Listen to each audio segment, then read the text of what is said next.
A pink-haired baby smiles among strawberries. A bloodied hand grips a sword. Amidst shadows and red-eyed monsters, a dark figure continues the relentless fight with a blade. After finishing a day of routine labor, a mundane task leads to an unexpected event. A young black-haired girl runs through the moonlit town until she suddenly trips with a sharp thud. A beam of light shines on her fallen form as she suddenly recalls memories of her past life. She realizes her sister, Arya, is the radiant and angelic female lead of a novel she once read. In contrast, she is the daughter of the cold Duke Chrysis and the villainous half-sibling destined to torment Arya. Gazing at the family's dark legacy, she resolves to distance herself entirely from the Duke's grim affairs. Despite her reluctance, she acknowledges that finding the Duke is her only remaining option. While she remains slumped in despair, a stern voice commandingly orders her to stand up. A black-haired man with piercing red eyes reaches his hand out toward her in the opulent hall. Snow clings to barren branches as he encourages a princess to find her inner confidence. The black-haired man confirms his familial bond by declaring her to be his sister. Standing amidst a vast library, the same man reaffirms her identity as his beloved daughter. A decorative frame highlights how she was once treated with genuine and heartfelt sincerity. Her quiet reflection is interrupted by a gentle, reassuring pat on her head. In a moment of shock, a group realizes that there is nothing fundamentally wrong with her. The Duke stares forward with silent intensity. A fist shatters a glass surface. Enraged, Arya punches a stone pillar and darkly notes that the Duke will only show emotion upon her death. Overwhelmed by the unexpected turn of events, Kashmir trembles and questions why her plan has gone so wrong. Recalling a tender childhood moment, she remembers her original desire was simply to protect baby Arya. She had intended for the novel's male leads to find their way to Arya without any obstacles. 4 mysterious men stand in silhouette. The blonde crown prince kisses her hand and demands she take responsibility for saving his life. Looking at her intensely, Prince Diego asks if she has forgotten the events of that pivotal night. From across the hall, the white-haired knight confesses that he has admired her for a long time. Liner, the imperial knight, blushes as he pleads for her to return even a small portion of his feelings. A silver-haired man offers her the choice between being empress or queen, promising to protect her as her commander. King Alexandros smiles and proposes marriage, offering his entire kingdom in exchange for her hand. A man takes her hand while explaining that his public persona as a pope is merely a facade. Leora, the pope of the sun god's temple, gazes at her softly and calls her his true son. A geometric pattern signals a transition. Kashmir is struck with sudden horror as she realizes the male leads are chasing her instead of her sister. Clutched in a spiral of confusion, she desperately wonders if the world has gone mad or if she has. She lets out a frustrated scream as the reality of her derailed plan sets in. Despite the chaos, her internal motivation remains the singular goal of protecting the lovely Arya. Her thoughts drift back to her difficult past, born into a brothel without ever knowing her father. She recalls living in a state of poverty, sharing a quiet life alone with her mother. A sudden, joyous sparkle fills her eyes as a 3-year-old Kashmir sees her sister for the first time. She reflects on the vast difference between Arya's celestial beauty and her own life of misery. A rat scurries through the darkness. She huddled on the floor of a cold room, feeling as though her sister was too pure for such an environment. A sweet voice calls out for her sister amidst a field of blooming flowers. Baby Arya reaches out with tiny hands. A brilliant light flashes as she concludes that a distant god is indifferent to those suffering in the dark. Tragedy struck when she was 7 years old as her mother passed away, leaving behind only an old mansion. Without a guardian, she and Arya were forced to labor desperately under harsh conditions just to survive. When Arya turned 8, she fell victim to a mysterious and worsening illness that had no known cure. She worked tirelessly to afford rare, expensive medicine for her ailing sister. Her life as a warrior began at the young age of 10. Violence and the scent of blood became her constant companions. A sudden, sharp crunch sounds as the magician enters the fray. She mastered the blade with incredible speed and has been fighting ever since. Her terrifying reputation earned her the ominous title of Black Catastrophe Mir. The story's title appears against a dark, ornate background. Her life changed forever upon reaching her 18th year. Covered in blood after a quest, she returns home to her quiet life. A sudden slip leads to a sharp, jarring snap sounding.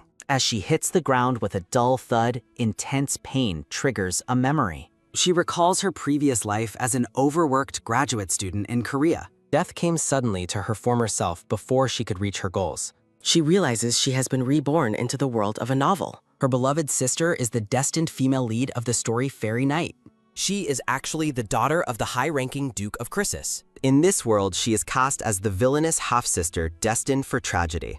Waking up, she recognizes the familiar surroundings of a medical room. She feels grateful to whoever rescued her after she collapsed from exhaustion. She realizes she is alive as her sister's shadow falls over her. Arya sits quietly, her pink hair glowing in the soft light. Startled, the mercenary questions why her sick sister is out of bed. She frantically urges her sister to go home and get some rest. Worried about the rain, she frets that her sister might catch a cold. Arya gazes at her with a look of intense, silent frustration. Clenching her skirt, Arya asks if her sister is finally worried about her. Arya points out that her sister was found bloodied and unconscious. The mercenary fidgets nervously under her sister's stern and tearful gaze. The two sisters stand in the quiet room as the tension builds. Arya cries out in anger, demanding her sister's attention and honesty. She scolds her sister for being secretive about her dangerous activities. Arya expresses her deep fear for her sister's constant injuries. Calling her Shushu, Arya pleads for her to finally take care of herself. Arya yells that her sister should stop trying to cure her illness. The mercenary reflects on hiding her dark profession from her innocent sister. She looks away, saddened by the burden she has placed on Arya. Her only goal was to keep Arya from worrying about their survival. She pushed herself to work without rest to secure their future. She realizes just how much her sister has been suffering in silence. Arya weeps, explaining that she hates seeing her sister struggle so much. A warm embrace brings the two sisters closer together in their grief. Looking determined, she vows to protect Arya no matter the cost. Her knowledge of the original plot gives her a clear advantage. Arya clenches her fists, tired of hearing that everything is fine. As Arya hits her, she apologizes and feigns pain to soothe her. She continues her performance of being hurt to make Arya feel better. Despite her durability as a master, she lets Arya care for her. A dark realization crosses her mind about the true nature of their problems. The scene shifts as she reflects on when the trouble truly began. Her memories returned only after a violent accident forced them to the surface. She reflects on the novel she read in her past life. In the story, the pink-haired lead fell ill and was saved. Arya's kind nature won over everyone at the council. She captivated the childless couple and their household servants. Arya eventually entered high society and saved the entire world. The popular romance novel became a massive bestseller. Arya had to endure many trials to grow and awaken. The sister rages against Arya's destined suffering and trials. A sudden panic strikes as she realizes the time. She ignores Arya's warnings and rushes off for work. She recalls her destined role as the villainous Kashmir. A plaque displays the name Kashmir Chrysis. She is destined to be a trial for her sister. In the original story, she abandoned Arya for her heritage. Society ostracized her as an illegitimate child of the Duke. Isolation and resentment turned her heart increasingly dark and cruel. 10 years later, she reunited with Arya in social circles. Both sisters are shocked to see each other again. Arya was beloved while Kashmir was bullied and ignored. She fully awakens as a bloody and vengeful villainess. She resolves to protect her sister from any insults. Her constant intervention is tangling the original story's plot. She intends to protect Arya as her secret sword. She adjusts a ring that modulates her voice. It is finally time to work as Mir. A heavy rhythmic thud sounds as the mercenary enters. People whisper in shock about the black catastrophe Mir. They discuss the many followers who mimic her signature look. She chooses the outfit simply because it is comfortable. She notes the misunderstandings that follow her grown fame. A waiter bows politely and asks for her reservation. She mentions her noon appointment with her mysterious client. She places a specific lunch order for steak and wine. A quick slide sounds as the waiter guides her. She finds her self-proclaimed god client to be quite inferior. The waiter bows and bids her a polite farewell. She braces herself to perform well for her task today. A sharp click sounds as she turns the handle. She enters the room and immediately bows to her client. The silver-haired man sits before a window flanked by guards. The client requests that she use a more personal name. He asks her how she has been faring lately. A soft rustle sounds as Elle finally greets her. He invites her to sit comfortably and share her is. He complains that his life in the temple is boring. A rhythmic top sounds as he discusses his dull routine. He admits he has been looking forward to the meeting. He explains that she is the one who brings him happiness. She's bewildered by the priest's cryptic and sentimental words. A heavy thud sounds as a bag hits the floor. A liar looks on with a thoughtful expression. He praises her for her hard work. Elior hands over a sealed envelope. Mir accepts the envelope with a soft top. She is startled as a quick grab sounds. A soft pop sounds as he smiles brightly. She holds the envelope in her hand. A somber reflection notes her lack of joy. She feels uncomfortable with the high payment. He consistently pays her with gold coins. She argues his generosity is his own loss. Mir's grip on the envelope tightens. A quick tap sounds as she unseals it. Mir reacts with shock at the contents. She addresses him by name in surprise. Mir's eye shows a look of disbelief. Elior invites her to use a casual nickname. They acknowledge the new, more familiar turns. Mir is stunned by the extra zero added. He remains calm despite her intense reaction. Elior becomes incredibly flustered and awkward. A memory shows the danger she faced. She recalls the long months of suffering. He dismisses the overpayment as a mistake. Mir refuses the money based on her faith. Her master's teachings emphasize unwavering faith. She chose faith over her personal pride. A firm thud sounds as she stands up. Mir rejects his offer, claiming it is excessive. A soft clink sounds as he defends her. He insists the gold pays for her blood. Mir demands that he stop deceiving her. She stands her ground against the excessive payment. He questions why she refuses his support. Mir clarifies that she has no hidden intentions. A flashback reveals their history of stubborn goodwill. Young Mir shouts her refusal being out. Elior freezes in a moment of pure shock. He offers a quiet apology for everything. Mir wonders why he is looking away. He explains his desire not to tease her. Mir admits that she also overreacted. He seeks forgiveness for his earlier rudeness. A smooth slide sounds as he reaches out. He apologizes for acting without her consent. Elior pleads for her to use his nickname. He admits that his formal title feels distant. A sharp gasp sounds as he gets closer. Their hands meet in a firm clasp. He looks at her with desperation. The mercenary panics upon realizing she has made the Grand Priest cry. She frantically scrambles to clean the mess, promising that she will definitely call him El from now on. The black-haired woman bows in deep despair as the silver-haired man continues to weep into a cloth. She reflects in terror on her crimes of betting against the priest and making him cry. Looking visibly shaken, she watches him closely as a sudden, nervous sweat breaks out. The Grand Priest remains hidden beneath his hood, his shoulders shaking with soft sobs. A soft, comforting touch surprises her as he places his hand over her gloved one. She is stunned into silence by the sudden physical contact and the change in his demeanor. He smiles gently and reminds her that she must use his personal name. She is dazzled by his appearance, thinking he looks like a real angel despite his occasionally strange eyes. His eyes sparkle with a soft, tearful warmth as he gazes at her affectionately. He notices her hand is injured again, while she secretly worries about how to explain her head injury.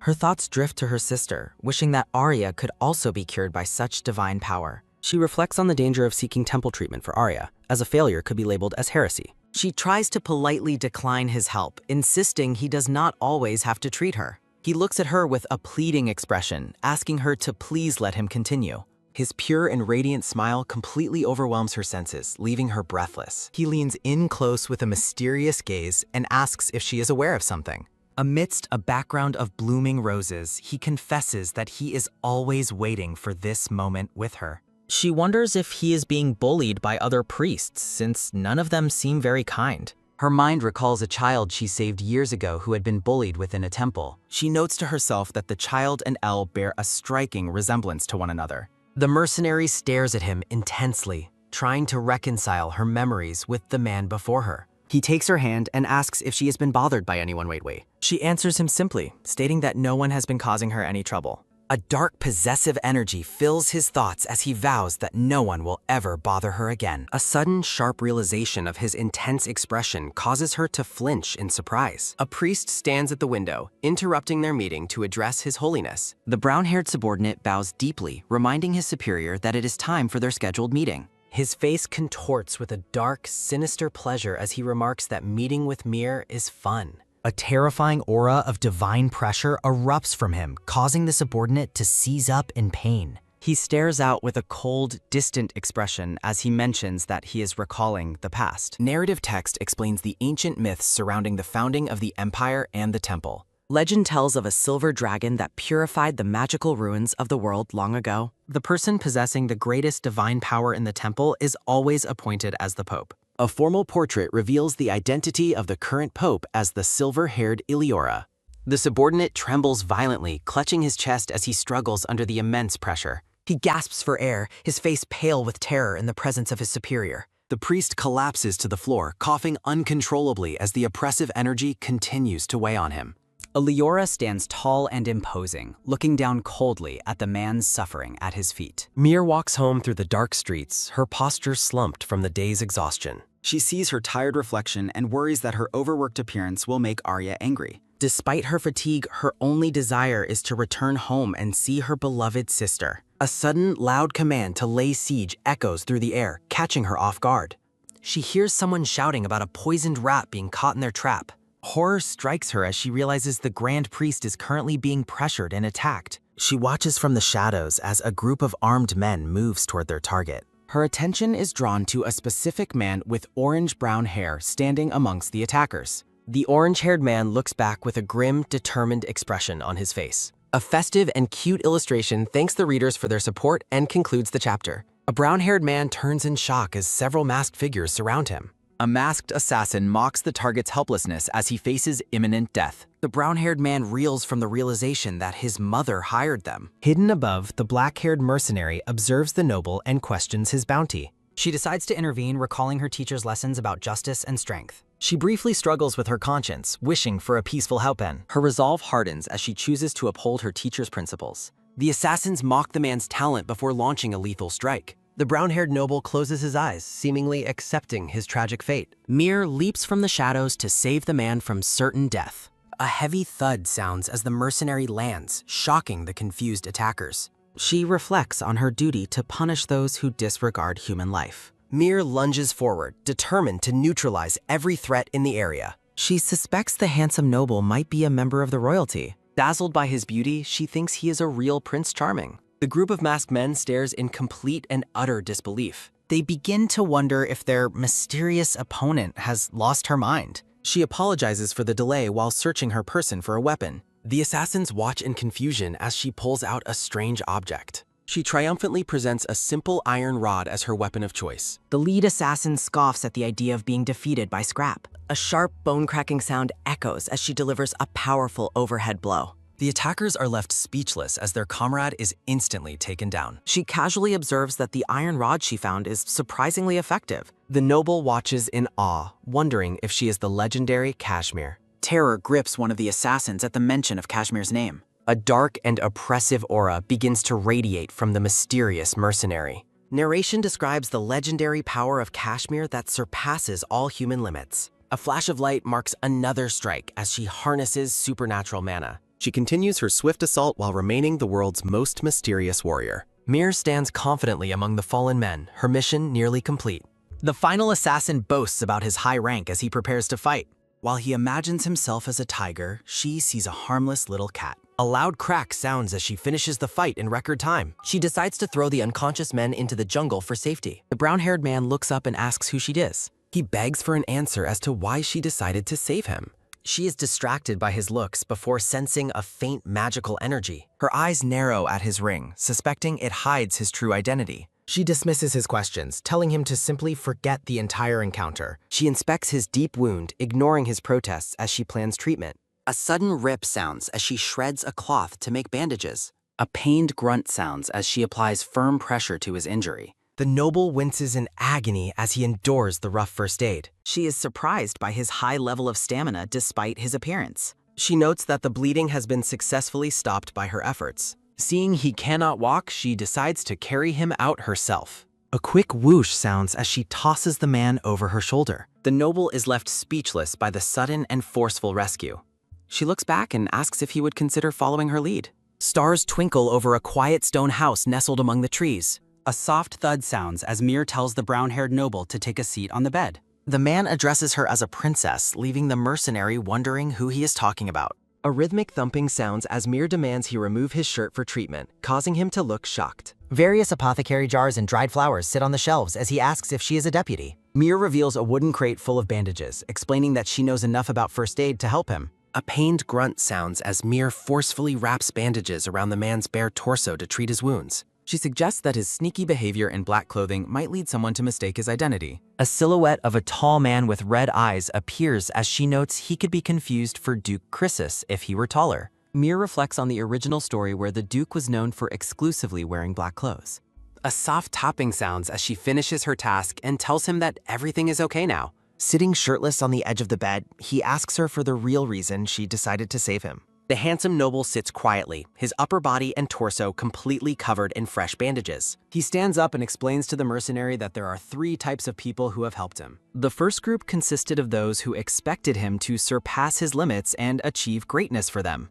The second group were those who hated him and simply waited for him to make a fatal mistake. A dark frame highlights the third group of people, those who only wanted to take things away from him. He claims she does not fit any of those categories because she does not actually know who he is. A transition shot shows the lower half of the noble's legs in the dimly lit room. Mir touches her face thoughtfully and asks what he wants, admitting she cannot read his thoughts. Making a comical expression, she insists to the noble that she absolutely does not want anything from him. He leans in very close and takes her chin, asking again why she saved him and what her goal is. She suspects he has been lied to his whole life and asks if he could even provide what she wanted if she asked. He chuckles and notes that as a swordmaster, she could take whatever she wanted by force anyway. A loud slap sounds as Mir tosses a cloth over his head, telling him he just got lucky. She tells him to stop the nonsense and get changed while he struggles to pull the fabric over his head. A soft rustle sounds as Mir grabs a brown cloth, stating there is no such thing in this world as a truly selfless deed. He looks down with a somber expression as she finishes her thought about doing good deeds without expecting rewards. Holding the brown shirt, he admits that he does not trust heroes or legendary figures like the Black Tragedy. A sharp click sounds as Mir touches the door, telling him not to trust them then, and asserting she is no hero. A quick whoosh sounds as she tosses more clothes his way, telling him to worry about his own needs for once. In a cute, small form, she orders him to stay and rest until he is able to walk home by himself. He lets out a surprised cry as Mir forcefully pushes him back toward the bed to make him lie down. A soft thud sounds as he lands on the mattress while she explains that he can return home safely later. Mir looks down at him with a gentle gaze, explaining that saving him was simply what people should do for one another. The noble looks up in wonder, thinking that there is nothing more important than a person's life. He reflects on the fact that while many are selfish, there are still selfless people in the world like her. Mir smiles softly under her mask and tells him to be comfortable while she sleeps elsewhere for the night. He reaches out and grabs her scarred wrist, asking if she intends to leave without telling him her name. She claims her name is Kashmir, but he demands her real identity as she worries about his growing suspicion. Mir looks away in a panic, thinking that she absolutely cannot reveal her true name to him under these circumstances. A bird flies overhead as Mir blurts out the fake name Dedita to the utterly confused man. A sharp screech sounds as they stare at each other in an awkward, silent standoff over her strange choice of name. The house remains quiet as a soft creak sounds from the door opening in the middle of the night while he sleeps. A soft rustle sounds as a blonde subordinate arrives and tells the noble he is there to pick him up. Outside, the subordinate addresses him formally before the noble remarks on the inconvenience of the entire situation. A soft thud sounds as Mir sleeps in a nearby chair while the noble looks back at her one last time before leaving. The blonde man urges the noble to leave quickly, mentioning the chaos that will be occurring at the palace. A soft hum sounds as someone notes how light the mercenary is while lifting her to move her to the bed. A soft rustle sounds as the noble pulls the covers over the sleeping Mir, reflecting on the importance of life. Reflecting on the value of life, Mir thinks that while some are selfish, there are many others like her who care for people's well-being. A soft rustle sounds as the noble watches Mir sleep. A soft rustle sounds as he touches her face. Night passes in the quiet house. Waking up alone, Mir kicks the covers in frustration, realizing the noble moved her on purpose. She fumes at the realization that he knew she was awake and listening to her surroundings the entire time. A tired highs sounds as she decides to head home, resolving to never see him again. The scene shifts to town during the day. A clicking sound echoes as Mir returns home, announcing her arrival to a girl named Arya. A happy wah sounds as a pink-haired girl rushes out to embrace her. A soft thud sounds as Arya clings to her. Mir apologizes for her sudden urgent business, but Arya worries that she was unable to help with the chores. Arya insists that Mir's health and meals are far more important, while Mir urges her sister to eat well. Mir smiles warmly at Arya. Arya thinks about how her sister Shushu always acts in this self-sacrificing way. Narration describes Arya's constant worry for her sister, who hides her own burdens despite her claims of love. The thought continues, noting that many truths are still kept hidden between them. Mir acknowledges Arya's concerns with a soft, knowing gaze. A soft ah sounds as Arya admits she is being childish because she worries so much about her sister. A soft potting sound echoes as Mir promises to stay home and not go anywhere for the rest of the day. She asks if Arya would like to go out and play together for the first time in a while. Arya's face lights up with joy. She smiles happily among the flowers. Walking through town, Mir warns Arya to be careful, but Arya urges her to be less vigilant and fears she might run into someone. Mir playfully tells the princess to step back while she handles a pretend threat, making a dramatic protective gesture. Arya giggles at the performance and teases her sister for being so childish. Mir watches Arya with a smile. Mir reflects on how lonely Arya must have been while she was away working on her business. She vows to make Arya happy and make up for her past regrets. Narration focuses on the importance of Arya's successful meeting with Count Freya. A soft sound of surprise escapes Arya. A joyful hee-hee sounds as she smiles. The sisters walk through town together. Mir offers to order a drink for Arya after they settle into a table at a cafe. Arya looks over the menu. Mir watches her sister, thinking about buying her better clothes now that they have more money. She recalls that most of her profits used to go to Arya's medicine, making her eager to spoil her now. Arya smiles and confirms her choice. Mir promises to be right back with the order as she thinks about how fast her sister has grown. A soft tapping sound echoes as Mir orders coffee and a strawberry parfait, feeling guilty about Arya's past hardships. A soft sigh sounds as she wishes Arya could enjoy being a child more. A sudden gasp escapes Mir as she spots something alarming through the cafe window. She stares in disbelief at a violent scene unfolding on the street below. Several thudding sounds echo as a man roughly drags away a struggling red-haired woman. The man drags the girl away. Mir wonders if it has become an imperial trend for people to find themselves in danger right in front of her. Arya asks what is wrong after noticing Mir's sudden change in mood. Mir tells Arya to eat once the food arrives, promising she will be right back after a quick task. A sharp grab sounds as Arya catches Mir's sleeve, calling her Sister Shushu. Arya looks worriedly at her sister, begging her to be safe and not get hurt. Mir smiles and promises she won't get hurt. Mir promises she'll return before the coffee cools. Mir rushes through the city toward the disturbance. The red-haired woman shouts at the cotters. The man snarls at her, ignoring her status. He declares that she will die right there. The noblewoman remains defiant despite being roughly grabbed. Mir watches, annoyed by the recurring drunken violence. A sudden, sharp realization strikes the masked Mir. Mir holds a pipe, considering how rumors spread. The woman frantically tries to bribe her way free. The man mockingly asks if wealth solves everything. Hiccuping, he laments that money won't save her. He orders her to follow him to Zephyr. A heavy bang sounds as a pipe strikes. The terrified man collapses onto the hard ground. The noblewoman looks around for her mysterious savior. Mir appears behind her, asking if she's okay. The woman stares, wondering who has saved her. The man shouts in confusion at the newcomer. A soft slide sounds as Mir readies herself. Mir asks if he truly understands his actions. The man trembles in the face of her presence. He rants about how nobles mistreat their subjects. He claims the woman insulted him by calling him dirty. Mir questions the claim while the woman stammers. The noblewoman explains he bumped her shoulder first. She glares, refusing to apologize for his mistake. Mir thinks she will never lose her pride. The man points out her lack of remorse. He shouts that all nobles are cruel bastards. He claims a right to deal with her. Mir thinks she doesn't care about his past. A dark energy strikes him down with force. She asserts that no harm can ever be justified. A pained "gah" sounds as he is struck. Narrative text explains the aura's non-lethal, painful effect. Mir considers how she almost hit him. She decides the pipe is too innocent for him. Mir dismisses the woman and prepares to leave. Surrounded by roses, the woman asks for her name. In reality, Mir just wants her to go. The woman insists on a reward for the help. Mir notices the woman is about to faint. The red-haired woman trembles in the street. She whispers her name as Llewellyn de Carter. She collapses while offering a reward from the Marquis. Mir reacts with shock at hearing the name. Llewellyn is the queen of the social world. Mir realizes she saved the story's main villainess. Narrative describes Llewellyn de Cardo, the money-eating rose and youngest daughter of Marquis de Cardo. Before Arya appeared, Llewellyn was the queen of the social world and harbored a crush on Liner Einhart.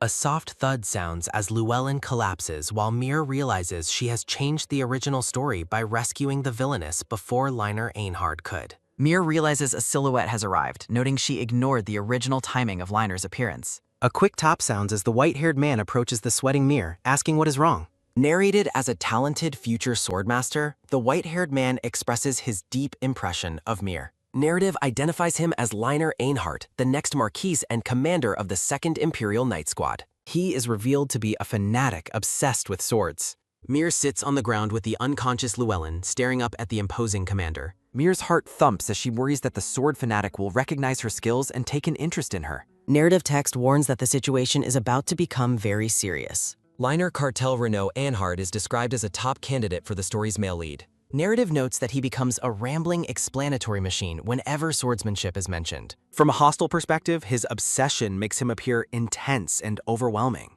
A vibrant energy highlights the fact that he is completely crazy about swords. Liner asks for a word while Mir recognizes his obsession through his tone, confident she can handle him if he is only a sword expert. Mir considers knocking him down and escaping if the situation doesn't improve. A soft rustle sounds as Mir quickly stands up and lifts Llewellyn, prompting Liner to ask what she is doing. Mir apologizes and claims she is too busy to talk while holding the obstacle Llewellyn. Liner insists on asking a single question, mentioned he noticed her aura while passing by. Liner pauses as he prepares to address her. A soft wah sounds as the chibi Mir and Llewellyn panic, with Mir concluding that Liner is driven by an abnormal obsession. Mir worries that her famous black aura has made her identity too easy to trace. Narrated as the Black Disaster, Mir reflects on the many people trying to uncover her true identity. She thinks about how her secret identity is essential to ensuring Arya's safety. Narrative explains that Liner is destined to fall in love with Arya in the original plot. Mir puts Llewellyn down, resolving to resolve the current mess and flee immediately. She wonders if Liner is hostile because she has consistently declined offers from the Night Squads.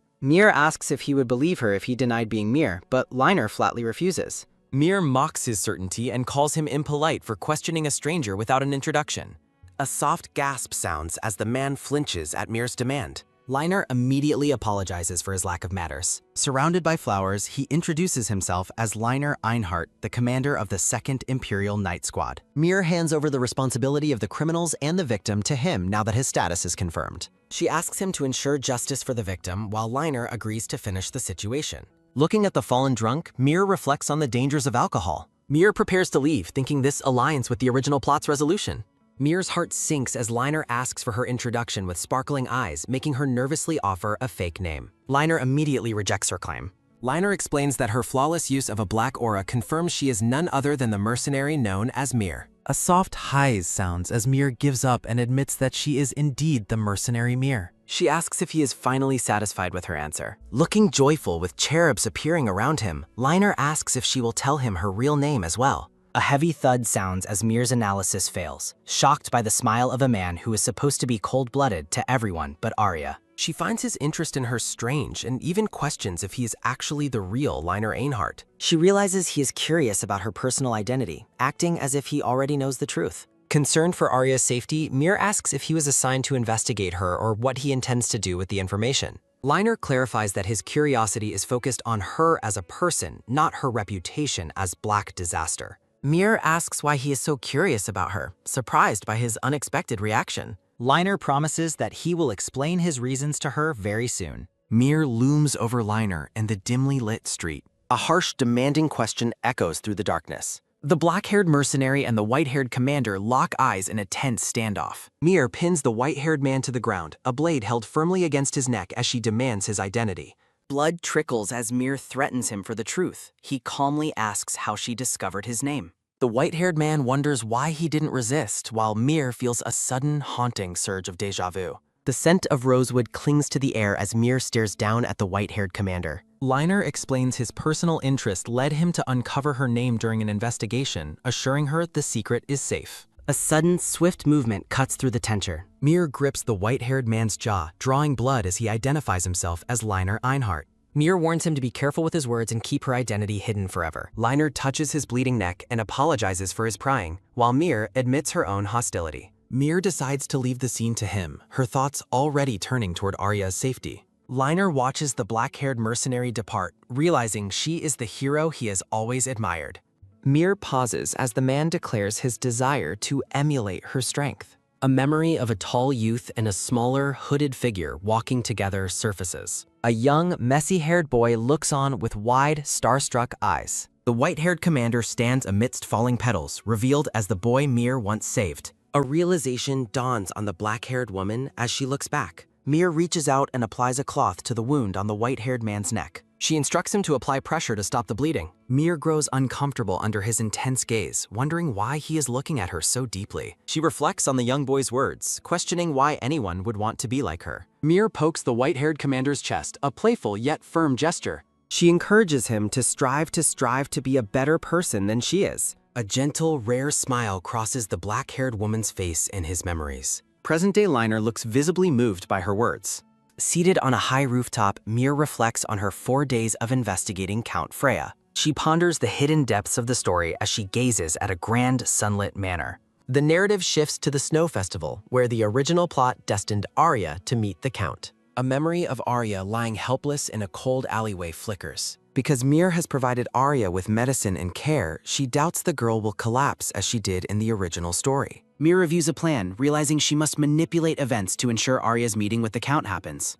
She reprimands herself for being selfish, vowing to prioritize Arya's happiness over her own desires. Mir decides she will disappear once Arya is safe with good parents, leaving her sister to live a happy life. She considers herself an obstacle and resolves to stay away from Arya's future as a countess.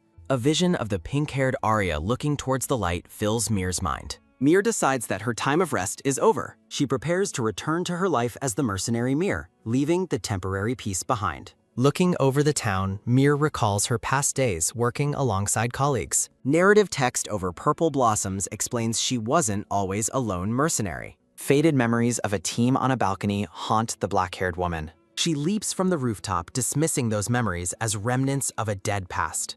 Mir stands before a crowded notice board where people debate if she is the real mercenary. She studies a request involving violent beasts, noting the difficulty of a winter mission. Mir finds the compensation for such a dangerous task to be insultingly low. A golden shield crest marks the request as one intended only for the most elite mercenaries. Mir tops the paper, concluding that the person who wrote the request is clueless about mercenary work. A decorative frame highlights that only one person is desperate enough to help. Mir holds up the golden crest, deciding to accept the mission despite the poor pay. As a hand delivers a golden crest, a swift wah signals the urgency of a message requiring an immediate departure. The blonde guild worker explains that the mission's deadline is today and that the other participating knights have already left, mentioning the Duke of Crissus's devotion to his territory. Looking at a flag depicting a sword and beast, Mir recalls that previous support teams were wiped out, prompting the Duke to send his own knights. She reflects that the Crissus family is actually her parents' family. The guild worker admits he is waiting for mercenary assistance for the beast subjugation in Rouge Village, but expresses surprise that anyone would accept such a poorly paying quest. Looking at a grand gate, Mir overhears a strange command and wonders if the mission hides some special significance. The sun shines brightly over a lush, flower-adorned mansion estate. A wide view reveals the immense and sparkling scale of the Duke's palace-like mansion. A sense of overwhelming grandeur fills the air as the magnificent estate comes into full view. Mir feels a wave of panic, worrying that her appearance makes her look like a beggar who might be kicked out of such a prestigious place. Mir is stunned by the mansion's visual scale, which far exceeds her expectations for the Crissus family home, when a voice suddenly asks if she is the mercenary Mir. Startled by the sudden approach, the black-haired mercenary confirms her identity to the waiting guards. A soft gasp sounds as a guard reacts with wide, sparkling eyes upon meeting the famous mercenary. The guard excitedly welcomes her, declaring it an honor to meet her before offering to guide her inside. Amidst a chorus of happy laughter, the guard expresses deep joy that she has come to help with the beasts of Rouge Village. As they walk, the guard admits how much he wanted to meet her, while Mir finds the friendliness of the knights toward a mercenary to be highly unusual. Mir reflects on the typical hostility knights feel toward mercenaries, having prepared herself for a cold reception or worse. The group reaches a set of grand doors as the guard prepares to share one last detail. With a bright, beaming smile, the guard leads her into the reception room. Mir is presented with a teacup so exquisite and glowing that she finds herself questioning how she ended up in such a situation. Feeling completely out of place, Mir stares at the expensive-looking tea set with a sense of dread. She remains frozen on the couch, terrified that she might accidentally scratch the precious items. While Mir sits nervously, a gray-haired butler approaches with a teapot. The elderly butler offers a warm, polite smile. Mir asks why the Duke wants to see her, but the butler simply states he is following orders and cannot say for sure. The butler suggests the Duke is simply curious about a fellow swordmaster, causing Mir to worry about the infamous Devil Duke taking an interest in her. The butler suddenly asks if she has any ancestors from the Crisis family, catching Mir off guard. Mir quickly denies any connection, claiming to be a mere commoner while secretly wondering how he could have suspected anything. The butler finds her answers strange, his gaze lingering with a look of mild skepticism. Mir wonders if it was something about her eyes that prompted his odd question. A sharp click sounds as a door opens and a man announces that he has kept her waiting. Mir senses a powerful energy as a dark-haired man in a formal red uniform appears, whom she identifies as Caesar Crisis. Duke Caesar Crisis stands tall in his decorated military attire, his presence commanding and stern. Mir bows low and introduces herself as a mercenary, while the butler offers his own formal respects. A firm, rhythmic tap echoes as the Duke walks toward her, telling her to stand and take a seat. A heavy silence fills the room as the two sit opposite each other in the grand reception hall. The Duke stares intently at Mir, his expression unreadable and serious. Mir's mind and feelings are in turmoil as she feels incredibly uncomfortable and wishes she could simply go home. Breaking the tension, the Duke abruptly compliments her eyes, calling them pretty. A shocked, "Huh?" escapes Mir as she reels from the unexpected and personal remark. Mir offers a hesitant thanks, wondering if the compliment was actually sarcasm, as she has always been told her eyes look strange. The Duke tells her to relax, claiming he didn't call her for anything overly important, though Mir remains wary of his sudden friendliness. While sipping her tea, Mir wonders if the terrifying rumors about the devilish Duke were exaggerated as she considers how to handle him. The Duke asks why she chose to accept such a dangerous mission, his eyes fixed on her. He notes that the mission is difficult and the pay is low, making Mir realize he was the one who set the poor price despite knowing the risks. Mir clutches her teacup tightly, wondering if the Duke already knows who she really is. The Duke clarifies that his interest is not a test, finding it fascinating that his father would take an interest in mercenaries. Mir stops in her tracks, startled by the Duke's words and the gravity of the situation. She reflects on her current life, her thoughts turning toward the strange circumstances that brought her to this mansion.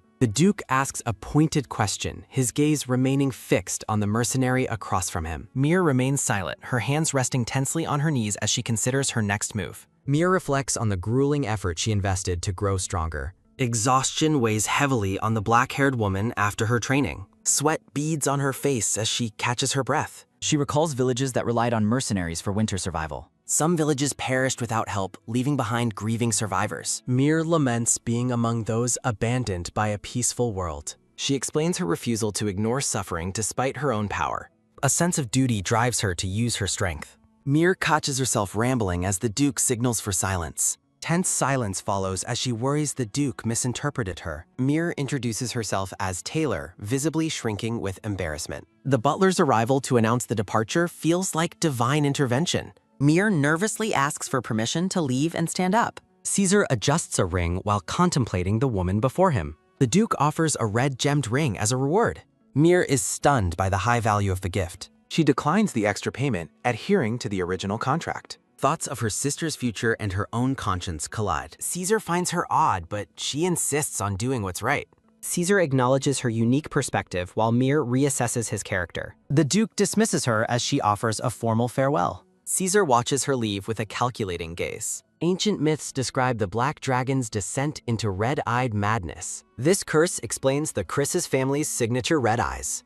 The Empire recognizes red eyes as proof of Crisis blood. Caesar recalls noticing Mir's distinctly red eyes during their meeting. A silhouette of a woman evokes memories of a past encounter. He toyed with her using the ring to test her. Caesar contrasts her weary face with the purity of her eyes. Familiar sword mastery and eye color stir mixed feelings in him. He finds her foolishly bright nature surprisingly charming. The Duke schemes to bring the fascinating mercenary into his service. The sun shines over the expansive Duke's manor. A knight outlines the strategy for the upcoming beast chat. The map highlights a path between the capital and Rouge. The plan involves sorcerers using hallucinations to weaken the beasts. The mention of psychic sorcerers causes Mir to pause. Realization strikes her with a sense of dread. A dark-cloaked man channels glowing magical energy. The group prepares to exploit the beast's mental vulnerabilities. Mir pieces together the identity of the incoming sorcerer. She recalls a character from the novel who weaponized magic. This villain was known for his obsessive nature toward Arya. An officer announces the imminent arrival of their magical support. A massive gust of wind signals the sorcerer's arrival. The mercenaries are told to stand down as a friend arrives. Kal Haimad Caesar Crisis, the Duke's half-brother, makes a grand entrance. Kalhaimid immediately insults Mir's small stature and thin frame. Mir adopts a cheerful facade as Kashmir, hiding her true annoyance. The sorcerer turns away with a huff, acting cold and dismissive. Caesar Chrysis asks if the group is ready to set off, while the black-haired mercenary laments being ignored and dreads traveling with him. A request to join the journey is met with a warning about the mission's inherent danger. A sharp exclamation sounds as Caesar asks if the knight believes a noble duke like him would only be a burden. The knight bows deeply and apologizes, explaining he was merely surprised and already knows of the duke's excellence. Caesar states that the damage to Luzu village is considerable, so he intends to inspect it personally. Taylor reflects on how unusual it is for a noble to personally inspect territory damage. A quick tap sounds as Caesar pushes Taylor back, telling her to stay away because she is in his way. Pinkish red eyes gleam as Taylor looks up from beneath her dark hood.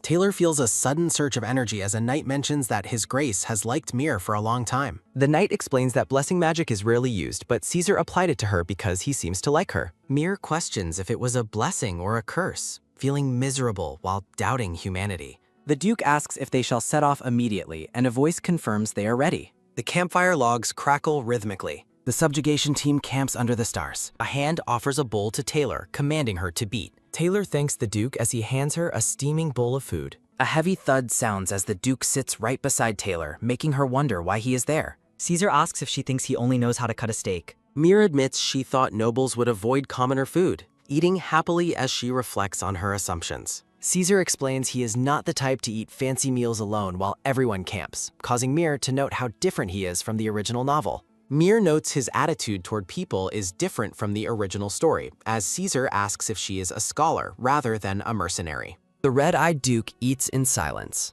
Mir asks if he is bored, but Caesar retorts by asking if he looks like a 5-year-old child who needs playing with. Taylor admits that she is quite bored. Mir offers to play with the Duke and asks if he has any questions for her. Caesar asks why she became a mercenary, and she simply replies it was because of money. A silent pause hangs between them. The Duke explains he wanted to protect what he loved, and this job was the only way to make money. Taylor reflects on the helplessness and shame of watching a loved one die. Caesar asks why she became a hero, and Taylor explains she never intended to become one. Caesar asks why she would exert effort for something that pays no money, and Taylor realizes she has heard this question before. Narration explains the pain of losing something precious and the desire to prevent others from losing their loved ones. Caesar stares thoughtfully into the darkness. A close-up of a red eye. Taylor senses a terrible ignorance reflected in his voice as they sit together. Text describes the heavy, hopeless feeling of losing someone you love. White lilies bloom as text explains that despair keeps people alive and holding each other tightly.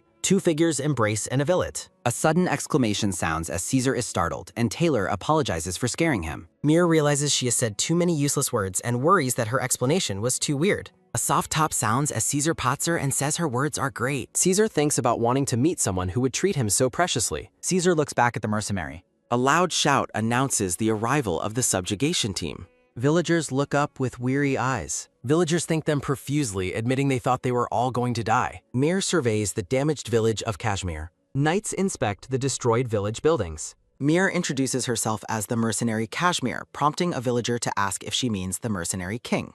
Taylor reveals a golden crest, confirming she is the Golden Shield, mercenary Kashmir. The elderly villager weeps while expressing his profound relief that the legendary mercenary has finally arrived to save them. Mir offers a reassuring smile from beneath her dark hood as she promises the grieving man that he no longer needs to worry. A firm vow is made that no further injuries will befall the people of this village under her watch. Narrative text recounts how the village previously managed to endure the harsh winter despite frequent attacks from smaller beasts. Villagers brandishing torches look out over their fields while contemplating how uncharacteristically aggressive the monsters have become this season. A terrifying beast lunges at a fleeing villager with a level of bloodlust that far exceeds any previous encounter. Caesar and the Knight Commander listen intently as the villagers describe the sheer insanity that has overtaken the local wildlife. Overcome with emotion, the old man struggles through his tears to recount the tragic events that began just 1 week ago. He describes the horrific moment when the undead creature known called Devera invaded their home and devastated the village's youth. Mir's eyes widen in shock as she realizes the true nature of the monstrous threat they are facing.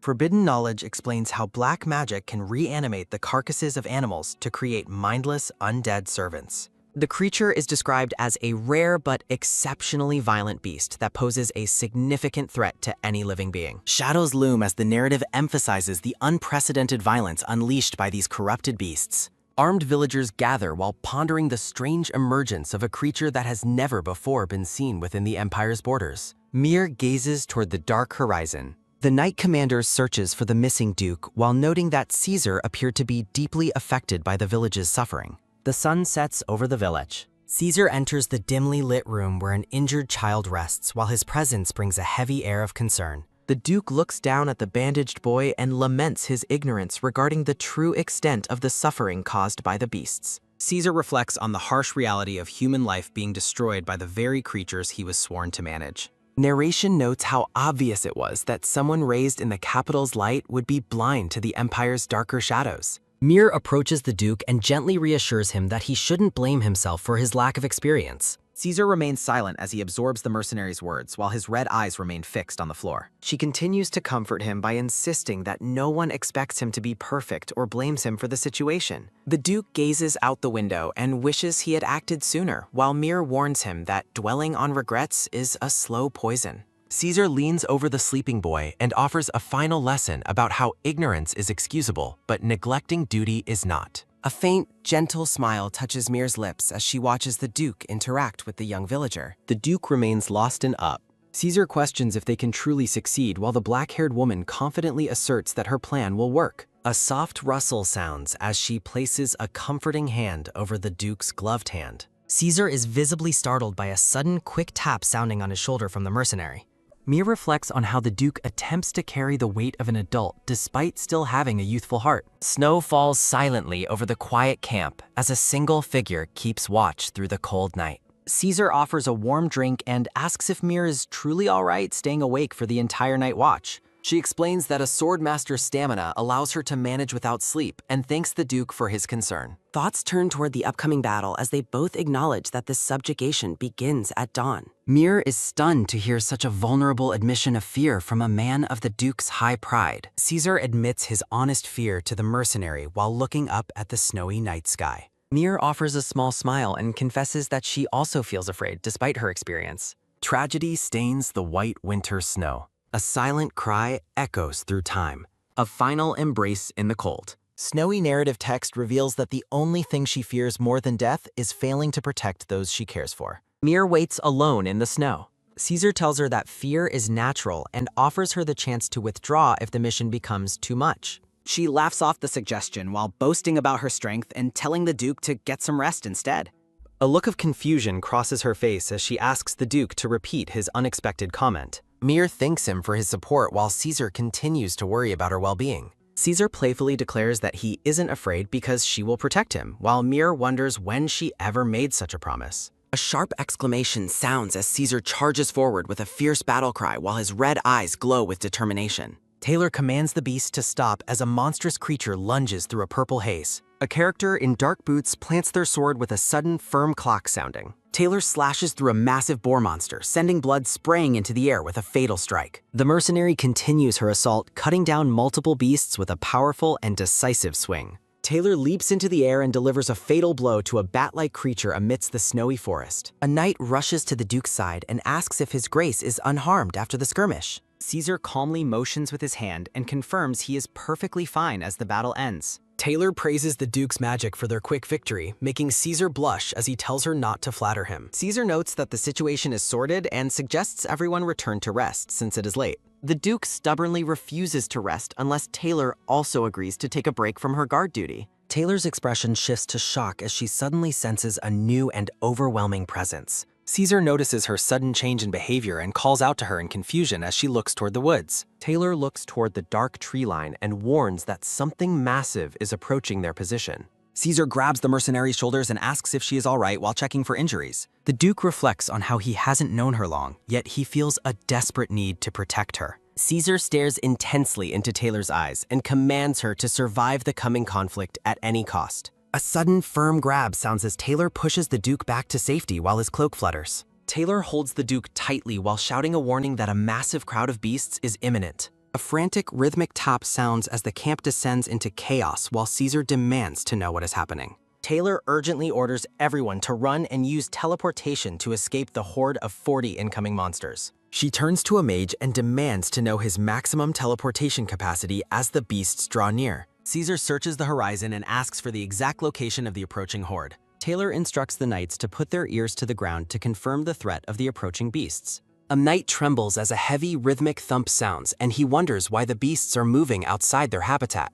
The knights stand together in the snow, paralyzed by the realization of the massive threat facing them. Narrative text clarifies that there are 14 people present, but at least 2 will be left behind. Taylor turns to the Duke and asks if he can utilize his teleportation magic to save the group. Caesar considers his limits and starts to answer before hesitating as a sudden, sharp tap sounds. Taylor realizes with horror that even with magic, someone is destined to be left behind to face the horde. The Duke looks on with a grim, determined expression while his red eyes glow. The surrounding knights and Taylor are struck by a sudden wave of shock as a plan is proposed. A knight shouts in disbelief, telling Caesar his plan to stay behind is absolutely insane. Taylor clenches her fist in frustration while vowing that there will be no more sacrifices on her watch. She recalls a memory of a precious gift and her deep worry for her companion. A sudden, quick tap sounds as Taylor remembers the powerful artifact Elle gave her a long time ago. Taylor frantically searches her gear and realizes she has the perfect tool for the situation in her bag.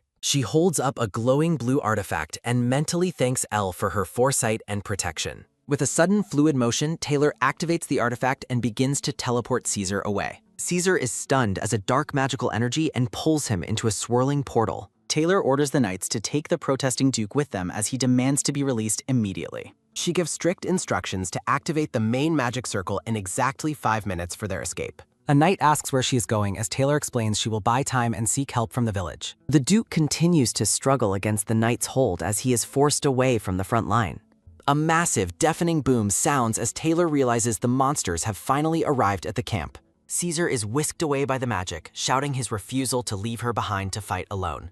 A sudden, bright flash sounds as the Duke disappears completely from the battlefield. Taylor charges into the dark forest alone, her footsteps making a quick, rhythmic tap sound. The trees shake as a heavy, ominous thump sounds from the depths of the winter woods. A colossal monster paw smashes into the ground with a thunderous boom sounding. Text reveals the horrific truth that the creature is a reanimated, rotting corpse that continues to move. Narrative text describes the Devera as a hound from hell while Mir prepares her sword to face the glowing-eyed beasts. Mir calculates that she faces at least 5 creatures as a massive, red-eyed head looms out of the darkness. The mercenary leaps into the air and considers a strategy to redirect the oncoming force of the attack. Mir spots a momentary opening as she lands and notes that there is still a chance to succeed. The black-haired mercenary retreats as the monstrous hounds snarl and close in on her position. A sudden, sharp snarl sounds as Mir's eyes widen in shock behind her mask while a beast lunges. Narration reveals that an evil and powerful energy is controlling the creatures as Mir wonders how to proceed. A thunderous, heavy boom sounds as one of the rotting beasts lunges forward with terrifying speed. Mir braces for a final stand while admitting she has no confidence in escaping such a large group.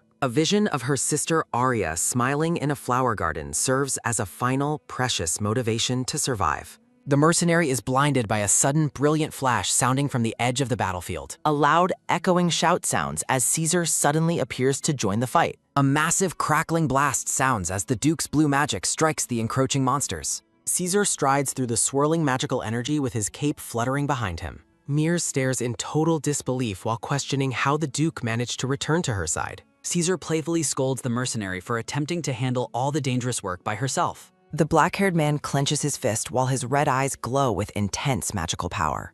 A sudden, sharp tap sounds as the two argue about his presence while the Duke tells her to stop worrying. Mir notes with surprise that he had been maintaining his magic even during the teleportation. Caesar explains that the monsters are corpses under external control, making mind control impossible. The Duke instructs that fire magic is the only way to effectively destroy the reanimated beasts. Mir proposes a plan to strike the creatures first and then have him follow up with his magic. Caesar remains focused and confirms that he is capable of casting the necessary spell. Mir demands a promise that he will flee immediately if she is injured or falls in battle. The mercenary shouts a warning that she will knock him out and send him away if he becomes fussy. Mir stands before the towering monsters and waits for his commitment to their plan.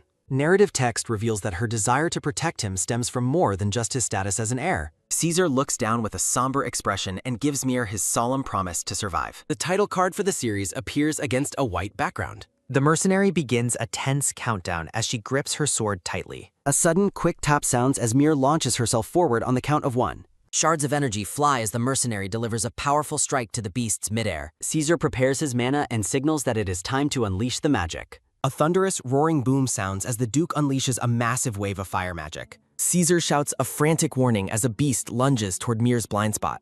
A sickening, wet crunch sounds as the mercenary is struck by the massive creature's claws. Mir spins around and delivers a desperate vertical slash through the beast's dark hide. Blood splatters the snow as Mir realizes that the battle will never end if they continue this way. The mercenary calls out to Duke Karl and asks him to buy her a few moments of time. Caesar agrees to the request, but warns that he can only hold the line for 30 seconds. A glowing pink clock-like magic circle forms around Caesar's outstretched hand. Mir realizes there is only one way left to confront so many enemies at the same time. The mercenary's eyes glow with a fierce purple intensity as she prepares her most devastating technique. A sharp, high-pitched hum sounds as Mir initiates the Black Wind sword art. Massive black blades of energy tear through the environment, shredding everything in their path. Debris and rocks fly through the air as the dark energy decimates the surrounding area. A thunderous final boom sounds as the power of the strike creates a massive vertical upheaval. Mir declares that the fight is finished as the smoke begins to clear from the snowy field. The corpses of the beasts lie scattered on the ground as the controlling energy finally vanishes. Mir checks on Caesar, who confirms he is safe and that they have both survived the ordeal. Caesar reflects on the surreal feeling of surviving such a brutal battle as Mir asks if he is still able to walk. The Duke sinks onto the snowy ground and admits that he cannot move any further on his own. The mercenary offers to handle their surroundings and tells him to rest, but he points out that her own left arm is badly injured. Mir flashes a confident smile while assuring him she can still carry him with her uninjured arm. Caesar looks exhausted but offers a soft smile as he agrees to rely on her strength. Mir leans her head against his shoulder while suggesting that they should officially become friends. A soft, rhythmic tap sounds as the mercenary ponders the idea of friendship while a final wish for Caesar's peaceful sleep appears. Narrative text describes a life drained of meaning and trapped in a loop of monotonous, soulless days. A young man sits alone amidst a room overflowing with books and papers. Panels question what could possibly capture the interest of someone so detached from life. A sudden, sharp crack sounds as a foot stomps down on a bloody, outstretched hand. Words of deep torment and inescapable anguish drift across a dark, blood-splattered void. Caesar stands over a tortured, silver-haired prisoner in a dungeon and coldly commands the violence to stop. The young nobleman turns back with a chillingly indifferent expression in his glowing red eyes. A formal announcement reveals that a family psychiatric disorder has only made his existence more repetitive and boring. Other knights whisper and point as Caesar sits in isolation with a book, clearly alienated from his peers. The dark-haired student stares off into the distance with a look of pure apathy. Caesar suddenly looms over two gossiping students and demands to know what they are watching while they cry out in terror. The students panic and try to hide their actions as Caesar insists on an explanation for their behavior. One of the trembling knights reveals they were watching a rare battle record of the famous mercenary Mir. Caesar repeats the mercenary's name with a sudden, uncharacteristic spark of curiosity in his eyes. The blonde knight enthusiastically explains that Mir is incredible and describes how difficult it was for his father to obtain such a precious record. Caesar takes the artifact into his hands while the students continue their dramatic reactions in the background. A sudden, sharp shing sounds as the record shows Mir fighting while a student begs for the artifact's safe return. A vibrant array of jewels and magical items are shown, as narration calls the encounter a major milestone. Two men sit across from each other in a grand, sunlit reception hall. A man sitting opposite Caesar notes that the Duke has become obsessed with learning more about mercenary Mir lately. Caesar considers the situation and asks if it is necessary to uncover the mercenary's secret identity. The projection shows Mir standing tall with her sword as blue magical energy swirls around her. The Duke shakes his head while deciding that her true identity is better left a mystery for now. Thought panels wonder about the girl's current well-being and her true nature after their brief meeting. Text confirms that life returned to its dull routine after that day, as Mir walks away into a field of flowers. A white-haired butler interrupts Caesar's work in the library to deliver an urgent letter from the Duke. Caesar asks for the contents of the message as the butler hints at a chance for a future reunion. The Duke's eyes widen in shock as he processes the information contained within the letter. Caesar stands and orders an immediate mobilization while the butler confirms that the knights are ready for his command. A grim revelation appears stating that mercenary Mir is scheduled to participate in a village massacre later that week. Caesar hopes that he can arrive in time to reunite with her and change the course of events. Internal text reveals his desperate impatience to see her again, mixed with a fear that his image of her might be shattered. A heavy, crackling hum sounds as Caesar stands before a massive portal and vows to confront his doubts. He steps decisively into the swirling blue light of the magical gate. A sudden, deafening boom sounds as Caesar's voice echoes through the chaos, declaring that Mir is not an enemy. A close-up captures the shock in Mir's pink eyes as she looks out from behind her mask. The mercenary stands frozen on the battlefield while shards of energy and debris fly through the air. A system message identifies the current information as a direct message from Kashmir. Caesar sits in his bedroom and reads a short note that explains the sender has already departed. The letter details that the materials harvested from the forest monsters were valuable enough to cover all expenses. A final, casual instruction from Kashmir tells him to take a bath once he wakes up. The Duke asks if that is all the information available, as a knight in blue armor confirms it. Caesar looks down with a determined focus and gives the command to track down Kashmir immediately. A hand clenches a paper timey. Heavy footsteps crunch through the snow, while a voice declares that costs and methods are irrelevant. A hooded figure battles the blizzard as a cold warning is issued regarding the search for the girl. An absolute command is given to uncover the true identity of Kashmir. A door creaks open into the dark, snowy night. Mir looks up sharply with glowing pink eyes. The mercenary draws her sword with a metallic shing and demands to know who has arrived. A lantern is lit with a click. A brown-haired man holding a lantern identifies himself as Shushu while Mir keeps her blade steady. Mir lowers her sword slightly and recognizes the man as Dedita. A voice warns that the painkillers might cause fatigue and cautions against overdoing any activity. Mir adjusts her black clothing over her bandaged shoulder and thanks the man for the medical aid. A soft clack sounds as the man sets down a jar and asks the mercenary why she is there. The man smiles and explains that he came simply because he wanted to, requiring no special reason. Surrounded by cute chick icons, Mir playfully asks if he is a sparrow and the hut is his nest. The mercenary recalls his previous words about saving others and notes that such actions are human rather than heroic. A quiet tap sounds as the brown-haired man sits and agrees with her assessment. The man smiles warmly and teases that she appears to be attracted to him. Mir thinks to herself that this man is actually quite a fine person. Looking out at the snow, the mercenary notes his lack of caution and asks why he doesn't inquire about her identity. The nobleman leans on his hand and suggests that he might answer her if she actually bothered to ask. Mir calls him an aristocrat and points out that she is clearly just a commoner. From a distance, he argues that no true commoner would ever sit so comfortably in the presence of a noble. The mercenary admits that she would only be polite and respectful if she actually knew who he was. Mir reaches out and places her hand on his forehead with a sudden, soft rustle. The black-haired mercenary tells him that he won't be able to learn anything about her true identity. The man gazes at her and asks her to stay as his friend so he can see her true nature. Surrounded by blooming flowers, he holds her hand to his cheek with a gentle touch. Mir stands frozen in shock at the sudden, intimate gesture. The mercenary smiles and asks him what kind of strange things he is saying. The man blushes and blames his nonsense on a lack of sleep, but she tells him he should rest. A howling wind sounds as Mir looks around the room and realizes they are trapped by the storm. Mir surprises him by suggesting they should both go to sleep since the blizzard is impassable. The mercenary begins to feel dizzy and suspects the medicine is making her head hazy. The brown-haired man looks completely flustered and blushes at the sudden proposal. The man covers his face in embarrassment while Mir tells him to just lie down. He asks in disbelief if they are really expected to sleep in the same bed. Mir tells him to cover up with a blanket so he doesn't freeze or catch a cold. The man asks if she is crazy, but she sleepily replies that it is only half crazy. Mir rests her head on her hand and suggests that this is an age where such things should be exciting. The mercenary sleepily instructs him to turn off the lights and join her under the blanket. Shushu's face glows bright red as he stammers in confusion. The man turns away in frustration, declaring his dislike for her strange suggestions. Mir remains indifferent to his annoyance and tells him to go to sleep now that the room is dark. Silence falls over the room as a few minutes pass with the two sitting in the dark. A sudden, loud shout asks why he is still not sleeping. Mir grabs the man and forcefully pulls him down toward the back. The mercenary pleads for him to let her sleep and stop the resistance. A thunderous thump sounds as Mir successfully pulls him onto the back.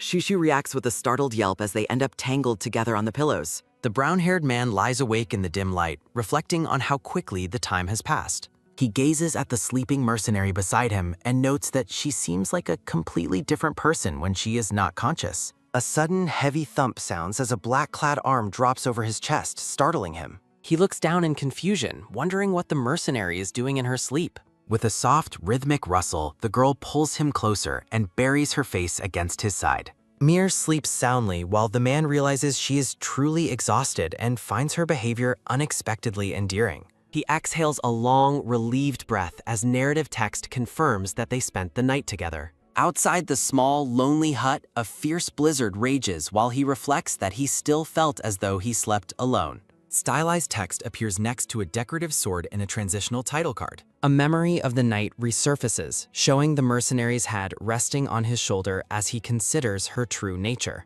The scene returns to the exterior of the house, which stands silent against the falling snow. A pink-haired girl named Arya greets her sister with a bright smile while holding a kitchen knife and a carrot. Arya's expression shifts to one of curious confusion as she pauses her cooking. Mir stands before her with a slight sweat and a bump on her forehead, claiming she simply ran into something while walking. The mercenary looks off to the side with a sheepish expression, clearly hiding the truth. A sudden, loud thump echoes through her memory as she recalls the moment she forcefully pulled the man onto the bed. Mir panics internally about her medicated state and the embarrassing note she left behind before fleeing the hut. She suddenly flinches in pain, realizing she has completely forgotten about her injured arm in the heat of her embarrassment. The mercenary turns away sharply with a quick whoosh to hide her bandaged limb from her sister's sight. Arya stares at her in silence, her large eyes filled with unspoken suspicion. With a soft, heavy squeeze, the two sisters embrace as Mir invites her back inside. Arya points toward the table and excitedly announces that the morning meal is finally ready.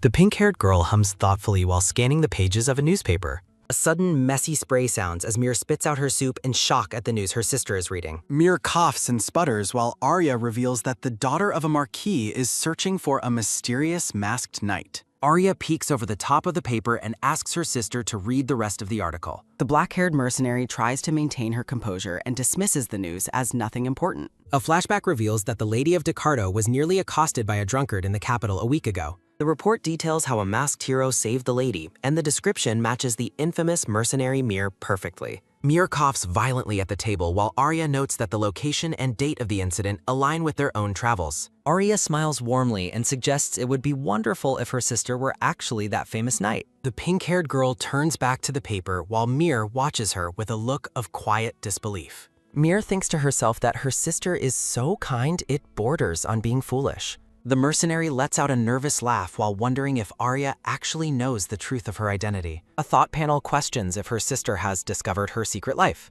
A sharp crackling snap sounds as the fire in the hearth burns brightly. The two sisters spend a quiet evening together in the warmth of the hut, engrossed in their reading. A newspaper clipping announces that King Alexandros I has ascended the throne and is focusing on national stability. Mir rests her hand on the paper and considers the king as a potential candidate for a brother-in-law. She looks at the paper with a smug grin, noting that only important figures are featured in such prominent reports. A grand illustration shows the Atara kingdom nestled among towering snow-capped mountains. Narration explains the kingdom's vast wealth and its history of frequent wars due to its strategic northern location. Text describes the passage of centuries and the arrival of a ruthless young king who took the throne by force.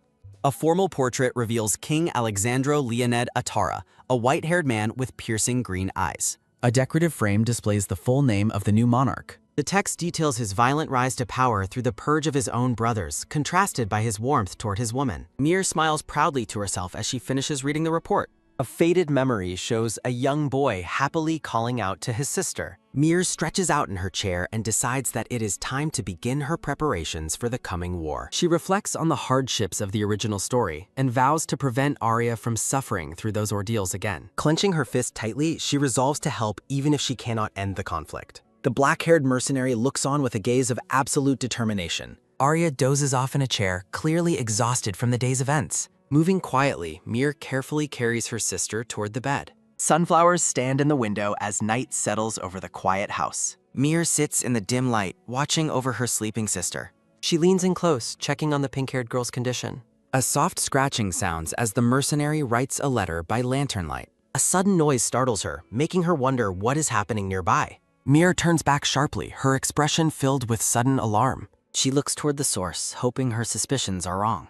Panic begins to set in as the black-haired girl realizes something is terribly wrong. Horror strikes as she sees her sister convulsing in the bed. A lantern falls with a heavy crash during the sudden chaos. Arya coughs violently, a dark spray staining the blankets as she gasps. Mir rushes to her side in a panic, desperate to help her suffering sister. She begs for the pink-haired girl to wake up and look at her. Tears well in the mercenary's eyes as she witnesses the severity of the illness. Hugging her sister, she realizes this situation deviates dangerously from the original story. She remembers the medicinal water Arya consumed and knows she must act quickly. The sick girl struggles for breath with a faint, rattling wheeze. Desperation takes hold as the mercenary vows to find any way to save her sister. Narrative text explains the power and rarity of the fairy forest spirit. A single dose of the essence is said to sustain someone for a decade.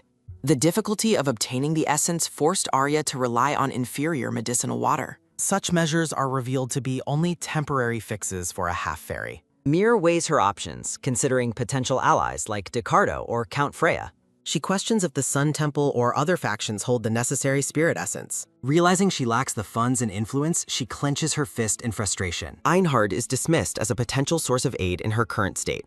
The Sun Temple remains an enigma, their favors too mysterious to rely on now. She realizes there is no other choice left for her sister's survival. Tears fall as she promises to find a place where her sister can be saved.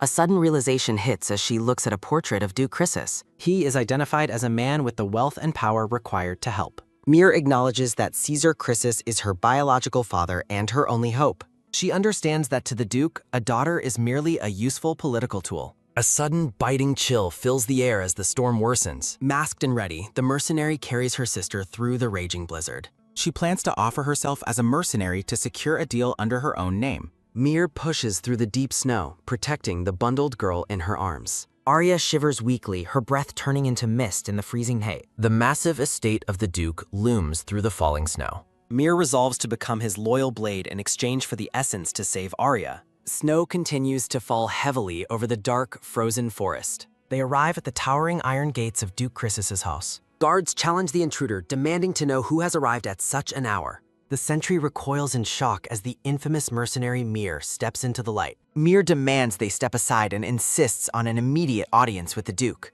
The two guards stand frozen, overwhelmed by the mercenary's intense presence. The guard explains it is too late and suggests she return tomorrow to see the Duke with a formal request. Mir insists on an immediate meeting, while the guard warns her to retreat before she is forced back. The masked mercenary draws some sword. Resigned to the conflict, the guard orders his men to stop the intruder. A sudden whoosh sounds as Mir lunges forward with incredible speed.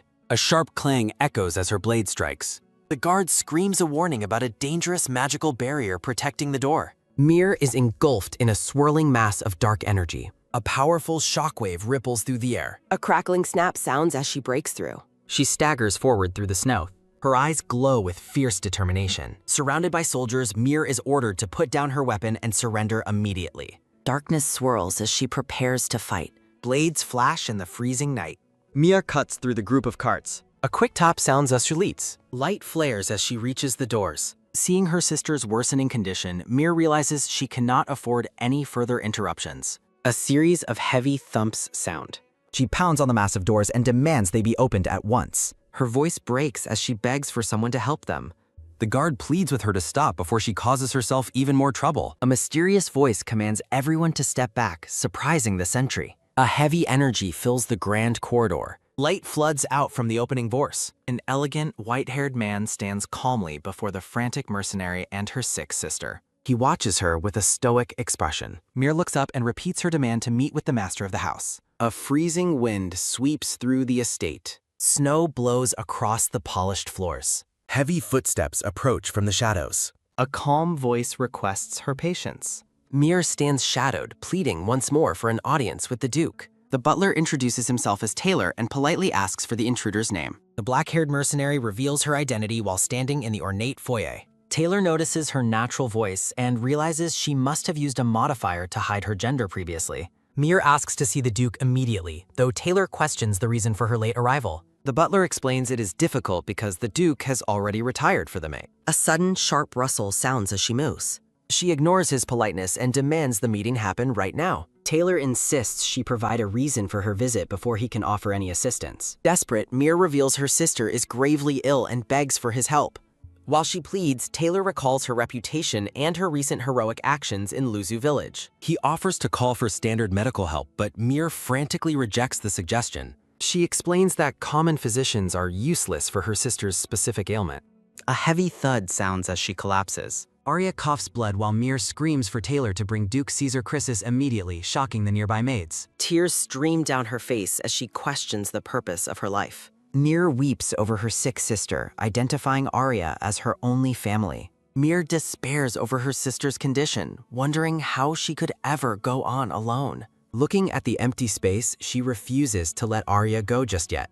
A heavy rhythmic shudder racks her body as she struggles to remain upright. Steeling her resolve, Mir determines that she cannot give up now. Clenching her fists, the mercenary demands to know exactly who the butler serves. The black-haired girl stares forward with a gaze of unwavering intensity. Standing atop the stairs, the white-haired butler asks for her to repeat herself. Taylor explains his lifelong service to Duke Chrysis and his bloodline while Mir prepares to reveal her name. A sudden, sharp gasp sounds as Taylor reels from her shocking revelation. A flicker of realization crosses the butler's face as he considers the possibility. Heavy, measured footsteps echo through the grand hall as the surrounding staff watches in silence. The maids react with visible shock as a hushed murmur ripples through the manor.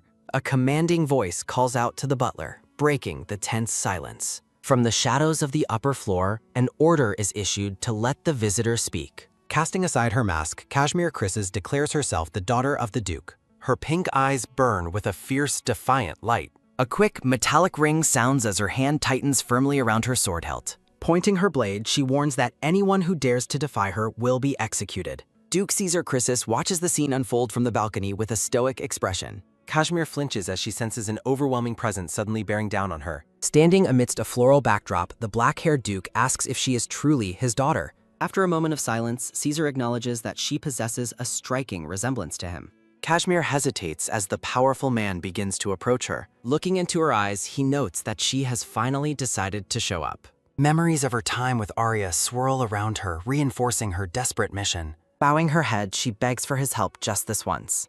Kashmir offers everything she has, promising her magic and soul in exchange for his aid. Kneeling in the Duke's private quarters, she waits for his judgment. A grim silhouette shows the father and daughter reaching a silent, dark understanding. Caesar tilts her chin up, focusing his cold gaze on her. He reflects on how she begged with such a firm attitude despite her desperate situation. Kashmir remains motionless, her resolve as sharp as the blade at her side. The Duke questions why she is revealing her bloodline now after remaining silent during her time as a mercenary. She acknowledges her status as an illegitimate child, but insists on the truth of her blood. A heavy thud sounds as she drops to her knees once more. Caesar looks down at her and asks for the meaning behind her sudden desperation.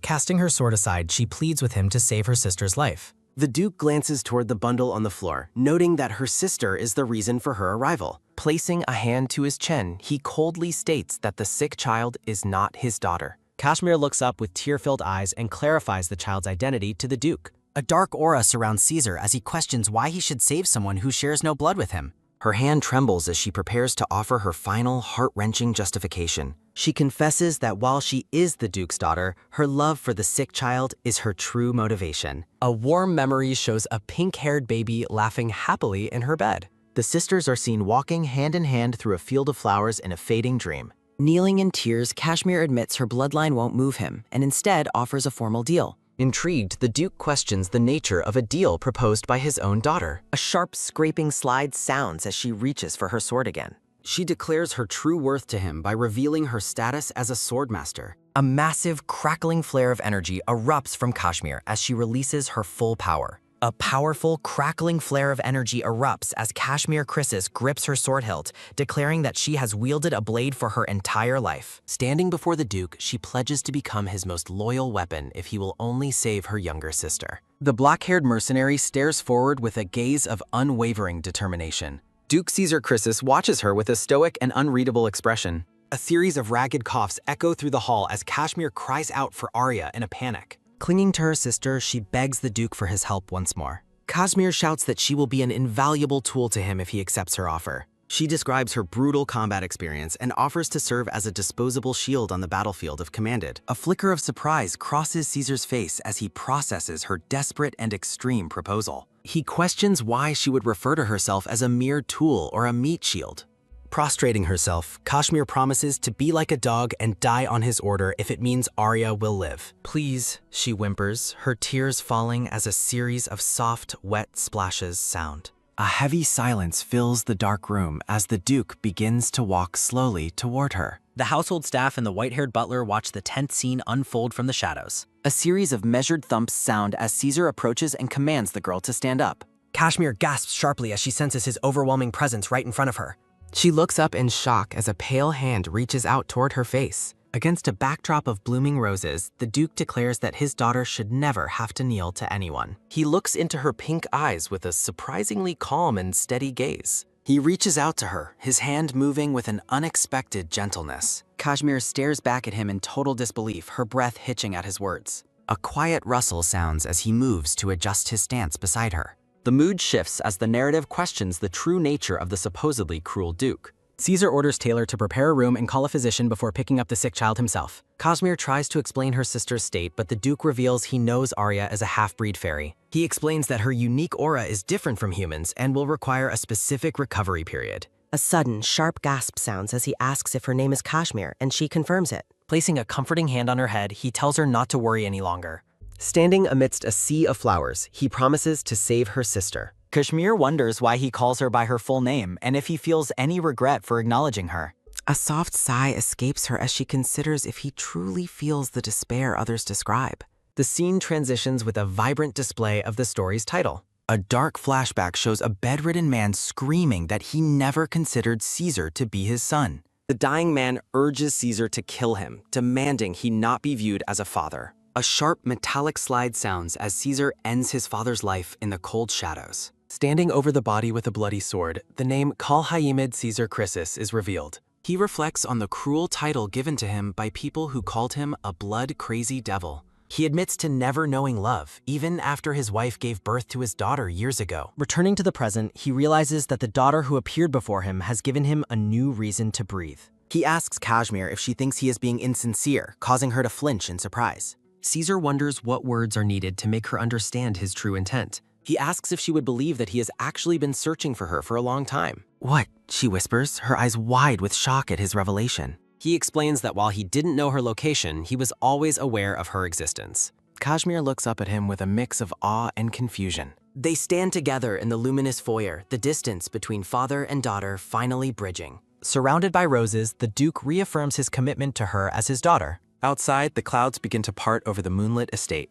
Inside a warm bedroom, a physician carefully examines the pink-haired Arya. A quick, soft pot sounds as the doctor confirms Arya's condition is stable and she will be fine. The physician advises that Arya should rest for a week or so to recover fully from her illness. Looking at her sleeping sister, Kashmir whispers Arya's name as a heavy, rhythmic shudder rocks her body. Caesar orders Taylor to have the room next to his cleaned and a bath prepared within 5 minutes, to which the butler obeys. The Duke turns away in silence. A brown-haired maid bows deeply, introducing herself as Maria and stating she will be serving the young lady. Maria and Kashmir exchange greetings, with the girl suggesting the maid simply call her by her first name. The Duke stands tall and silent. Maria kneels and asks Kashmir to feel free to speak, reaffirming that she is the lady's dedicated servant as the Duke watches. Kashmir reflects on the formality, thinking she is actually more comfortable being addressed by her full name. Surrounded by a dark aura, Caesar firmly declares that Kashmir is not indebted to the manor because it already belongs to her. Opening the door with a loud metallic creak, the Duke tells her his room is next door and to come to him if anything happens. The black-haired man bids his daughter a quiet goodnight as she stands in the threshold.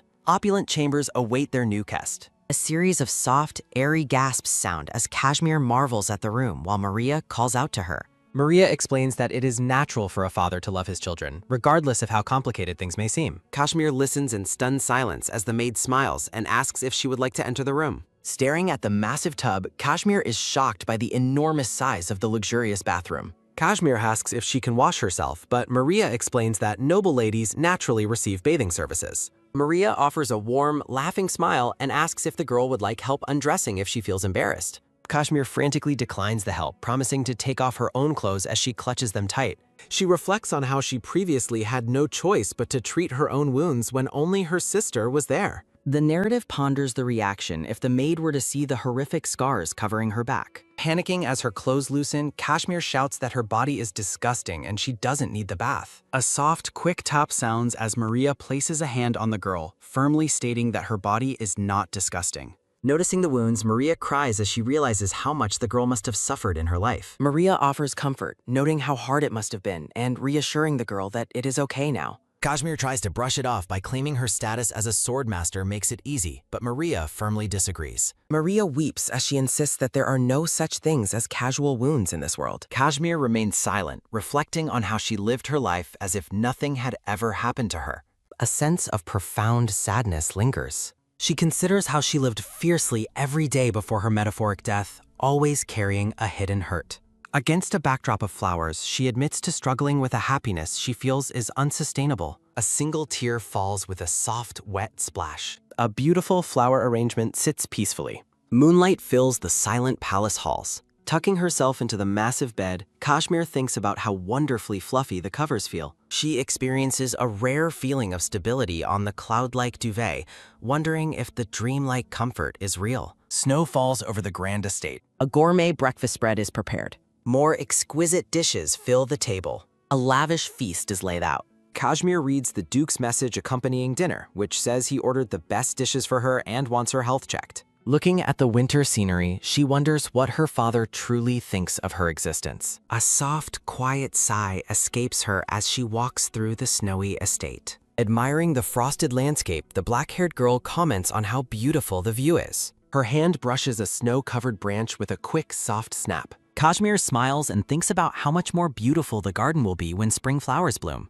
She quietly wonders if she will be able to stay in this peaceful place until the spring comes. Kashmir reflects on how the staff's kindness makes her feel compensated for her years of hard work. She realizes peace is a test. Kashmir recalls telling someone named Adita to trust in the kindness of others. She reflects that deep down, she also yearned to experience that same kindness and wonders if being naive would have made her life easier to accept. A poignant realization that such soft expectations never truly suited her. Walking alone through the snow, she thinks about the immense debt she owes him for saving her sister, Arya. A dark frame reflects her belief that she cannot afford to delude herself into thinking this peaceful life will last forever. A silhouette of a girl with long black hair runs away from the massive estate, underscored by the feeling that this place isn't her home. She decides that even if she is thrown out tomorrow, the outcome of her current mission is the only thing that matters. However, she thinks, her gaze turning toward the future. She envisions her sister Arya happy and surrounded by gifts and blooming roses. Kashmir believes that Arya deserves to live a joyful life as Arya Freya, regardless of their past struggles.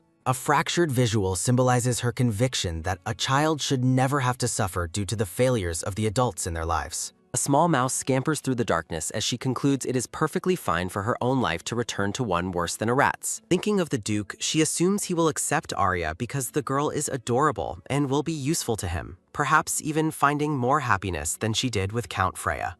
Her footprints lead away into a dark, frozen forest as she walks under a canopy of skeletal branches. Vibrant red blossoms defy the winter cold. Pausing by the snowy branches, the black-haired girl marvels at the sight of flowers blooming in the middle of winter. A series of soft thumps sound as she begins to climb a tree, her boots finding purchase on the bark. She tells herself that it should be fine to indulge in this for a moment, since no one is around to see her. Settling onto a high branch, she looks out over the frosted landscape. Her memories drift back to her childhood, realizing that she used to love climbing trees when she was little. She recalls a funny memory of hanging upside down from a branch by her legs. A chibi-style Kashmir sits happily on the tree limb as cherry blossoms fall around her. With a determined look, she decides to give it another try. A sudden, sharp slip sounds as her boot loses its grip on the branch. She falls backward through the air with a startled gasp. A soft laugh escapes her as her hair furls out. Closing her eyes, she notes how long it has been since she felt this comfortable, feeling separated from the heaviness of the world. She breathes in the sweet floral scent of the blossoms. The cold winter air and snowflakes make her nose feel itchy. While hanging upside down, she is unaware of a tall man in a red and white coat approaching her from behind. Huh? The black-haired man whispers, his red eyes widening in total shock at the sight of her. A loud thud and a cry of surprise echo as Kashmir falls from her perch. A black-gloved hand reaches out with lightning speed. He catches her mid-fall, holding her close as petals swirl around them. Flustered and blushing, Kashmir stammers as she asks Caesar why he is there, especially since she heard he wouldn't return until nightfall. Smiling gently, Caesar explains that after hearing the shocking news that a mercenary was actually his half-sibling, he worked all night long so he could return earlier. The narrative notes that in the original version of this story, he truly hated Kashmir. Kashmir wonders if he might still despise her despite his current gentleness. A gloved hand reaches out toward her long black hair. She remains convinced that no matter what she does, he will ultimately still despise her. Caesar notes that she looks tired and asks what is wrong, while Kashmir claims it is just a little cold and suggests she needs to leave. He stops her, looking into her eyes and asking point blank if she doesn't like him. Kashmir stares back at him, her expression a mix of shock and confusion. He continues his thought, his gaze intensifying as he speaks to her. Their feet stand together on the snowy ground, surrounded by fallen red petals. She questions why his complexion worsened the moment he saw her, and why he would reject her help. Caesar asks if she truly hates him that much, prompting a panicked Kashmir to shout that there is no way she could ever hate him. He mentions he heard she was his half-sibling, but points out that she never even told him about it herself. He reminds her that during the beast subjugation, he didn't listen when she told him to go back and kept following her instead, even if he wasn't much help.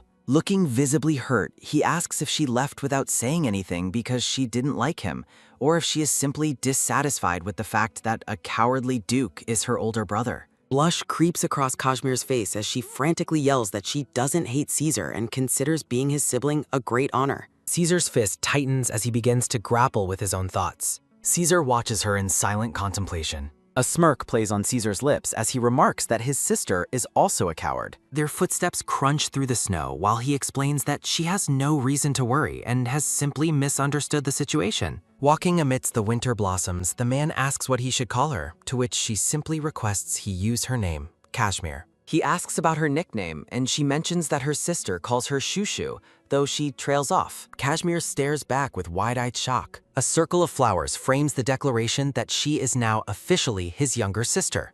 Kashmir looks down solemnly, addressing him as Your Grace, before asking if he truly doesn't hate her. Reflecting on her past as an illegitimate child and a mercenary without rights, she feels like a stranger who arrived unannounced. She looks down with a faint, sad smile, commenting on how lucky she is that he treats her so well. Standing together in the garden, Caesar tells her to listen carefully, asserting that she was actually the one who saved him. He explains that his current actions are only right because she saved him long before the beast subjugation occurred. Stunned, Kashmir questions if she really could have saved someone like him. Caesar stands with a firm resolve. He encourages her to take pride in being Princess Chrysis and his sister, reminding her that she has the right to do anything she wishes. Caesar's gloved hand reaches for hers as he admits she might not understand yet. Kneeling on the snow and pressing her hand to his forehead, he confesses that she dragged him out of his boring life and saved him. A gloved hand rests in peace. Looking up with a gentle gaze, he tells her to stop worrying and simply accept his favor. Petals swirl around the silent pair, a gaze filled with deep shock. Clutching the fabric in desperate thought, he points out the layout of the palace, noting the bedrooms on the second floor and the servants' quarters on the right. He guides her toward the end of the left hallway where the Duke's office is located. They recall a moment from earlier when the maid urged them to go quickly because the Duke had summoned them. Kashmir pauses near the door, recognizing a voice coming from inside. The absurdity of the moment lingers. From inside the office, the pink-haired Arya tells the Duke that growing up in the alleys has made her resilient to any harm he could do. Kashmir panics, wondering if the Duke is tormenting Arya, but Caesar quickly silences her with a soft shh. Through the doorway, Arya notes that the Duke's eyes change whenever they talk about her sister, Shushu. With a series of confident thumps, Arya declares she is not afraid and is certain of her own opinion. Slapping her hand on the desk, she reminds him that while she needed the spirit to be saved, he was the one who provided it. Arya questions why the Demon Duke saved her when they had no prior connection or contact. She asks why he, as her sister's father, failed to help when things were difficult in the past. Arya demands to know why he is only choosing to help them now. She questions if he wants to exploit her sister's power as the mercenary king, or if he intends to reject a daughter from the alleys. The Duke firmly tells her to stop. He warns Arya that she shouldn't push her limits if she values her life. Smiling brightly, Arya describes her sister, Shushu, as a weak-minded person at heart. She explains that if the Duke treats her sister well, Kashmir will eventually give him her whole heart. She warns that Kashmir will be devastated if his interest fades and he turns his back on her. Arya expresses gratitude for her life, but admits she feels compelled to speak up for her sister's sake. She emphasizes that her sister's well-being is far more important than her own life. She cautions him against doing favors recklessly if he isn't prepared to take responsibility for Kashmir until the end. She repeats the warning that he should not exceed his limits. Shrouded in a dark, threatening aura, Arya vows to kill him at any cost if he dares to hurt her sister. Overhearing the threat, Caesar thinks that her attitude is something to be proud of and that he'd like to learn it. Arya is startled as her name is called out. Kashmir opens the door and calls out to her sister with a hopeful expression. Arya rushes forward to hug her sister, asking if she is okay, while Kashmir reassures her that she feels no pain. Expressing her relief, Kashmir pauses as Arya looks up with a curious and questioning expression. Kashmir bows deeply to the Duke, offering her sincere apologies for Arya's past disrespect and asking for his forgiveness. A scraping sound echoes as the Duke pushes back his chair, stating that his mind is already made up. Looking intensely at the two girls, the Duke calls out both Arya and Kashmir by their new family names. Standing with a firm presence, the Duke declares that he will take full responsibility and that both of them will become his daughters. The scene transitions to the title card for the story. The Duke stands tall before them, formally asking if the two of them will accept becoming his daughters. A sudden, loud bang sounds as the doors are thrown open, causing Kashmir and Arya to react with shock as Caesar watches.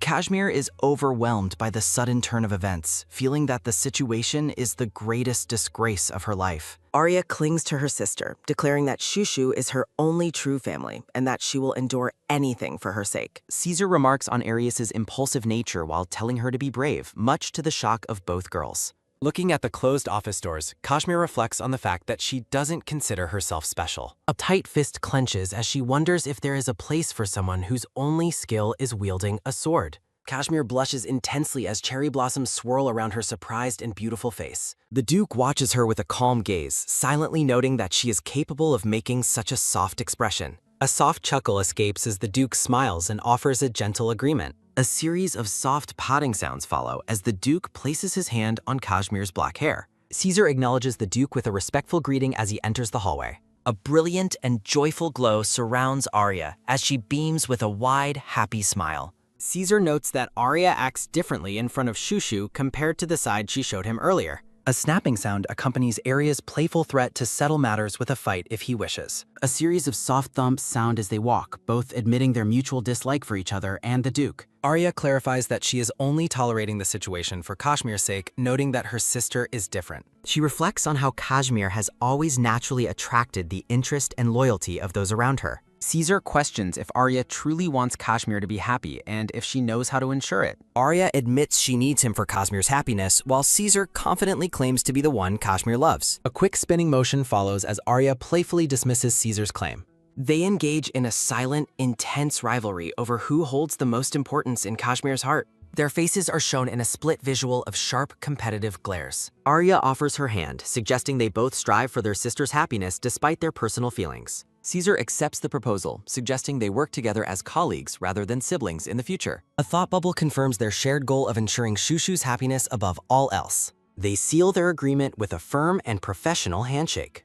A sudden, crackling spark of energy erupts between them as their intense rivalry flares. Arya waves a cheerful goodbye, telling Caesar she will see him later at dinner. Caesar waves back, politely telling her to take a good rest for now. Walking away from each other, both privately complain about how unpleasant and uncomfortable the encounter was. A heavy thumping sound accompanies the presentation of several ornate perfume bottles. Another thump sounds as jewelry boxes are opened to reveal sparkling pearls and gems. A final thump marks the reveal of a table laden with mirrors, brushes, and various cosmetics. The maids crowd around a shocked Kashmir, excitedly suggesting different accessories and colors for her upcoming debut. A quick snap of fingers draws attention as the Duke explains they have only 1 week to prepare for the event. A grand ballroom scene highlights the critical importance of a successful debut for nobles reaching age 15. A formal bow marks the arrival of Countess Helena Levito, who will oversee their etiquette training. Standing in the center of the room, Helena announces she will provide a crash course in essential etiquette due to the time constraint. The narrative notes that the manners of the nobility were incredibly complex and involved many lessons. A sense of impending trouble arises as the text notes there were several things Helena did not expect.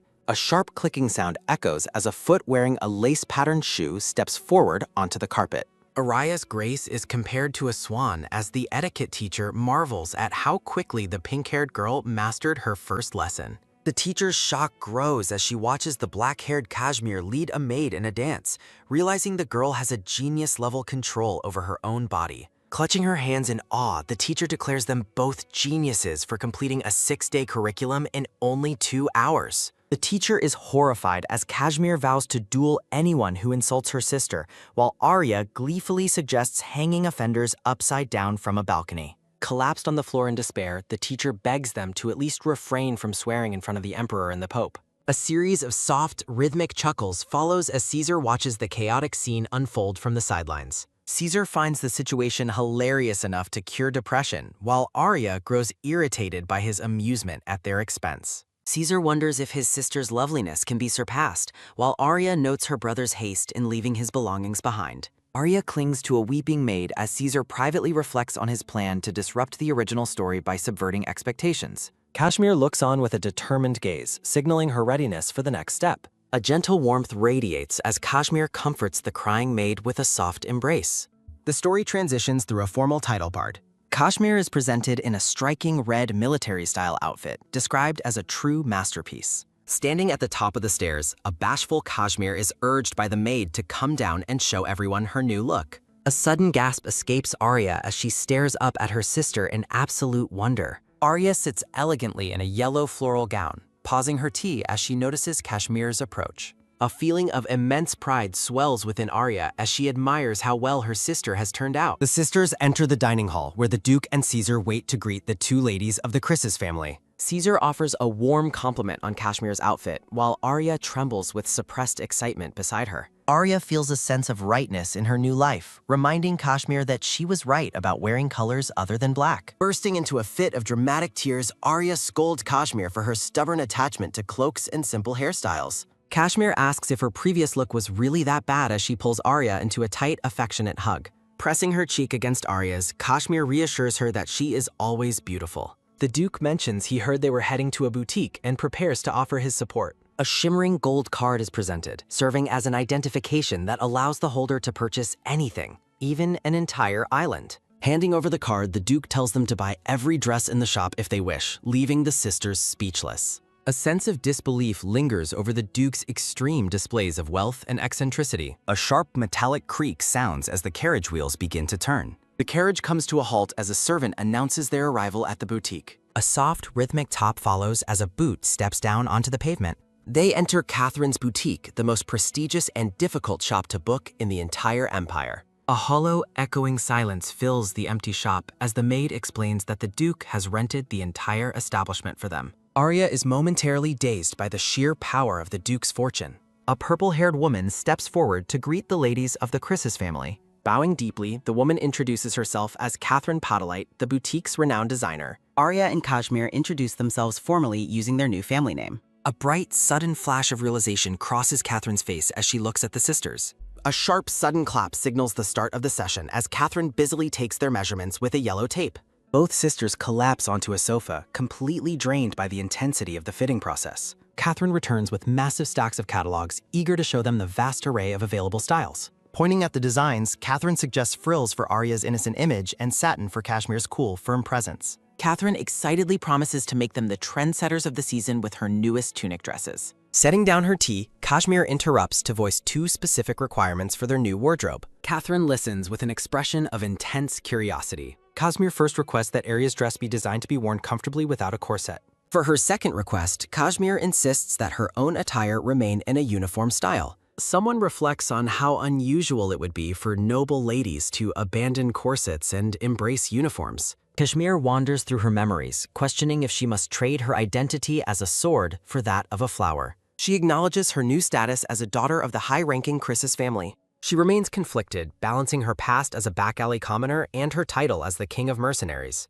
In the quiet study, the Duke encourages Kashmir to act freely and embrace her various identities with confidence. With a calm and resolute expression, the Duke promises that his only wish is to see her desires fulfilled. Kashmir looks up at him, her gaze sharpening as she prepares to state her non-negotiable terms. A bold statement appears on screen confirming that she has absolutely no intention of negotiating on this matter. Her inner conviction flares as she identifies herself strictly as a weapon meant for protection. Back at the boutique, Catherine is visibly stunned, arguing that no noble lady has ever dared to abandon corsets for uniforms. Kashmir presents her notebook, explaining that these simple designs will capture everyone's attention and asking for the designer's expert opinion. Catherine stares at the sketches with her mouth agape and eyes wide in total shock. Deep in thought, Catherine reflects on the immense difficulty of creating a unique design capable of leading a trend in high society. Kashmir watches Arya, determined to ensure her sister is never looked down upon the way she was in her original life. As Catherine flips through the pages, she admits the designs are groundbreaking and suggests minor adjustments to make them popular with young ladies.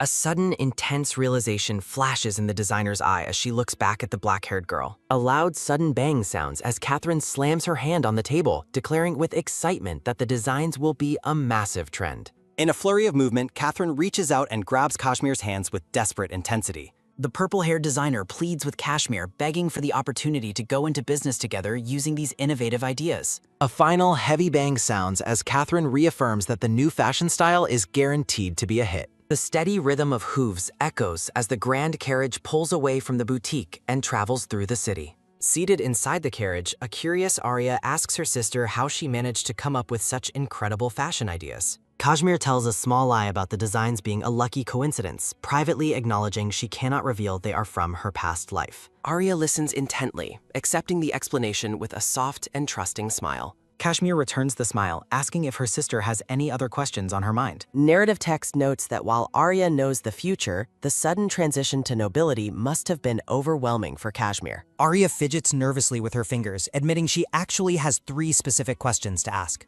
Turning her head to listen, Kashmir gently encourages her sister to proceed. Arya looks down at her hands, the atmosphere growing heavy with unsaid thoughts. Looking directly at Kashmir, Arya asks if she has known the truth for a very long time. Kashmir reaches out and takes her sister's hands, admitting she only recently discovered the reality of their situation. A portrait of Arya is shown, noting her heritage as the daughter of the Fairy King and her unique bloodline. A magnificent vision of Arya with glowing white wings appears, representing her energy, which is far beyond that of ordinary humans. Kashmir looks on with a sad expression, realizing she only recognized the fairy energy because of her memories from a previous life. Ornate text confirms that the power she sensed from her sister was indeed the energy of a fairy. Kashmir remains quiet, knowing she can't reveal the true length of her knowledge without revealing her reincarnation. Arya's second question is much sharper, asking if Kashmir is secretly the swordmaster and the mercenary king. A sudden tight squeeze of her eyes follows as Kashmir realizes Arya has likely known the truth for a very long time. A childhood memory shows the two together,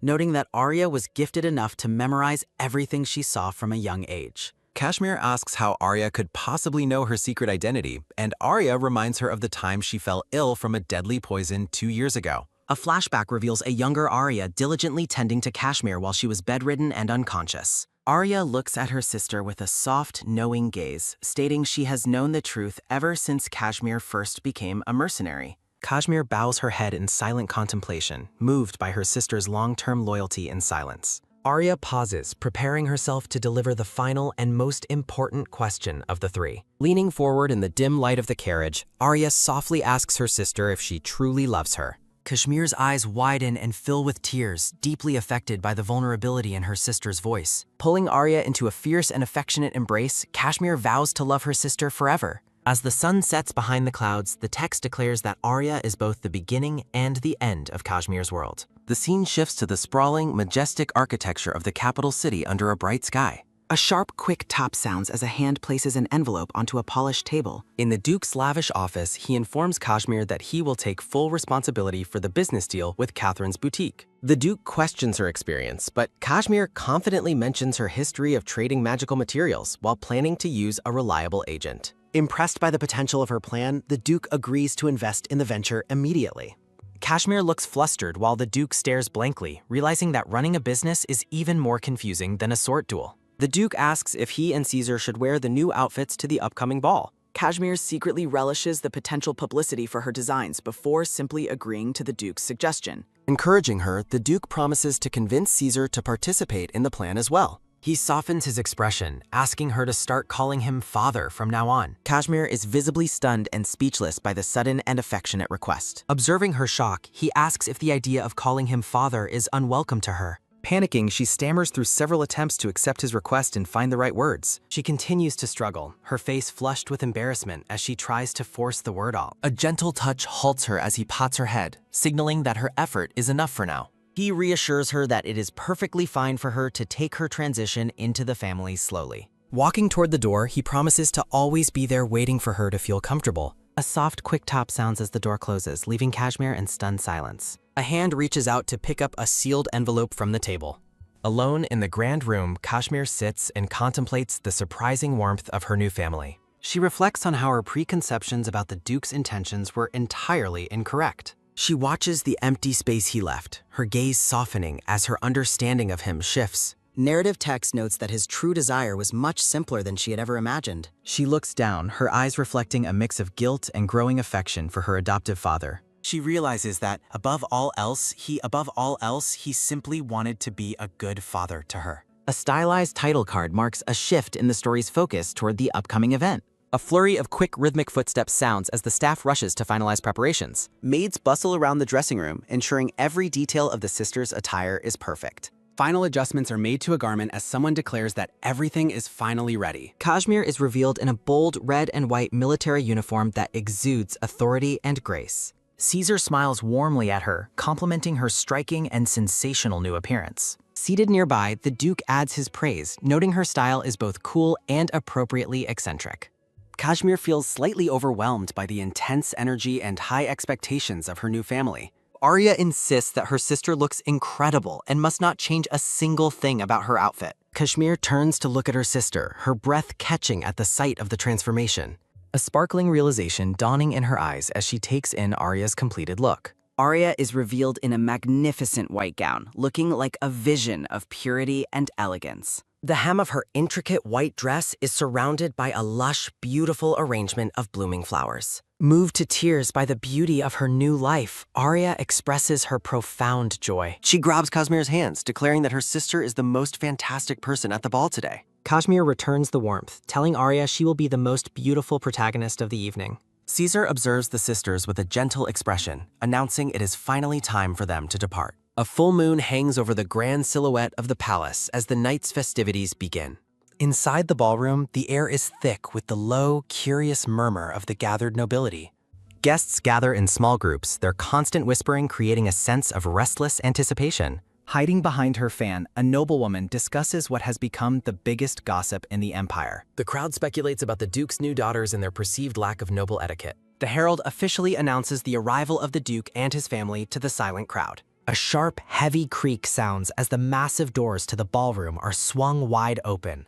Delicate blue roses frame the grand entrance, heightening the drama of the family's debut. Caesar leads the way, escorting Arya into the room as the guests watch them in absolute awe. A sudden, heavy silence falls over the entire crowd as they witness the sisters' entrance. A noblewoman gasps in surprise, her eyes wide with shock at the unexpected and stunning sight. A sharp tap sounds as a boot hits the floor, drawing every single eye in the room. The Duke and Kashmir enter together, shocking the room with Kashmir's revolutionary uniform and black harness. Observing the stunned reaction of the nobility, Kashmir notes that everything is going exactly as planned. The gathered nobility whisper in low tones as they observe the newcomer's arrival. The Duke finds the ballroom too noisy and encourages Kashmir to use her name or sword if needed. Kashmir internally scoffs at the idea of bringing a weapon into the imperial palace's banquet hall. An official's attention is captured by a sudden bow as he delivers a summons from the emperor. Caesar laughs while the Duke reacts with visible frustration to the official's untimely message.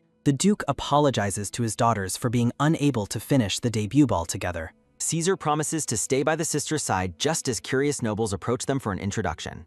A few noblemen express their honor at the meeting and eagerly ask for an official introduction. The intense gazes of Kashmir and Caesar leave the approaching nobles looking quite unsettled. Caesar officially introduces Kashmir as the elder sister and Arya as the younger sister to the crowd. A male guest asks about the purchase location of the black accessories they are currently wearing. Kashmir realizes this is the perfect opportunity to promote her business products to the curious guests. Her attention is taken by a sudden, quick tap sounding as she sets down her wine glass. Kashmir offers the boutique's location in exchange for a seat, which the guests eagerly accept. Kashmir observes that the bothersome nobles have left as she speaks softly with Arya. Arya looks toward the rest of the high society crowd, realizing she must fulfill her social obligations. Her focus is interrupted by a sudden, firm grab sounding as Arya takes her hand. Arya vows to bring high society to its knees for Kashmir, leaving her sister stunned. Kashmir watches her sister leave, noting that she is now truly alone in the crowd. Kashmir realizes she must act as a group of ladies greets her as Princess Chrysis. 3 noblewomen approach Kashmir and offer their congratulations on her successful debut in society. Kashmir reflects on her initial hope to meet others who possess genuine goodwill. Kashmir politely requests an introduction from the 3 ladies standing before her. The women introduce themselves as Lily Lilium, Lady Fleur, and Lady Melody from prominent families. Narrative text notes they are testing her. Kashmir maintains a polite fake smile.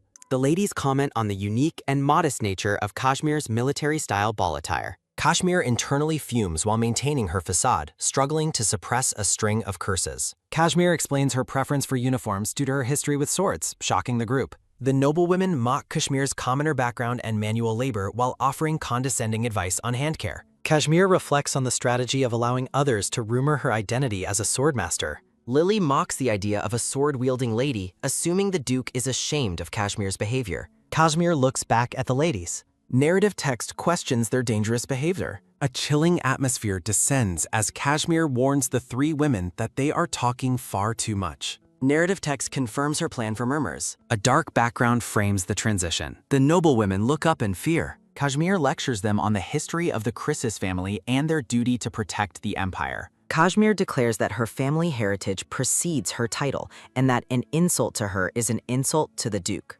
Kashmir critiques the ladies' outdated perspective on nobility and gender roles in the current era. Lily reacts with a panicked, high-pitched scream at Kashmir's sudden and aggressive social dominance. Warrior imagery represents a cultural shift. Red flower petals swirl as a new voice commandingly tells Lady Lilium to stop her behavior. Kashmir is shocked by the voice. Llewellyn Ducardo introduces herself while remarking on the perceived decline in the quality of high society.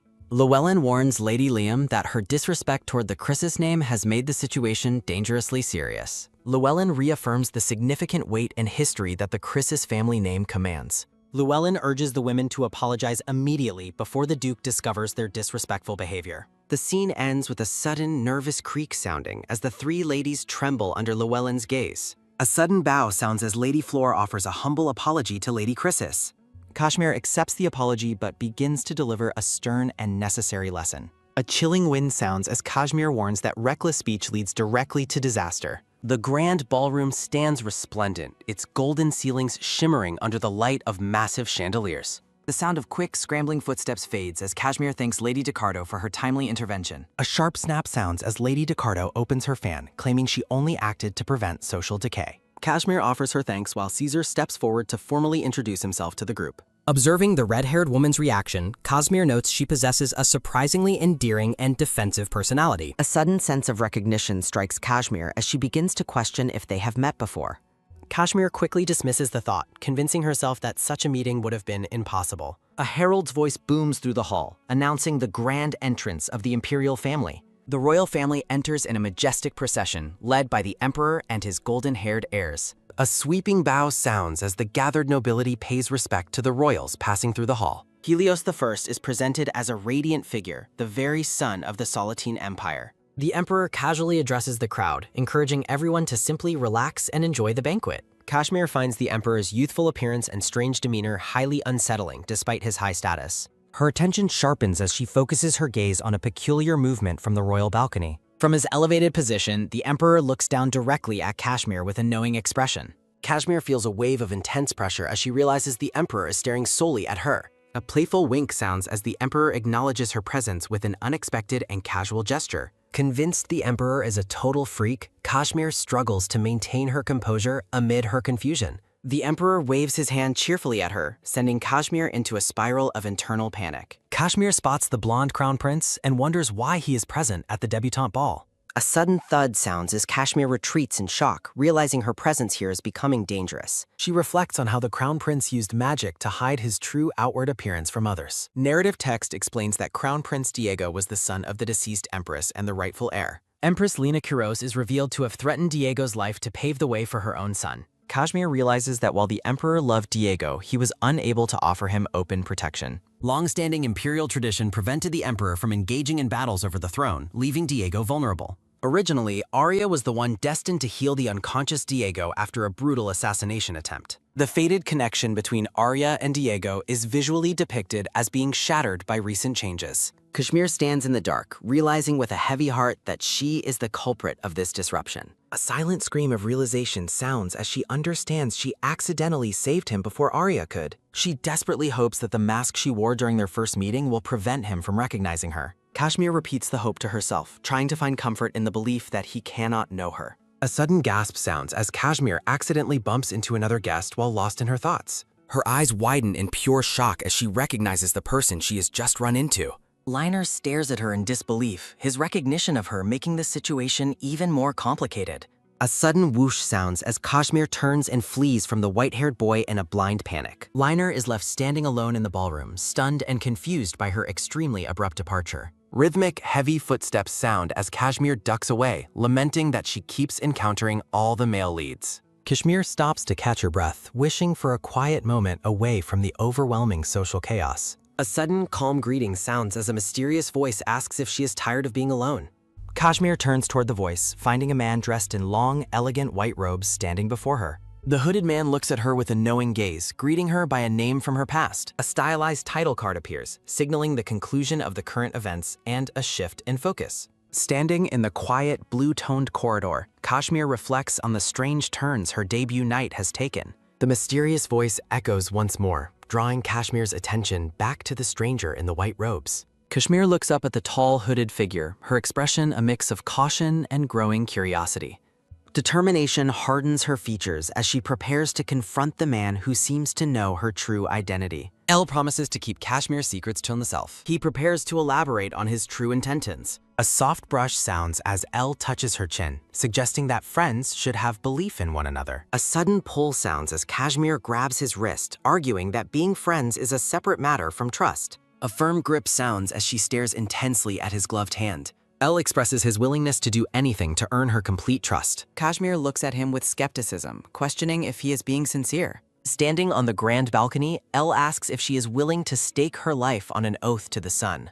A sudden gasp sounds as Elle agrees to her demands with a chillingly calm smile.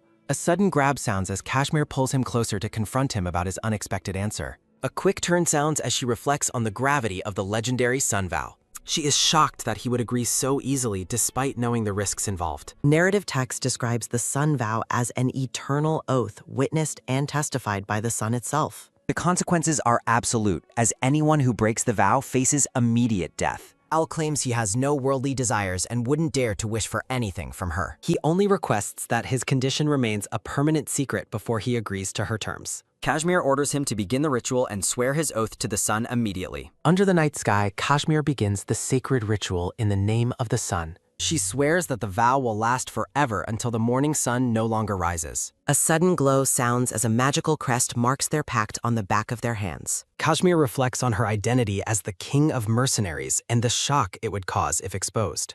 She prioritizes shielding the Duke from any scandalous rumors that could hinder him. Elle looks at her with a soft and oddly affectionate expression.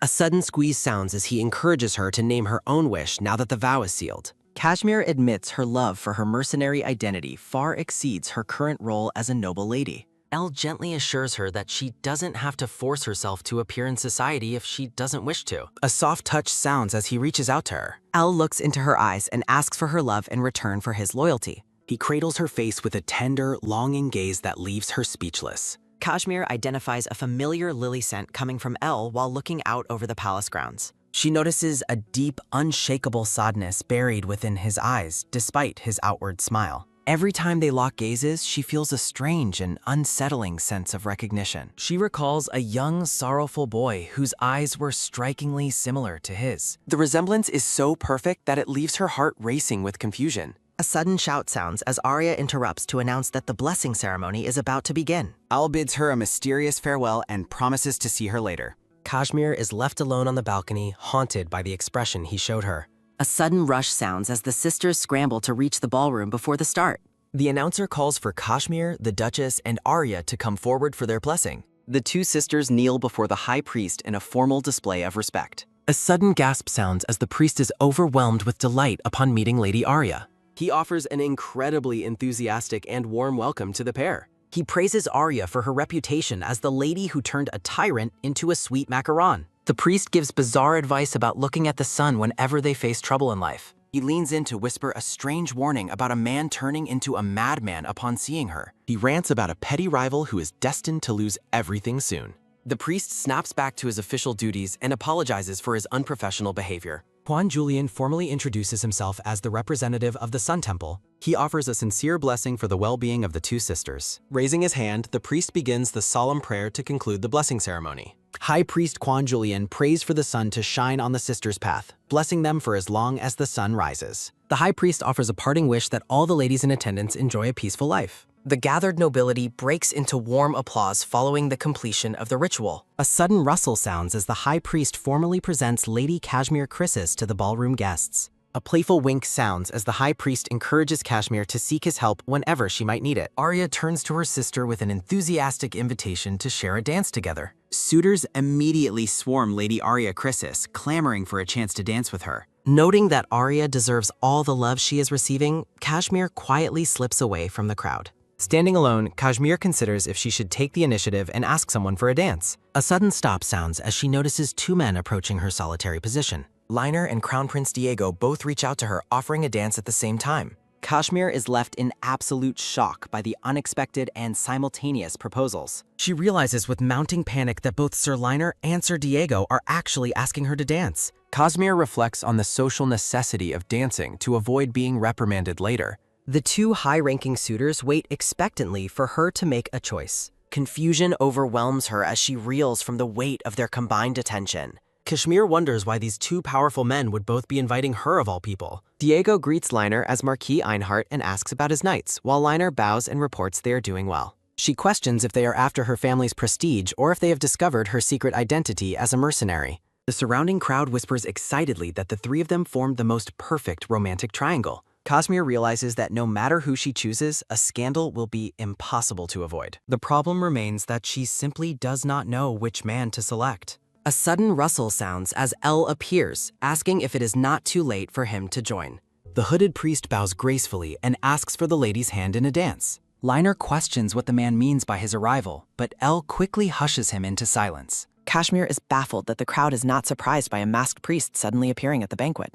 She decides that turning down all three of them would lead to the most damaging gossip of all. Kashmir accepts the hooded man's hand, thinking that dancing with El will make her the least hated by the crowd. El expresses his sincere pleasure at being granted the dance with Lady Krisis. Diego notes that her family has kept her hidden and admits he is curious about her identity and dancing skills. Kashmir apologizes for her lack of skill and promises to ask him later, which the prince says he looks forward to. Liner bows his head and asks for his own chance to dance with her. A dejected sigh sounds as the white-haired boy looks on with puppy-like sadness. A heavy silence sounds before Kashmir promises to ask him for a dance first next time, making Liner agree to wait. Narrative text explains that choosing either ideal groom would have made her the target of every woman's jealousy. Kashmir concludes it is better to reject both, while El admits he did not expect her to accept his invitation. A firm squeeze sounds as El takes her hand to lead her onto the dance floor.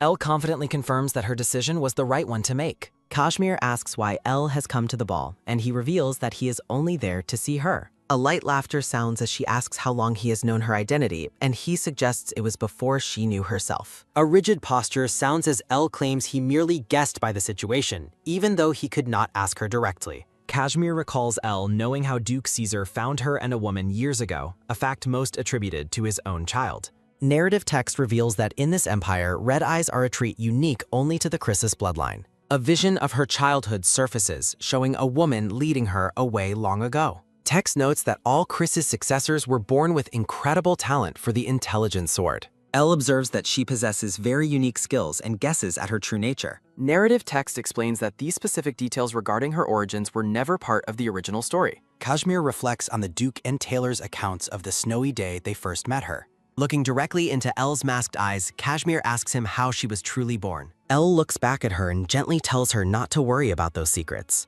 El and Kashmir dance together as a joyous spin sounds. Holding her close during the dance, El expresses his happiness that she is Lady Krisis. Kashmir gazes up at him with a look of stunned realization. Their rhythmic movement continues as a firm step sounds. Elle observes that she is no longer hiding her true self behind her former persona. The two share a quiet moment on the dance floor, surrounded by blooming white lilies. The surrounding guests celebrate the performance as a loud clap sounds. Kashmir admits she is impressed by how much he knows about her, and Elle cryptically replies that he is more capable than she might imagine. Elle changes the subject to warn her about the upcoming arrival of a delegation from the Erotic Kingdom. Concerned, Kashmir asks if something is wrong with the delegation, and Elle warns her to be wary of them because of their new king. He warns her that a dangerous madman might be traveling with the group, leaving her confused. Elle emphasizes that she must ignore this person if they meet as a steady grip sounds. He reassures her that while diplomacy is difficult, Duke Caesar and he will both support her. When she asks who the mysterious person is, Elle apologizes and says he cannot reveal the identity. A frustrated Kashmir wonders how she can avoid a person she doesn't even know.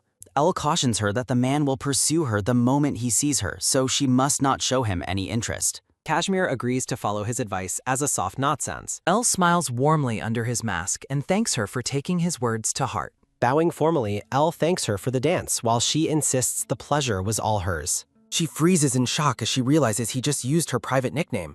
Standing amidst lilies, Elle declares that his feelings for Shushu will never change. The ballroom crowd blurs as the scene shifts.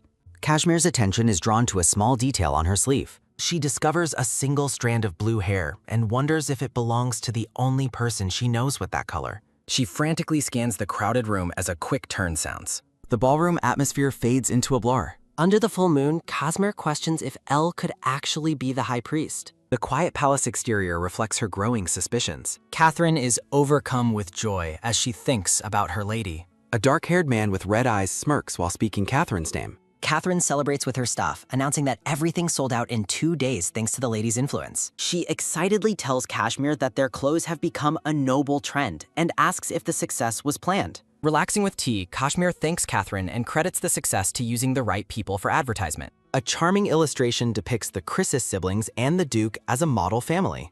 Arya is swamped with a mountain of party invitations following her successful debut. Her quiet reflection is punctuated as a sharp clack sounds. Kashmir realizes there is still one mystery regarding Elle that she hasn't solved. She dwells on the connection between the blue hair she found and Elle's mysterious behavior. Morning light shines over the grand palace. High Priest Quan Julian smiles brightly and expresses his honor at being invited. He asks Kashmir how she has been since her debut and notes how much time has passed. While Kashmir politely responds, Julian rambles about her new business being the talk of the temple. He continues to chatter about fashion bands and smugglers while Caesar looks on with pure irritation. Julian's gossip spirals into nonsensical questions about the Pope's morning attire. Caesar and Arya reach the limit of their patience with the priest's incessant babbling. Kashmir finally asks Julian to stop talking, and the priest apologizes for his over-enthusiasm. Narrative text explains that Kashmir invited Julian to formalize the sun vow after learning she was the Duke's daughter. She reflects on her dangerous past as a mercenary and her desire to protect her new family from her enemies. The household staff voluntarily agreed to the vow's secrecy, but Julian remains a curious variable. Kashmir notes Julian's oddly calm reaction to her secret and suspects he is hiding his own knowledge to test her. Servants gossip about the high priest's arrival, while a narrator explains the simplified sun vow requested by the former mercenary king, Kashmir. High Priest Julian proudly confirms his role in overseeing the sacred secrecy vow for the massive household. Duke Caesar offers a donation to the temple, but Julian insists that a simple cup of tea is payment enough. Kashmir is taken aback when the priest makes a sudden and personal request to speak with her. Arya and Caesar react with intense, overprotective hostility toward Julian's suggestion of a private meeting. A flustered Kashmir attempts to mediate the conflict and calm her furious family members. She offers Julian tea as a gesture of apology for her family's behavior despite her sister's protests. The scene shifts to a serene, sunlit conservatory as the two sit down for their discussion. Hot tea is prepared as the atmosphere in the garden becomes quiet and reflective. Kashmir admits she did not expect her family to react so strongly to his presence. Julian suggests that he understands the deeper reasons behind her invitation for tea. Sensing his insight, Kashmir prepares herself to ask the priest her questions directly. She asks about the physical manifestation of the sun vow, specifically the appearance of the mandala mark. Julian confirms that the mark's validity is an undisputed truth trusted by everyone in the empire. Narrative text emphasizes that the divine mandala's sun mark is impossible for anyone to forge. Kashmir reflects on the fact that she was questioning a fundamental and obvious theological truth. Julian playfully feigns heartbreak, asking if she truly doubts his integrity as a man of the cloth. Kashmir explains that her skepticism stems from a previous experience with a similar magical vow. She asks for permission to inquire about one more secretive matter, and Julian agrees. The priest's expression remains calm as Kashmir asks if he knows a mysterious man named L. Julian cycles through a series of comedic, panicked reactions as he tries to process her question. He suddenly chokes on his tea and struggles to maintain his composure. Julian claims that L is a longtime senior colleague from the temple who has helped him immensely. Kashmir asks for a description of L's character, and Julian claims he once saved the man's life. Narrative text describes L as a highly emotional and gentle individual. Julian compares L to the sun god while silently begging for divine forgiveness for his blatant lies. Kashmir recalls that the god Ra is actually known for having a violent and strict personality. Julian quickly amends his description, insisting that L is simply as warm and gentle as the sun. He reassures her that L is a good person while privately expressing his own internal distress. Julian dramatically laments his own ongoing struggles with a deep and persistent lovesickness. Kashmir remains deadpan and unimpressed by the priest's sudden theatrical outburst. The priest shifts the focus of the conversation and invites Kashmir to visit his temple. Kashmir asks if there is a specific purpose or a hidden reason behind this sudden invitation. Julian makes up a bizarre story about a sick temple dog that misses her and needs her attention. Kashmir agrees to visit as soon as possible, much to Julian's immense and visible relief. He offers a formal blessing as he prepares to conclude their meeting and depart. Julian stops at the door to deliver a final message he claims was his actual purpose for coming. A mysterious and knowing smile plays on the priest's lips as he leans in. A quiet whisper sounds as Julian shares a shocking secret with the stunned lady. A sharp clack sounds as the door shuts, leaving Kashmir standing alone in total silence. She stands in the garden completely bewildered and frozen by the priest's final words. The colorful sunset sky reflects her growing confusion regarding the nature of his apology. The scene shifts to a training arena where onlookers gossip about the Duke and his daughter. Kashmir prepares for a training session, surprised by the idea of a competitive match. Caesar explains that he wants to test her skills and warm up after their long time apart. He warns her to keep their spar private so as not to be seen by the rest of the household. Caesar and Arya's bickering echoes in the background as the family bond is tested through humor. The Duke jokes about his children's attitudes while Kashmir asks him to be nice to her. A sudden, sharp clang sounds as their training swords meet with incredible force. Narrative text declares that the two masters are perfectly matched in strength and skill. Kashmir effortlessly swings a massive heavy sword as a quick swoosh sounds. A loud clang sounds as they clash, and Kashmir notes that Caesar's skills far exceed his reputation. Grinning through the intensity, Kashmir finds the fight much more interesting than she expected. Caesar stares her down as Kashmir admits her competitive drive to win is fueling her. The observing staff gasps in collective shock as a sharp exclamation sounds. Kashmir performs a rapid acrobatic flip over Caesar to regain her footing. Their blades meet again with a resounding, sharp clang that echoes through the arena. Caesar offers a small smirk and remarks on her highly unique fighting style. Kashmir charges forward with incredible speed, leaping high into the air for her next strike. As she readies her blade, she tells her father to stop joking around during their match. Narrative text explains that a swordsman untying their hair mid-battle signifies absolute confidence in their skill. Caesar unties his dark hair and lets it flow, signaling his intent to get serious. Standing tall, he declares that his long hair will not hinder him in any way. Narrative text emphasizes that Caesar's gesture is an obvious and direct provocation to his daughter. He pledges to fight on equal terms according to his daughter's strong will. Caesar feels a sense of elevation at finally meeting a truly strong opponent. Looking at the palace, Kashmir realizes that Caesar's true power is beyond anything she previously imagined. Caesar commands her to defend herself as the pace of the battle accelerates. Kashmir unleashes a flurry of relentless high-speed attacks against her father. She grows confused as she realizes he's only deflecting her attacks rather than counterattacking. Narrative text poses the questions of why he is wasting power and hesitating to strike her. Feeling mana surge through her, Kashmir realizes she will tire first and must win quickly. Clashing again, she decides to use a desperate maneuver she reserved for extreme disasters. The friction of their clashing swords creates sparks as Kashmir pushes past her limits. Tightening her grip on her hilt, she prepares to launch her final, decisive move. Caesar's eyes widen in surprise as a sharp gasp sounds from the sidelines. He reacts with shock as Kashmir lunges forward with a sudden, unpredictable strike. A quick tap sounds as she pivots her foot to change the angle of her blade. Arya screams her sister's name in terror as the match reaches its dangerous peak. A sudden spray of blood coats the area as a wet splash sounds.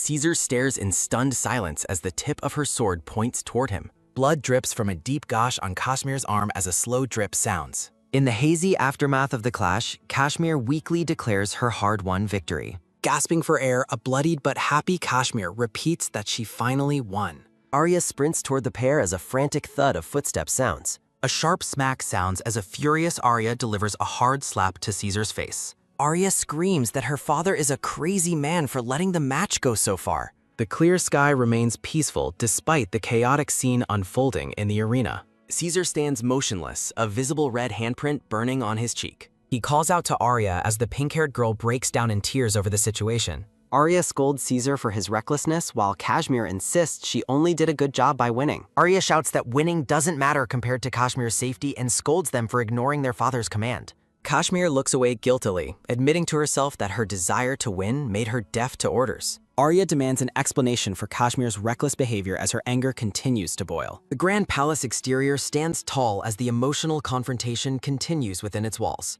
A simplified sketch depicts Kashmir's state of utter exhaustion and injury. Arya continues her tirade, yelling that nobody listened to the warnings to stop the match. Embracing her sister, Arya asks why she fought like a crazy dog without regard for her own body. With tears streaming down her face, Arya asks if this recklessness is why Kashmir was always injured. Kashmir apologizes and confesses that since she never learned formal swordsmanship, she only knows how to attack. Caesar watches as a frantic Arya scolds her sister for her recklessness. Kashmir gazes at her father with a soft, pleading expression. Caesar pulls Kashmir into a tight embrace and vows never to hurt her with his own hands again. Stylized text introduces the title of the story. Kashmir looks on with wide eyes as her father continues to hold her. Caesar gently tells Kashmir that she can do anything except put herself in harm's way. He sternly reminds her that in the face of danger, self-defense is a priority over reckless engagement. Caesar asks what she was thinking during the fight while pulling her into a warm hug as a soft, comforting squeeze sounds.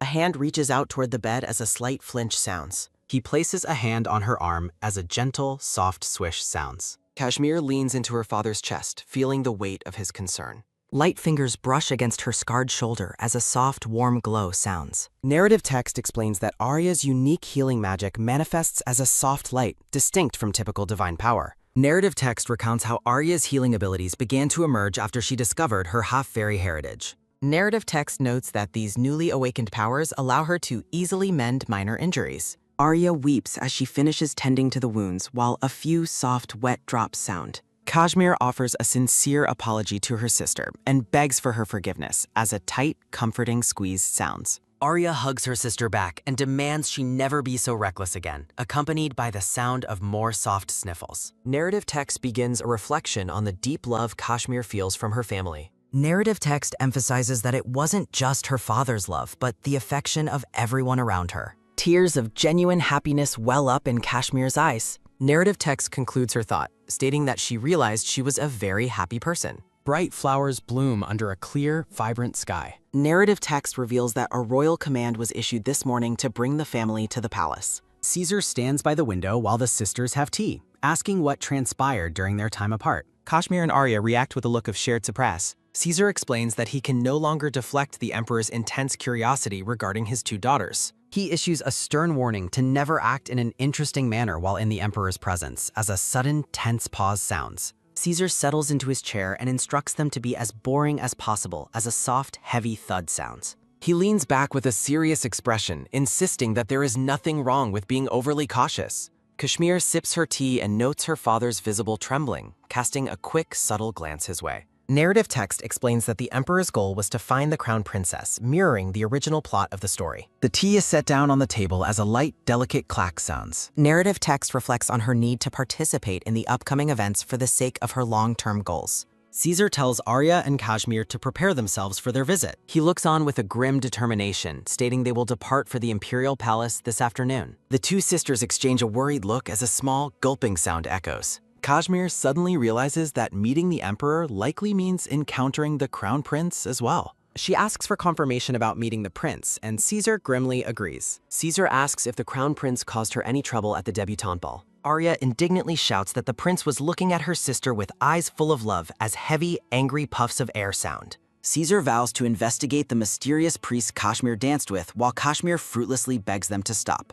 A butler enters to announce that the carriage is ready as a sharp, rhythmic tap sounds. Caesar notes the emperor's impatience as a sharp, impatient click sounds. The massive and ornate imperial palace stands under a bright sun. The arrival of the duke and the princesses is formally announced as a heavy, resounding thud sounds from their steps. The emperor greets them from his throne, flanked by the crown prince. Kashmir observes that the emperor looks remarkably young for his position. Narrative text mentions the intense pressure and envy caused by the duke's announcement of his daughters. Kashmir stands tall with a confident smile, resolved never to kneel before someone like the emperor.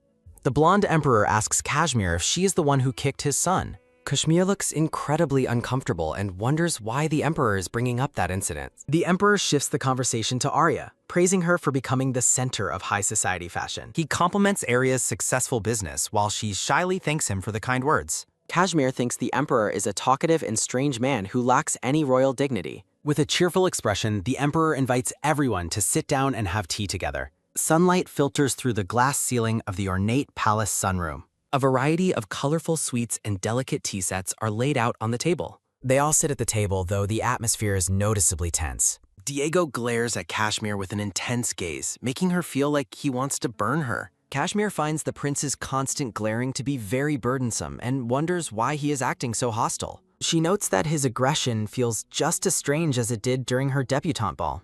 Kashmir casts a subtle, sideways glance with her pink eyes. A sudden wave of worry hits her as she wonders if he has realized her secret identity. Memories of a night spent with a wounded man and a mask flash through her mind. Kashmir is deeply embarrassed to realize that the man she helped, Dedita, was actually the crown prince. Silence falls over the table as Kashmir sips her tea while sitting across from Diego. The narrative text confirms that the man she encountered was indeed Crown Prince Diego. Kashmir focuses on her tea, trying to maintain her composure under the prince's scrutiny. The blonde-haired emperor watches the scene with a pleasant and relaxed smile. He warmly reiterates that he has been very eager to meet Kashmir in person. The emperor finds it wonderful and amazing that Kashmir actually dared to kick his son. He laughs uproariously, admitting he has been mocking Diego for getting kicked by a princess. Caesar tells the emperor to stop confusing his daughter, while the emperor defends his playful teasing. Diego looks away in frustration as a sudden, sharp hack sounds from Kashmir's throat.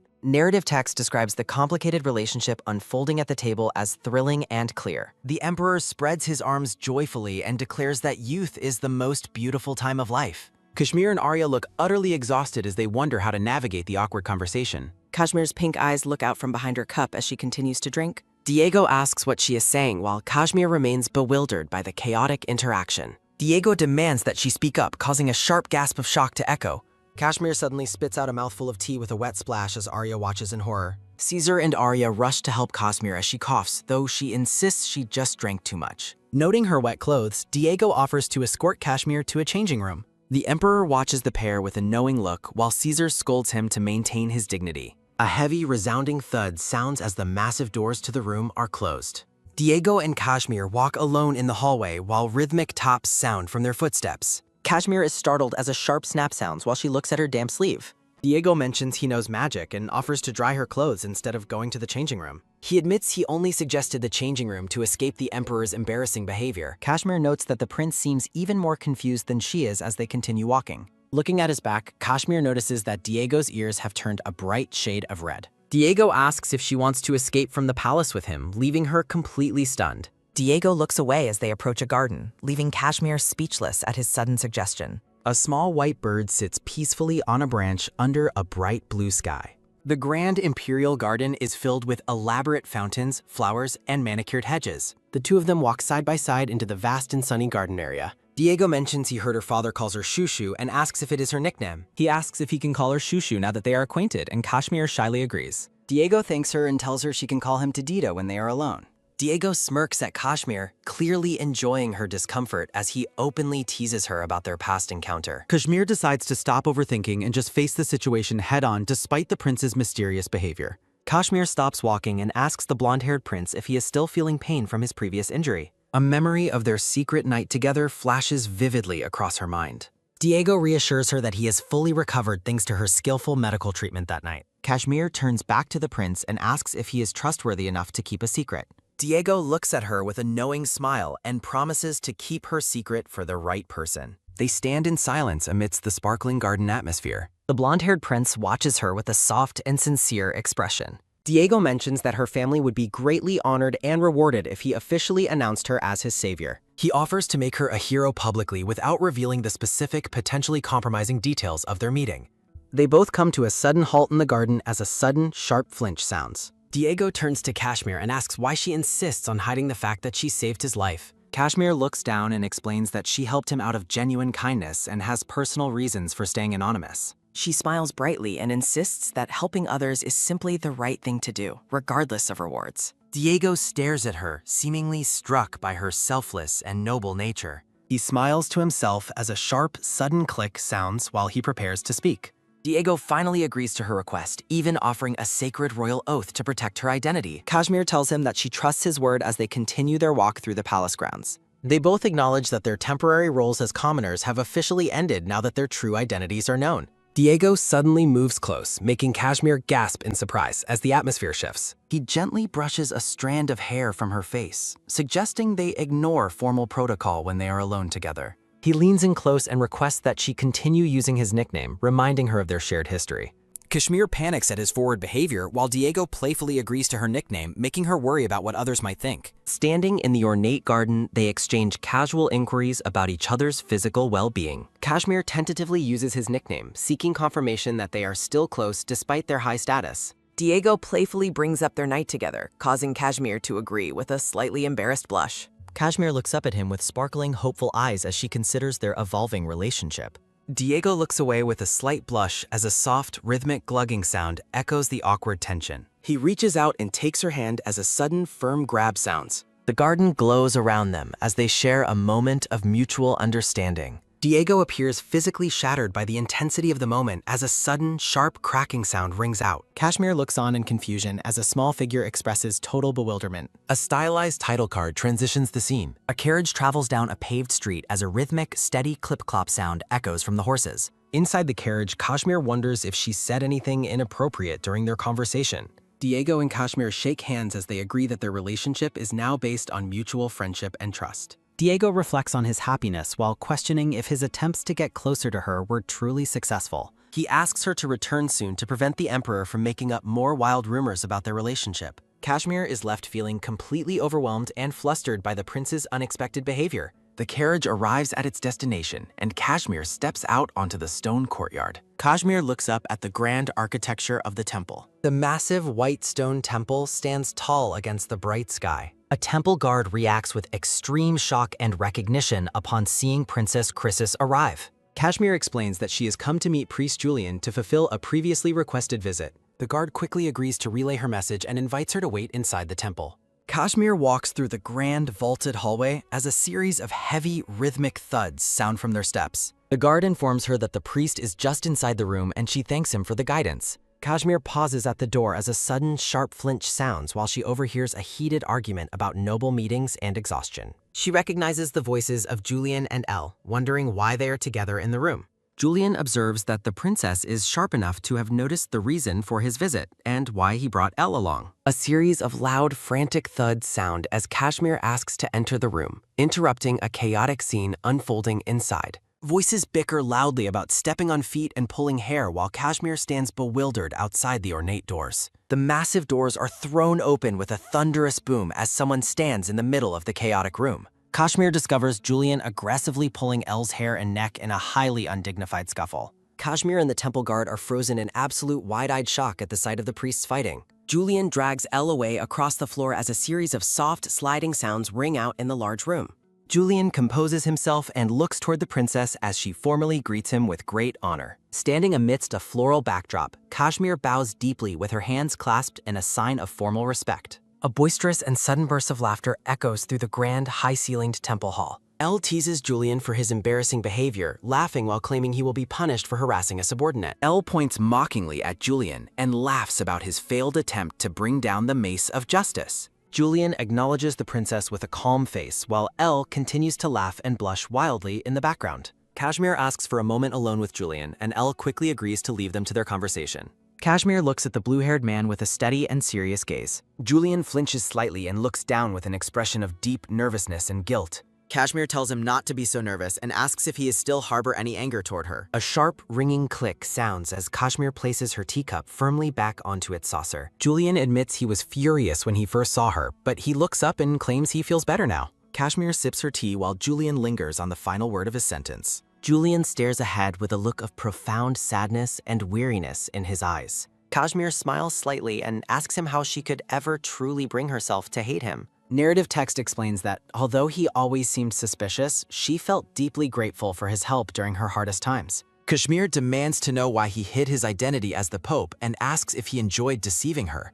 Julian stands up with a sudden, sharp jolt, his face filled with genuine shock and alarm. Julian trembles as he desperately tries to explain that his intentions were never to deceive her. Julian says he truly wanted to tell her the truth, while Kashmir pointedly asks why he chose not to. Kashmir watches Julian in silence as he looks away, unable to meet her gaze. Narrative text reveals that Arya's lack of divine power as a half-fairy made her a vulnerable target for dangerous groups. Kashmir questions why a powerful pope would ever need to strike a deal with a lowly mercenary. Julian clenches his hands together and admits with a lowered head that he only wanted to help her.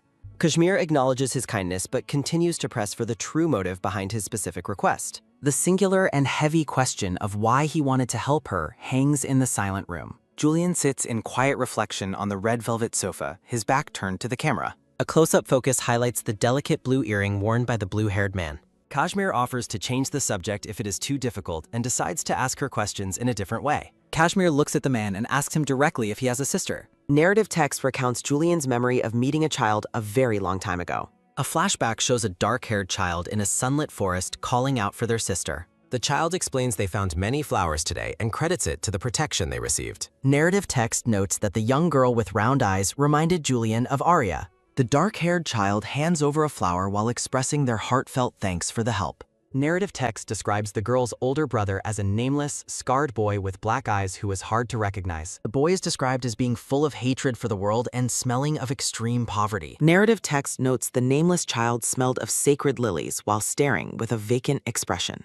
Julian confirms to Kashmir that he does indeed have a little sister. A soft, rhythmic whisper sounds as the child from the memory shares a quiet secret. The girl smiles brightly about her brother's recovery, though a dark bubble confirms she is now dead. A soft, quiet whisper sounds as the two children share an intimate moment in the sunny forest. The girl smiles warmly while expressing her happiness, but the somber truth of her death remains. The story takes a nostalgic turn. Narrative text recounts a fateful day when she saved a pair of siblings from bullies. A young, dark-haired girl looks up with a sweet, blushing face. Narrative text explains that the sickly orphan girl reminded her of Arya. As visits became frequent, the young girl happily displays a basket full of herbs. A rhythmic patter sounds as the young mercenary approaches, prompting the girl to call out to her brother. A sudden snatch sounds as the mercenary grabs the girl's arm, telling her to come closer. The dark-eyed boy shields his sister and warily asks why she has returned yet again.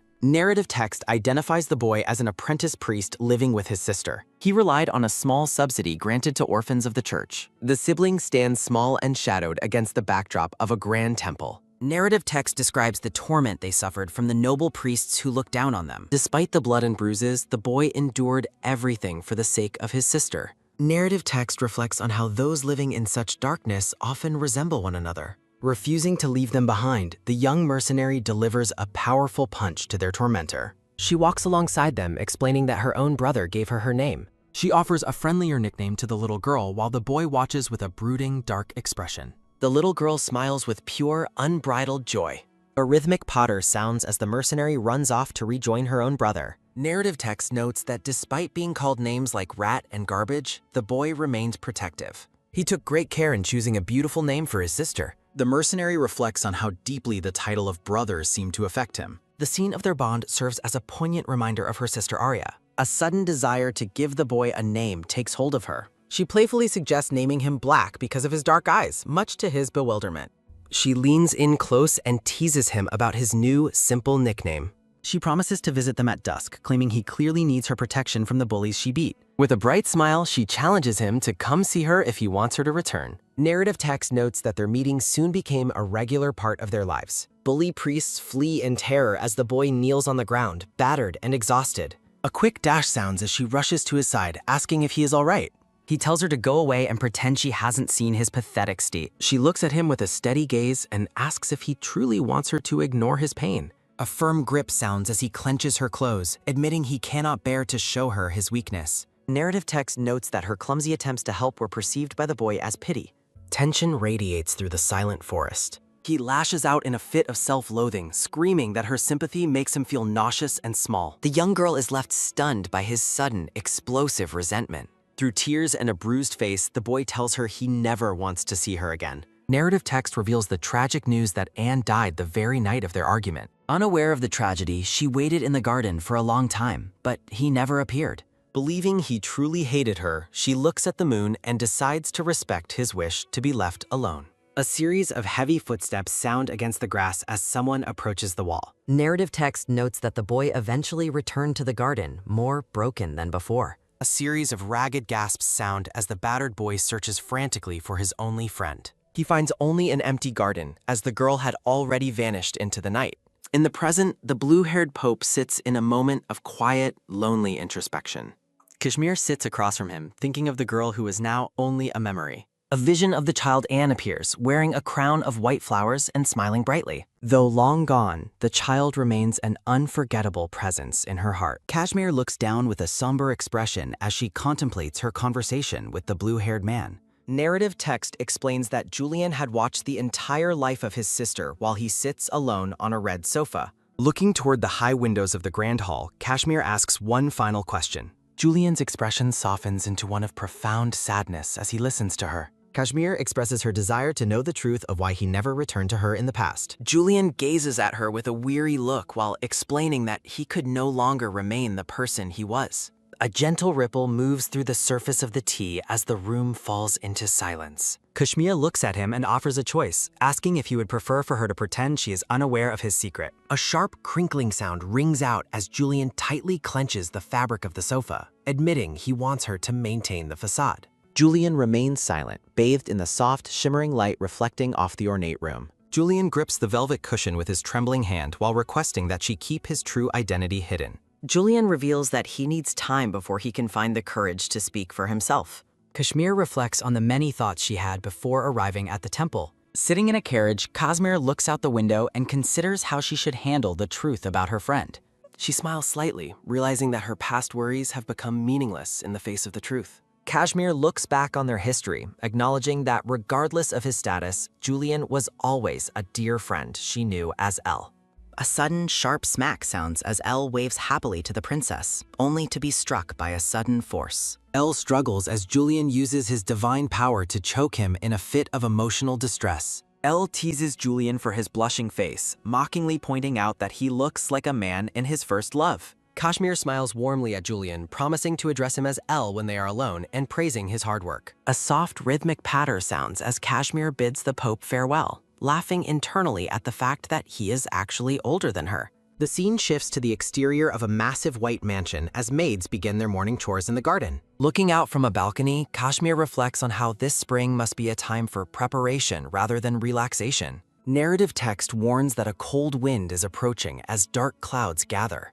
A firm, rhythmic top sounds as Kashmir stands on a footstool, vowing to prepare for the coming war to keep her family safe. A close-up focus highlights a pink invitation sealed with red wax and a small bouquet of red flowers. Kashmir looks at the letter with a surprised expression, questioning if they were both invited. Sitting in the salon, Kashmir wonders why a socialite like Llewellyn would invite a swordswoman with no social standing. Arya scoffs at the letter, claiming it is laughable how transparent the invitation's true intent is. A sudden, sharp jolt sounds as Arya stands up, insisting that Llewellyn would never truly want her presence. Arya points out the absurdity of being invited to tea by someone she had previously dueled. Narrative text explains the intense rivalry between Arya and Llewellyn that began in high society. A sudden, sharp snap sounds as Arya throws the letter down, declaring the invitation is merely a ploy to reach Kashmir. Arya warns her sister to be careful, claiming that Llewellyn's target is actually Kashmir herself. Arya highlights the suspicious timing of the tea party, which coincides perfectly with her own busy schedule. Looking across the grand room, Arya warns that the clever woman likely intends to exploit Kashmir. The maid pours tea while Kashmir remains confused about her previous encounters with Lady Ducardo.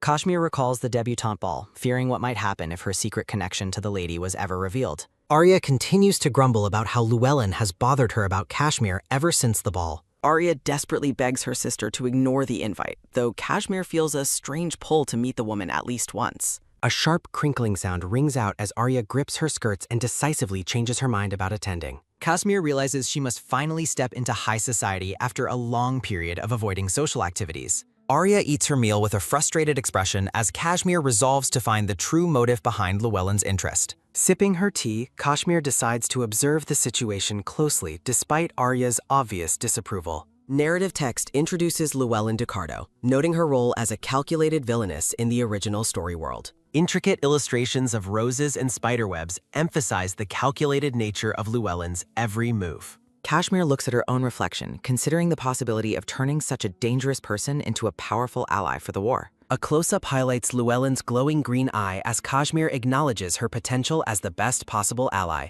A soft, rhythmic tap sounds as Kashmir holds her tea, deciding to use the lady as a tool if necessary. Narrative text concludes that her actions are driven by the absolute need to protect those she loves. A firm, heavy step sounds as a pair of black boots crush the red rose petals scattered on the ground.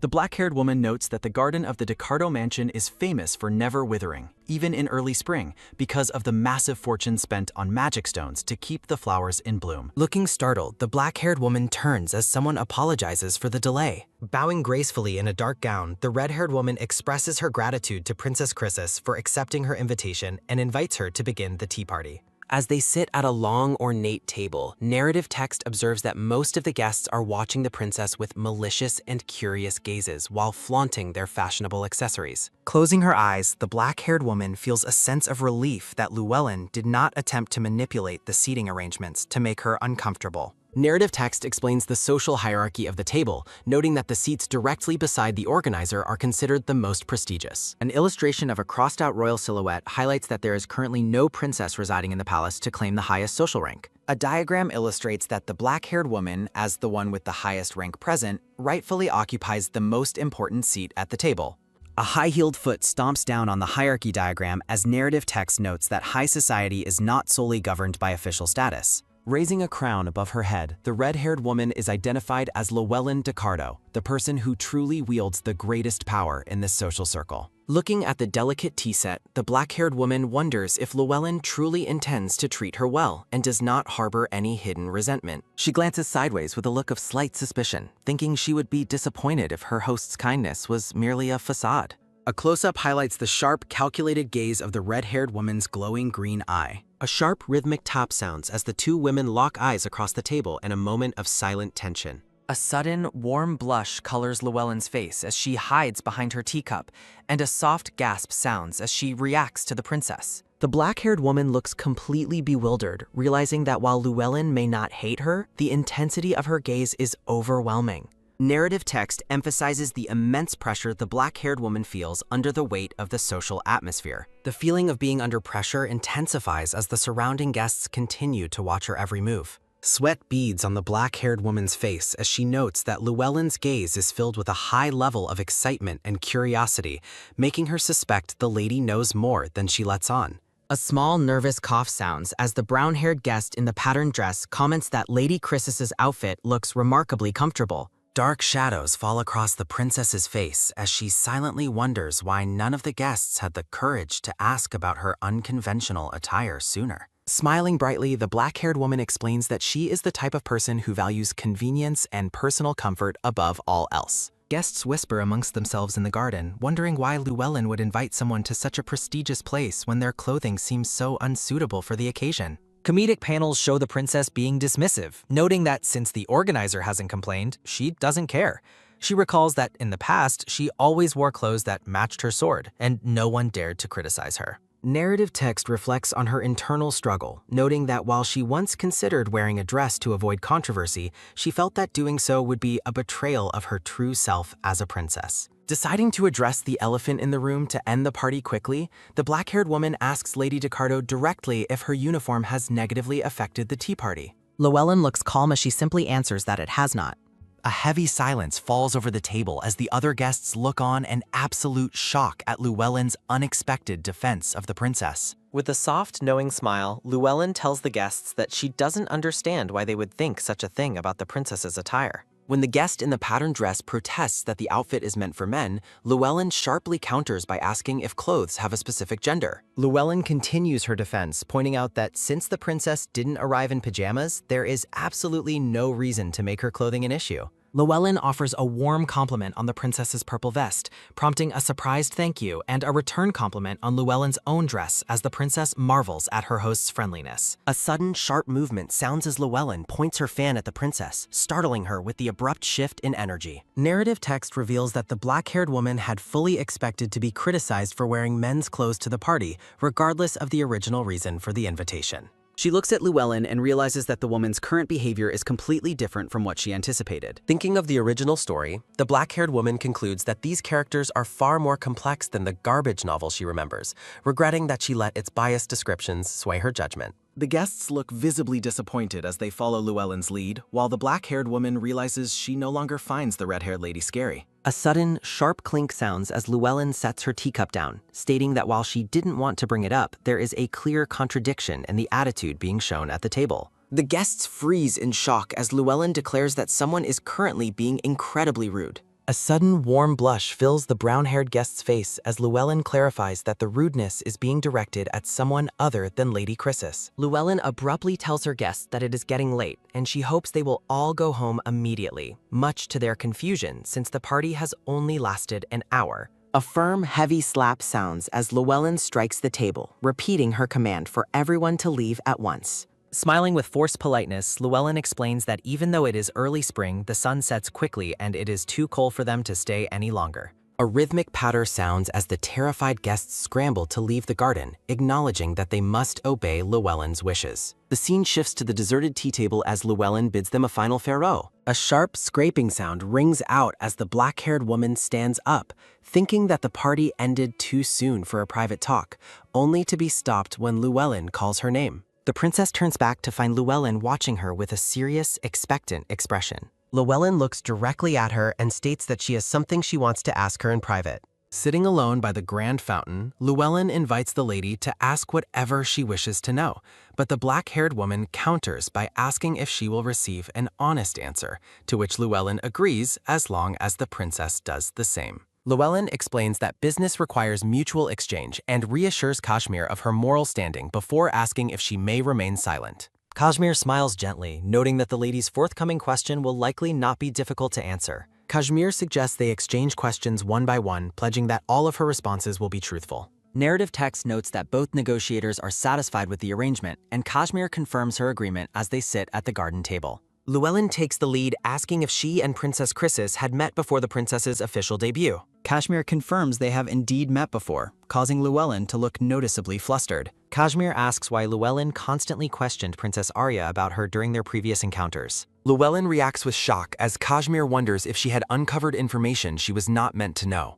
Blushing deeply, Llewellyn insists she was only interested in gathering light personal information. Llewellyn adamantly denies being a stalker, while Kashmir acknowledges that the lady's character is not as malicious as she once feared. Kashmir offers Llewellyn the option to remain silent or allow her to ask a different question if the current one is too difficult. Llewellyn clenches her hands nervously, hesitating for a moment before addressing Kashmir directly. Llewellyn admits she was simply driven by a desire to know what kind of person the princess truly was. Narrative text observes that the response was strangely ambiguous and could have been perceived as hostile in a different context. Llewellyn prepares to ask her next question, pausing to collect herself as a rhythmic tap sounds. Llewellyn looks Kashmir directly in the eye and asks if the princess has ever harbored hatred toward her. Kashmir looks on with serious intensity. Llewellyn watches with a calm gaze. A thought reflects on how saving people didn't matter in the grand scheme of things. Llewellyn calls Kashmir a foolish person, a sentiment the princess humorously agrees is an accurate assessment. Kashmir asks a bonus question about how Llewellyn managed to identify her despite her mask and altered voice during their past encounter. A masked figure holds a scythe. Llewellyn explains that she recognized the princess's hands and decided to break her own silence rule to reveal the truth. Kashmir stares back in utter shock. Illustrations depict the various paths a person's life can take as seen through their hands, contrasting the rough life of a knight with the restrained life of a noble. Llewellyn reveals she has a lifelong habit of remembering people's fingerprints and that her ability has only sharpened over time. A flashback shows the princess saving a younger Llewellyn, who watched her rescuer's hands with intense focus. Llewellyn recalls seeing Kashmir briefly at the debutante ball and noticing a familiar trait. Looking at the princess's hands, Llewellyn explains she became fully convinced of the princess's identity during that moment at the ball. Kashmir looks on in disbelief, thinking that Llewellyn's level of recognition is comparable to a barcode scanner. A brief narrative intermission shifts the scene. Llewellyn reiterates that she was absolutely certain of what she saw during their encounter at the ball. Kashmir stands frozen in a comedic state of complete bewilderment. Kashmir continues to wonder how a human could possess such an incredible level of fingerprint recognition. Llewellyn notes that she was impressed by the wounds on Kashmir's hands and found the lack of visible fingerprints to be very strange. Kashmir glances sideways as a soft look sounds. Kashmir realizes her secret identity has been fully exposed and that she has no way to deny the lady's claims. Llewellyn asks if Kashmir will help her keep this secret, to which the princess cautiously agrees. Kashmir asks for a formal oath, and Llewellyn insists that she is the one who owes a debt to the princess. Surrounded by roses, Llewellyn vows to protect the secret with all of her honor. Llewellyn formalizes her promise by swearing upon the scarlet roses of the Ducardo family. Kashmir reacts as an amazed sound rings out from the intensity of the lady's vow. Llewellyn decisively states that she will fulfill the oath of the sun to honor their agreement. Llewellyn reaches for a sweet treat. Narrative text reflects on Llewellyn's immense family pride, concluding that her oath is unquestionable and the truth must remain hidden. Kashmir decides the current topic has reached its end and prepares to transition to her own turn. Llewellyn asks point blank if Kashmir is the legendary king of mercenaries, leaving the princess momentarily speechless. Kashmir inwardly regrets her carelessness, realizing her past actions led directly to this exposure. A series of sharp bangs ring out as Kashmir reacts with shock, while Llewellyn promises to keep the secret safe. Llewellyn asks if Lord Einhard ever questioned what happened in the past, and Kashmir admits she never gave the matter any thought. Kashmir reflects on her growing sympathy for Llewellyn despite her initial selfish intentions. A sharp pang of conscience strikes Kashmir as she reevaluates her perspective. The two women conclude their current line of questioning and move forward. Llewellyn proposes a final exchange where they each ask themselves a question. Kashmir maintains her resolve regarding her choice of attire for the partyman. Llewellyn questions whether Kashmir truly follows her own heart's desires. Kashmir looks on thoughtfully as she considers the weight of the lady's words. A quiet moment of reflection passes between them and the sunlit garden. Narrative text compares Llewellyn's noble and beautiful nature to the crimson roses. Llewellyn's natural charisma and high self-esteem easily captivate everyone in her presence. A soft, warm blush colors Llewellyn's face as she listens to the princess. A sudden, firm squeeze signals a shift in the intensity of their conversation. Kashmir declares her extremist views on the absolute necessity of living a free life. She expresses a preference for a short, free existence over a long, withered one. A golden butterfly rests delicately near Llewellyn's vibrant red hair. The elegance of the lady's attire reflects her high standing and personal pride. A soft rustle sounds as Kashmir directs her attention toward Llewellyn's hair. Kashmir compares the lady's hair to a rose in full bloom that inspires desire. The two negotiators reach a new level of mutual understanding and respect. Kashmir gently touches the red locks, comparing the vibrant hair to a living flame. She tells Llewellyn that fire has an inherent right to burn as brightly as it wishes. Kashmir urges Llewellyn never to give up her right to be her true, fiery self. Llewellyn looks completely stunned and deeply affected by the princess's sincere words. A sudden turn away follows as Llewellyn hides her face to conceal a deep blush.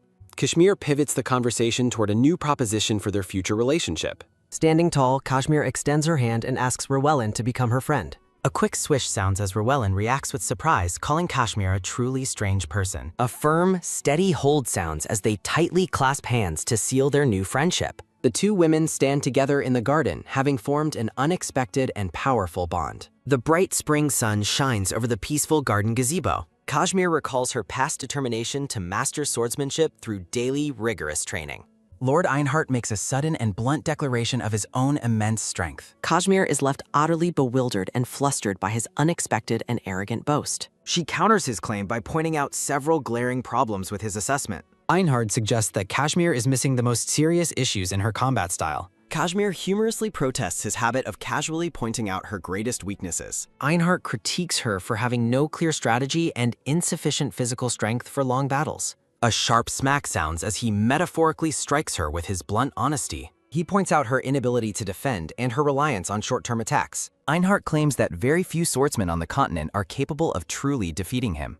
Kashmir reacts with shock as he identifies her as the weakest link in defensive combat. He predicts she will lose any match lasting over an hour due to poor stamina. Einhart further critiques her mana efficiency, claiming it will eventually render her sword useless. A rhythmic snap sounds followed by a pained ouch as Kashmir reacts to his barrage of criticism. Kashmir is left speechless and defeated after being called a stupid swordsman who never defends. Einhart watches her calmly, waiting for his harsh words to sink in. Kashmir looks on in a state of complete and utter disbelief. Looking up at him, she questions his sudden mention of finding her a teacher. The atmosphere shifts as they transition to the next stage of her training. Einhart explains that his harsh critique was intended to prepare her for a new instructor. The white-haired man stares in wide-eyed shock as the black-haired woman looks back with a panicked, sweating expression. A dramatic announcement reveals that a new instructor has finally been chosen. The dark-haired man stands between them, casually asking if the two already know each other. Internally, the woman's reason and emotions clash violently as she desperately searches for an escape from the awkward situation. A brief title card signals a transition in the narrative flow.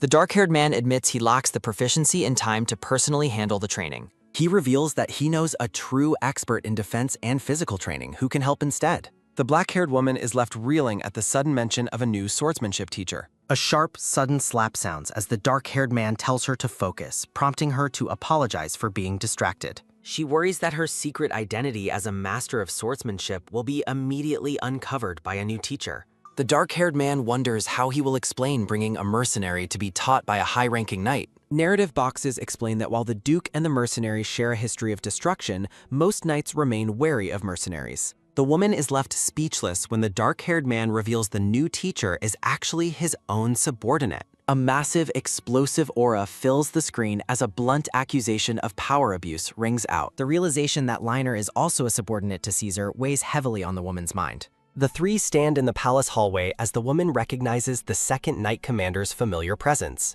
She laments the harshness of having a palace leader train her physical strength on a rare day off. A decorative box suggests that it is time to reorganize the current situation. Flashbacks show the white-haired man rescuing a young girl and the woman later threatening him to keep her identity secret. Memories of a dance invitation at a debutante ball resurface as the woman prepares to face the white-haired man again. Liner asks why Miss Muir is present, while the woman remains silent and visibly stressed behind her mask. The dark-haired man offers to formally reintroduce the two to one another. He introduces the white-haired man as Liner Einhart, the leader of the Second Imperial Knight Order. In return, he introduces the black-haired woman as Mir, the legendary Golden Shield mercenary. The intricate details of the woman's dark mercenary outfit are displayed. A formal, low bow sounds as the two warriors exchange greetings with practiced military etiquette. An awkward silence settles over the group while Caesar watches with a questioning look. The black-haired woman thinks to herself that she should not force the commander to waste his time on her. Liner is visibly startled when she suggests that he is likely too busy to help her practice. With a quick, dismissive swish sounding, she bows and suggests that her presence might be an inconvenience for him. She recalls past experiences of knights looking down on mercenaries and feels her self-esteem crumbling. Liner urgently protests, insisting that training her is not an inconvenience but a great honor.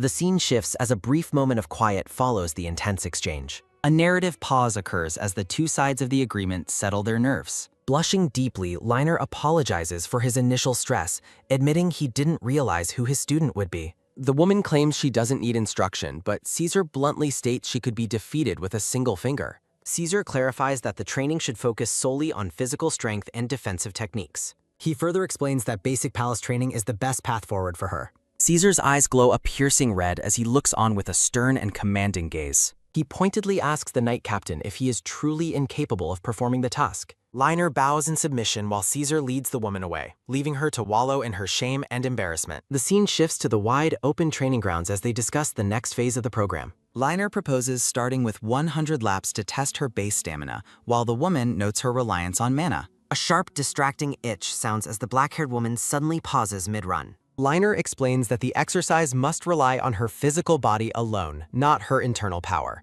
Caesar explains that the woman is an irregular master who lacks the physical foundation of a traditional knight. He notes that she surpassed all expectations through her genius-level ability to wield innate power. Liner is left in a state of complete disbelief after hearing about the woman's strange combat nature. Caesar admits his discomfort with her total dependence on power over balanced physical stamina. He expresses deep concern about her long-term survival if she continues to fight with such a reckless habit. Caesar cautions that his subordinate's unusual behavior might be frustrating, while the black-haired woman agrees to accept his guidance. A system message instructs Mir to maintain her role as personal support and guide throughout her mission. Standing before a heavy wooden door, the woman promises to remain mindful of her speech and actions. Rhythmic thudding sounds echo through the grand stone courtyard of the imperial palace. Her legs tremble violently as a pained hiccup escapes her during the grueling 98th lap of the training course. Noting her exhaustion, Liner asks if she is truly all right while Mir breathlessly vows to never surrender.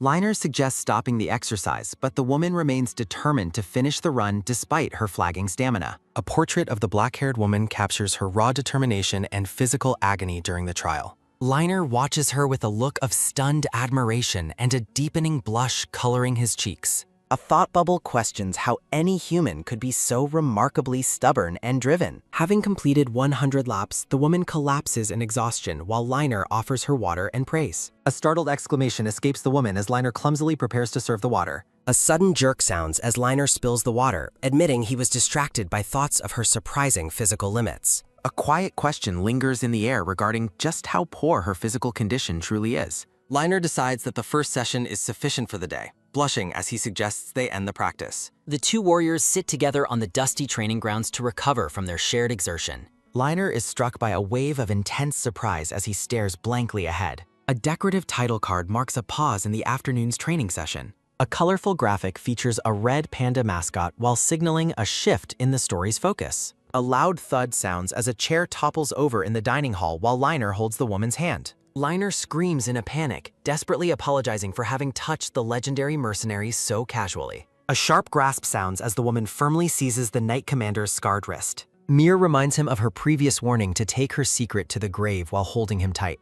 A metallic clock sounds as a hand rests on a sword hilt, following a stern command not to act arbitrarily. Liner blushes furiously as a narrative box notes he has kept her secret faithfully since their first meeting. Mir notes the knight's racing pulse as she keeps her hand placed firmly over the artery in his wrist. A firm squeeze sounds as the woman demands to know if he intends to reveal her true identity. Liner gasps as he struggles to maintain his composure under her intense and threatening scrutiny. He swears upon his sword and the honor of his knightly order that he will never speak a word. Covering his face with his free hand, Liner pleads with the woman to finally release his wrist. Mir lets go of his hand, stating that she has decided to trust his word for now. Looking confused, the woman questions why he is so adamant about not hearing the secret she was prepared to tell. With a quick step back sounding, Liner insists that he still has no desire to know her hidden truths. Standing together in the dining hall, Mir expresses her desire to become strong enough to face him as an equal opponent. A faded memory resurfaces, showing the hazy silhouette of a figure from a long-past encounter. The flashback reveals the tearful, blushing face of a young boy during a life-altering moment. Liner gazes at her with an intense, lingering look that betrays his internal emotional turmoil. A soft touch sounds as the woman reaches out toward the Knight Commander's face. Liner stands framed by soft blue flowers, his expression softening as he looks upon his companion. A final thought bubble confirms his resolve to continue pretending he knows nothing of her true self. A portrait of the young, yellow-eyed boy appears alongside a promise of a future reunion. High above the noisy palace, a message announces the arrival of a foreign delegation for an upcoming celebration. Mir drinks tea while reflecting on the history of Alexander, a man once feared as the continent's most violent executioner. Narrative boxes detail the rise of the mad tyrant who reached master rank at 15 and seized the throne by 17. A fierce argument sounds as Arya and a companion scream about dress codes and the absurdity of royal etiquette. A whimsical illustration depicts the kingdom of Arata and the desperate pleas for their king to return to his duties. Arya smiles brightly amidst a flurry of roses, seemingly oblivious to the king's strange obsession with her. A closing graphic encourages readers to continue the journey in the next chapter. A ghostly image of a figure's back appears once more, echoing a significant moment from the past. The young boy's tearful face is seen again, emphasizing the lasting impact of their first meeting. A close-up of the white-haired man, Liner, reveals a deep blush and a pained expression. A memory of Arya smiling brightly in a frilly pink dress accompanies a note about a strange obsession with her. A graphic features a red panda mascot while directing readers to continue the story on a specific website. Narrative boxes introduce Alexandro as the seventh child with the weakest claim to the throne. Surrounded by shadowy silhouettes of his brothers, the young boy experiences the sting of being ignored and neglected. A chaotic scene depicts 12-year-old Alexandro facing assassins as his nanny urges him to become a strong king and seek vengeance. A raw, stylized portrait captures the young boy's overwhelming terror and despair as he cries out. Sacrificing herself, the nanny enables Alexandra to teleport away, leaving behind a trail of blood and shattered glass. Seriously injured, the boy collapses in a rainy back alley of the Salatine Empire, where a fateful meeting occurs. A young Arya appears for the first time, holding a yellow umbrella over the fallen boy to shield him from the rain. While drinking tea, the black-haired woman reflects on her past role in rescuing and treating the young prince. A small graphic shows the young girls struggling to carry the bleeding boy through a heavy downpour toward a cabin. Flashbacks show the two children bickering as the girl forcefully tries to feed the stubborn and ungrateful prince. Mir realizes that a recurring pattern of ridiculous coincidences has linked her past identities to the present situation. A sudden splash sounds as she spills her tea in shock upon seeing a familiar face in a newspaper picture. Mir bites her thumb in distress, noting that the man's middle name matches Leo's and wondering about his true identity. A startled gasp escapes her as she finally connects the names of Leo and Alexandro in her mind.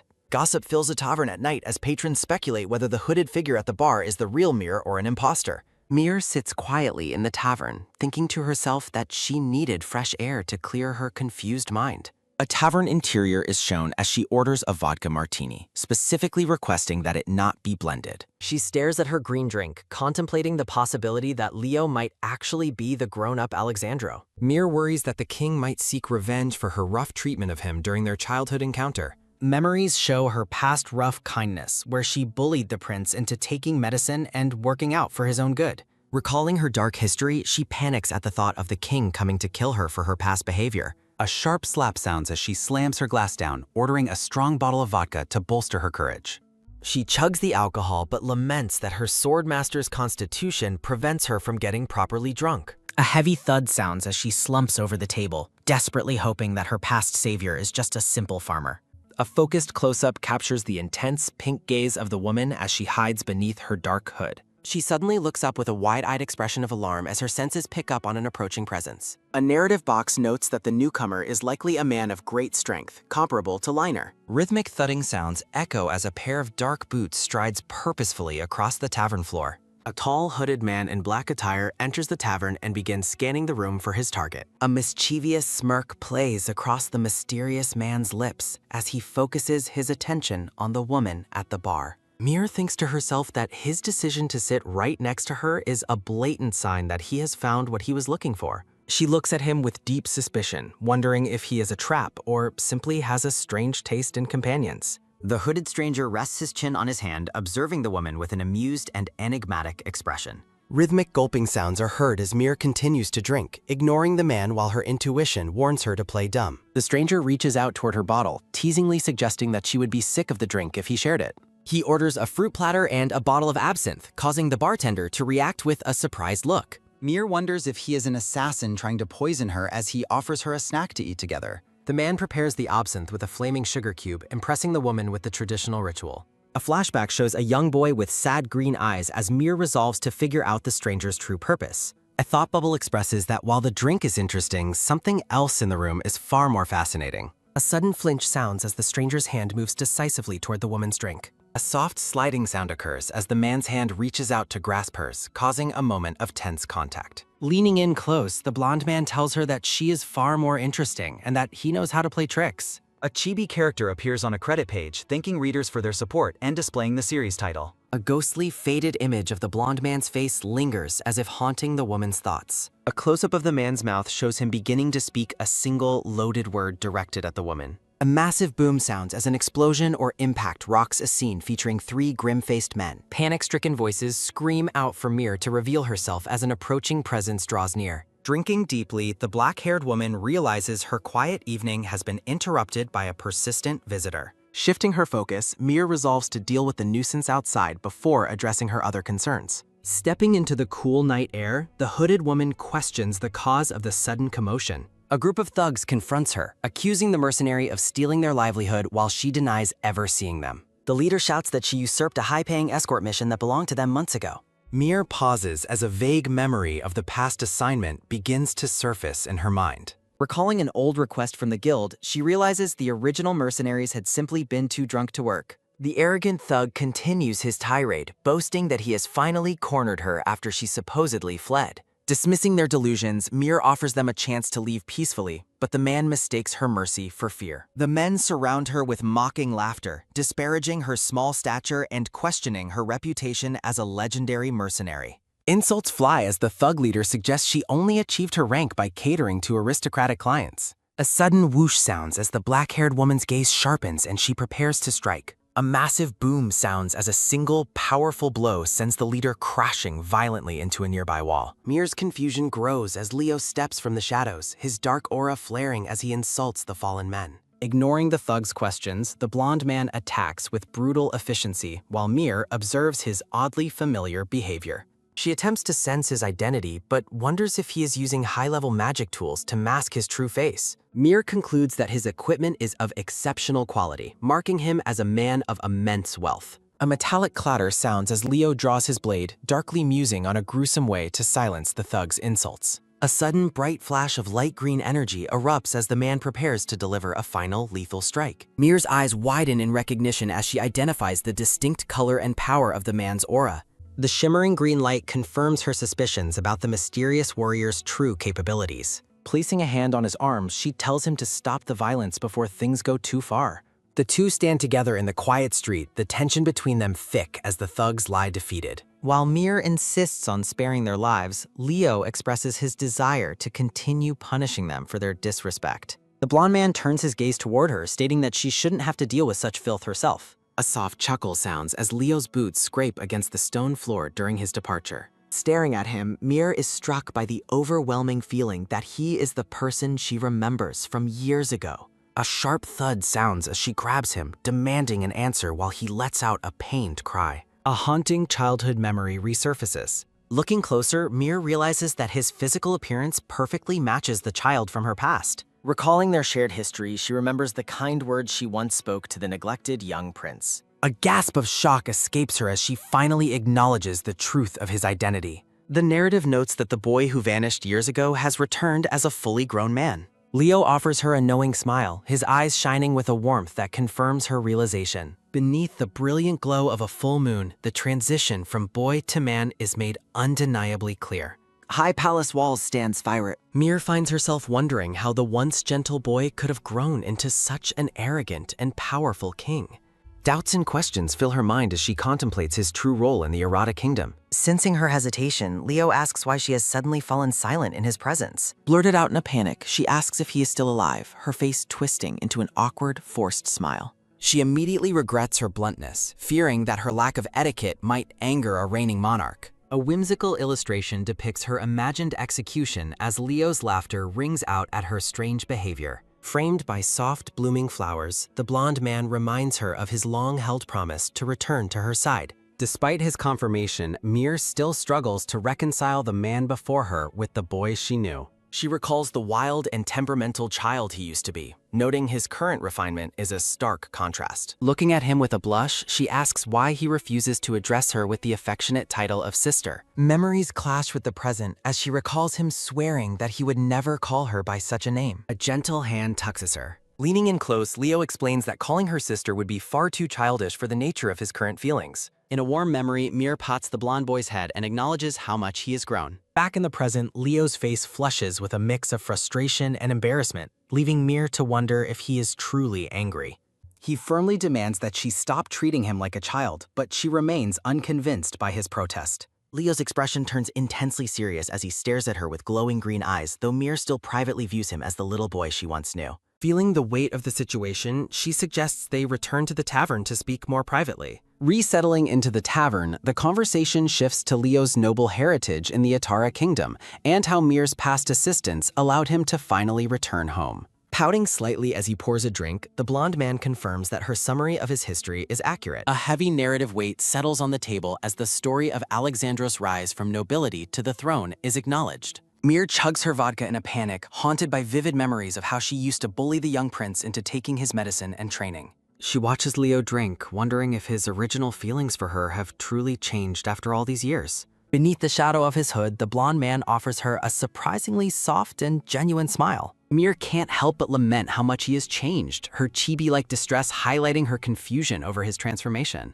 Leo calmly recounts the details of her own life, noting her journey from mercenary to swordmaster and her eventual discovery as the daughter of Duke Chrysis. She confirms his words with a nod, feeling a sense of relief that they are alone and can speak freely about their secret pasts. While Leo finds the twists of her life incredible, Mir finds the entire situation to be an absurdly ridiculous drama. Staring into the green liquid of her drink, she reflects on the fact that Leo is one of the few who truly knows her identity. She asks him to keep her presence a secret for now, and he solemnly promises to take her confidence to the grave. A narrative box notes that these secrets are necessary for the dramatic plans currently being formed. Mir tells him that no oath is necessary because she trusts him completely. The blonde man rests his chin on his hand, observing her with a steady and unreadable gaze. With a faint smirk, he comments on how ruthless she continues to be. Mir invites him to attend the upcoming banquet celebrating the delegation, telling him to see for himself that she is truly a princess. Leo dismisses her challenge, stating that he already believes her because he knows she would never lie to him. A close-up of Mir's pink eye captures her moment of quiet realization at his absolute faith in her. As they part ways, a reflection on the past 5 years emphasizes how they have walked different paths and grown into strangers.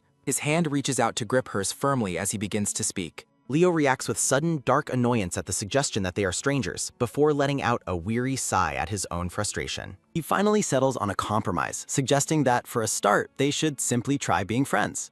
A soft sliding sound echoes through the tavern as the door is opened. Mir reaches up to adjust her hood, preparing to head back out into the night. Her sharp gaze focuses on him one last time before their departure. Leaning in close, the hooded man shares a moment of intense, quiet intimacy with the seated woman. He pulls back and bids her goodbye, noting that they should leave before they attract any unwanted attention. Mir is left momentarily stunned by his sudden departure and the weight of their interaction. He tells her he will miss her as he leaves, leaving her completely bewildered by his cryptic words and the lingering sensation on her wrist. In her confusion, Mir begins to overthink his departure, wondering if he was actually making a veiled threat about their alliance. The scene shifts abruptly to a grand, brightly lit hall as the Chrysis family is officially announced to the gathered nobility.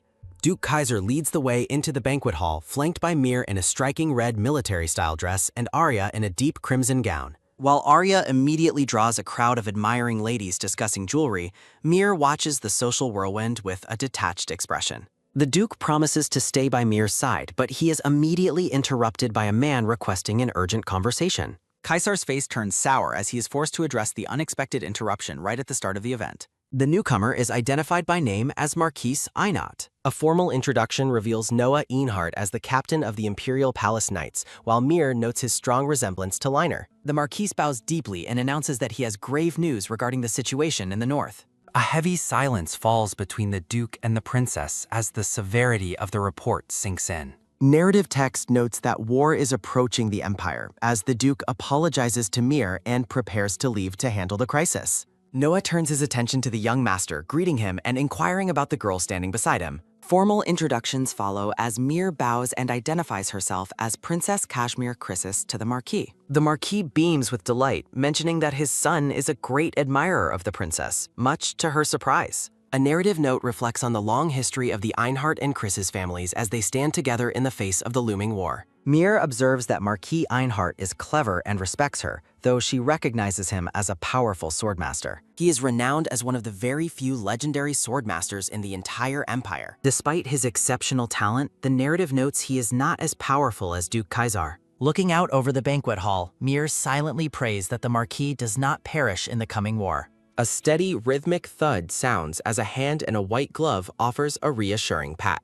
Cal boasts about his victory and promises to remain at Mir's side until the grand banquet concludes. Mir asks her brother if Arya has been making good progress in her magic studies under his guidance. Cal looks visibly annoyed, questioning why they must discuss Arya during their private time together. He admits that Arya is talented, but emphasizes that she is not nearly as skilled as he is. Voiceover text explains that they are currently working on strengthening Arya's innate healing magic. Cal notes that Arya has trained hard since their family was injured, proving he still cares for her despite his protests. A mysterious figure in a white uniform approaches from the shadows, politely greeting Lady Chrysis. Mir freezes in shock as she instantly recognizes the familiar voice of the man standing before her. Liner stands in the garden light wearing a magnificent white uniform, his face flushed with a deep, visible blush. Mir compliments his radiant appearance, leading a bashful Liner to promise he will wear the outfit more often. When Mir suggests the uniform looks uncomfortable for daily wear, Liner defensively reminds her that she just praised it. Bathed in a soft glow, the white-haired knight gazes down with an expression of pure, bashful affection. The intensity of Liner's blush deepens as he remains completely captivated by the princess's presence.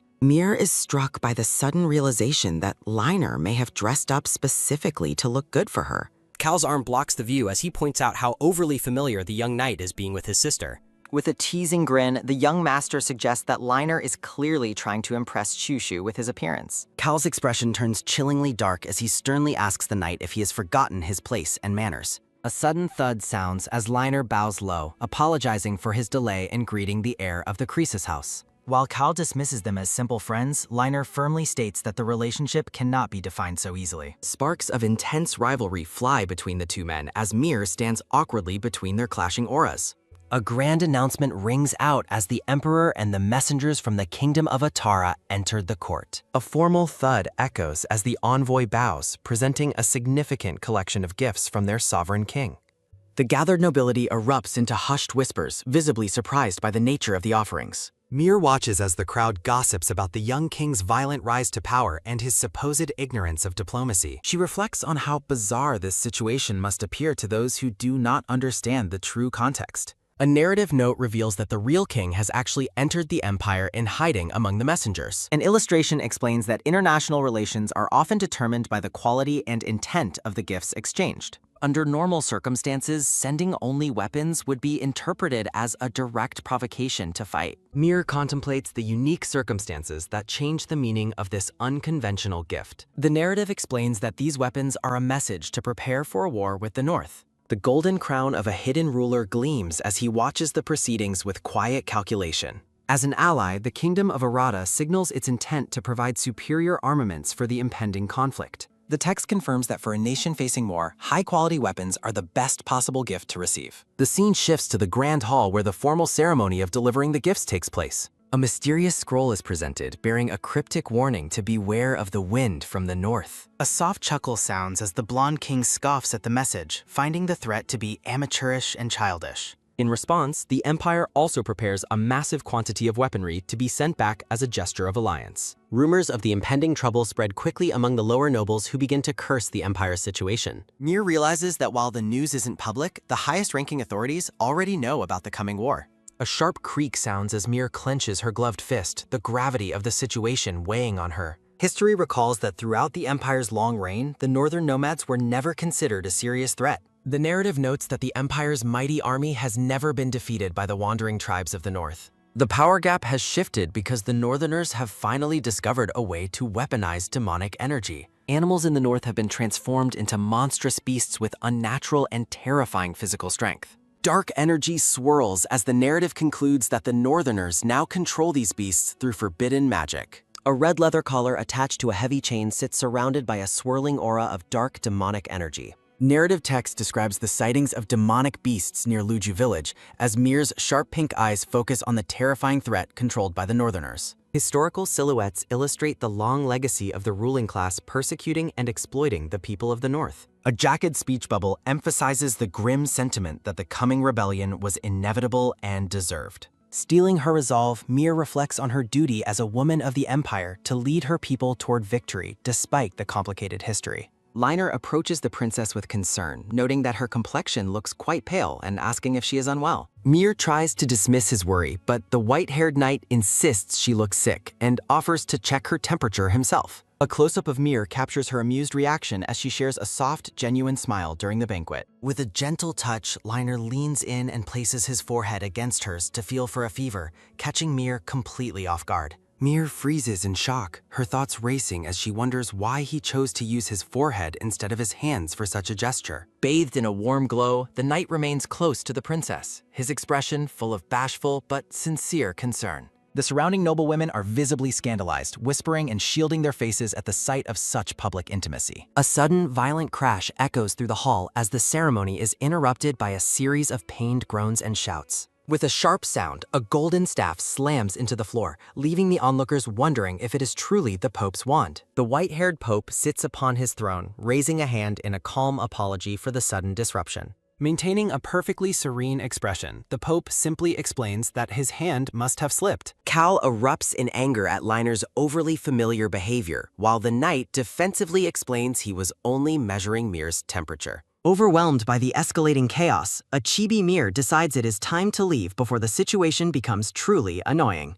A servant approaches Mir, presenting a glass of gin sent as a gift from a mysterious gentleman across the room. Mir looks over to see the blonde man winking and raising his glass in a playful toast to her. Mir approaches him to investigate while the blonde man teases that she should remain polite since they are currently alone. When she asks why he sent the drink, Leo admits he could tell she was in desperate need of one. Mir acknowledges his keen ability to read her feelings even in a crowd, silently considering whether she should tease him back. She questions him about the King of Atara and the unique choice of weapons as a gift, causing the disguised man to break into a nervous sweat. Hesitating slightly, the blonde man identifies the sovereign ruler as King Alexandro I. He describes the king as a powerful sword expert with immense wealth before abruptly asking Mir what kind of men she typically prefers. Mir gives a simple and honest answer, stating that she only cares about finding a truly good person. When he asks if power and wealth don't matter, she coolly reminds him that she already possesses more than enough of both. Leo leans in with a serious gaze, asking if her standard of goodness specifically includes not being a murderer. Mir confirms that not committing murder is a very important trait, leaving a chibi Leo looking visibly depressed and dejected. With a mischievous sparkle in her eyes, the princess adds that she also has a strong preference for someone with good looks. Leo instantly brightens up, confidently declaring that she will definitely like the King of Atara because he is exceptionally handsome. Mir can't help but laugh at his shameless self-promotion, finding his reaction to the word handsome absolutely hilarious. His mood shifts as he asks Mir about her relationship with the young knight with the yellow eyes. Mir identifies Liner by name, appearing completely unfazed while Leo listens with quiet, simmering intensity. They sit together on the couch, the air between them thick with unspoken questions about their respective alliances. When Mir insists they are only friends, Leo is overcome by frustration and begins banging his head against the furniture in a silent tantrum. Mir stares at him with a look of pure bewilderment, seriously wondering if the man sitting next to her has lost his mind. She reaches out to stop his frantic movements, warning him that he is going to end up hurting himself. Leo stops and gazes back at her with intense green eyes, his face marked by a deep blush of frustration. Mir's gloved hand reaches up, softly cupping his cheek to steady him. He leans into her palm, a moment of quiet vulnerability passing between the two as she holds his gaze. The blonde man stares up at her with a look of longing and intensity, the proximity making the moment feel heavy. Leo relapses into his comical distress, frantically wondering what exactly it is that Mir finds lacking in him. Mir stands in a daze, her mind filled with question marks as she tries to process his bizarre and erratic behavior. She finally realizes that Leo is desperately trying to prove that he is a much closer friend to her than Liner is. Leo gestures for her to approach, his expression a mix of expectation and lingering annoyance. Mir obliges, reaching out to gently touch his face once more with her gloved hand. With a playful smirk, she tells him that she will allow him to be her close friend if that is truly what he wants. Leo reacts with another explosive burst of headbanging and shouting, leaving a panicked Mir trying to keep him from breaking his own head. Mir wonders if Leo is drunk since he is usually such an expert. Leo groans about hating her and smelling like alcohol. A narrative note explains he is acting foolishly because of the alcohol. As she consoles the weeping man, Mir casually dismisses the chaos. Leo asks if he is truly the first man to receive a forehead kiss from her, and she confirms he is. Mir stares blankly as Leo erupts in an excited outburst, asking if she treats everyone this way. Mir looks on with wide, startled eyes. The blonde man's face turns a deep shade of red as he reacts with shock. Leo laments that he won't be able to sleep while Mir offers to get him some water. A voice from beyond the curtain greets the lady. Mir is delighted to see Priest Julian again, and he reciprocates the greeting with a smile. Julian apologizes for the delayed greeting due to the circumstances, which Mir understands. The priest clears his throat, mentioning he has a message for the lady. Standing with a formal air, Yulian informs Mir that the Holy Father is requesting her presence. He repeats the message that the Holy Father is calling for her. Mir is puzzled as she wonders what could be happening. Leo watches the scene with a cold and calculating gaze. A tense, silent exchange passes between the purple-eyed priest and the green-eyed blonde man. Leo angrily questions Julian's use of the Pope's name, but Julian dismisses his outburst as disrespectful. Deciding to follow the summon, Mir tells Leo she will go. Mir gives Leo a playful pat, telling him to stop being dramatic and stop drinking. Mir arrives at the grand doors, announcing she is going inside. A soft click sounds as she opens the door and enters the room. A brilliant full moon hangs in the star-studded night sky. A figure with long silver hair stands alone on the balcony. Elior turns with a calm, serene expression. Mir approaches, noting that despite his harmless smile, there is more to his mood. A rustling sound fills the air as the narrative notes that a swordmaster can read the dark atmosphere. A flicker of anger toward her is visible within his silver eyes. Mir point-blank asks Elior why he seems to be in such a poor mood. She follows up by asking if he has ever felt truly angry. Elior looks down with a melancholic and troubled expression. Mir questions the discrepancy between his words and actions, wondering what she could have possibly done to upset him. A low rumble sounds as Elior walks away in silence, leaving Mir confused. A firm thud echoes as he turns back, complaining about his inability to walk away gracefully. Mir reaches out and firmly grabs his arm to stop him. Demanding eye contact, Mir insists she needs to know how to treat him properly. She directly asks Elior why he is angry with her. They lock eyes in a moment of intense emotional tension. A sharp grip sounds as Elior admits his anger was directed at his own selfishness. He confesses that his kindness isn't as genuine as she thinks and hopes she never discovers his true nature. Mir reflects on how Elior acts like a fool around her despite her pretending not to know about his unrequited feelings. Mir observes that Elior could change things if he wanted, but he chooses to remain an idiot. A soft thud sounds as Mir bows her head, deciding it is time for her to leave. Elior hesitates, his expression filled with a sudden fear of what might happen next. Tears well in his eyes as Elior confesses his fear that she will eventually dislike him. Mir stands frozen in confusion as his desperate words repeat in her mind. Mir's internal monologue continues as she questions her own personality while Yulian looks on in shock. A close-up shows a hand gently reaching out to touch Mir's face. A soft rustle sounds as Elior touches her cheek, admitting he kept his past secret to avoid being seen as a helpless child again. Mir reflects on her subjective nature while considering the Pope's fear of her rejection. Elior professes his unwavering honesty to the princess, but she firmly dismisses the sentiment. The silver-haired man's face is illuminated by the celestial glow of the night sky. A chibi Mir clarifies that her affection is for her past friend, not the current Pope Elior. Memories of a bruised and weary young boy surface as Mir recalls her former companion. Tears well in the eyes of the silver-haired man as a single name echoes in his thoughts. Subtle movements on the stone balcony signify a shift in the heavy atmosphere between them.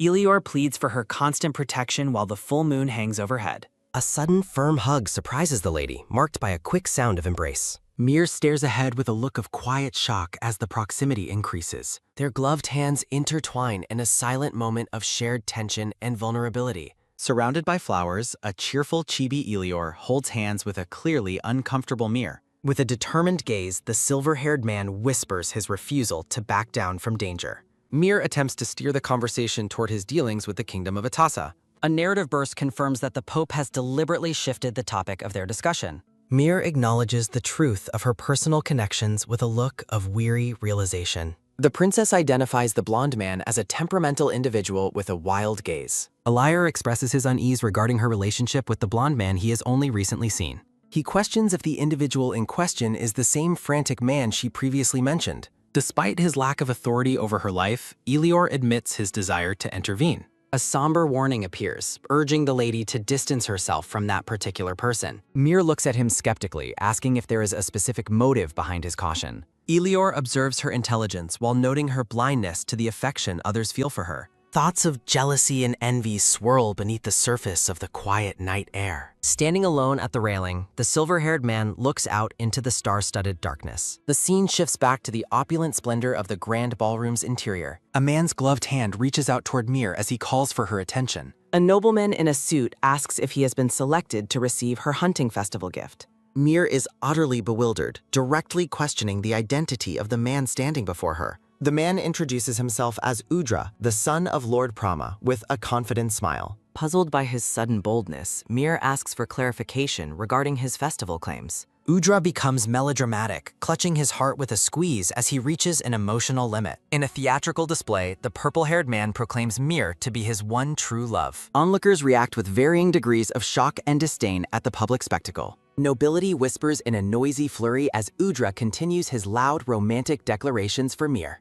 Mir recalls Udra's past failures and his cowardly desire for revenge against her brother. She realizes he is the source of rumors intended to keep her isolated and low status. The princess finds his manipulative behavior and public scene to be incredibly cruel. Udra is suddenly startled, his expression shifting from passion to visible alarm. A blonde knight in golden armor, Diego, interrupts the scene to condemn Udra's behavior. As the crowd bows, Mir realizes the situation has become far more complicated. Noisy whispers fill the hall as the commoners and nobles watch the new confrontation. A narrative note explains Diego's unexpected arrival and the resulting spread of scandalous rumors. The text describes how a complicated love polygon involving several people has become public gossip.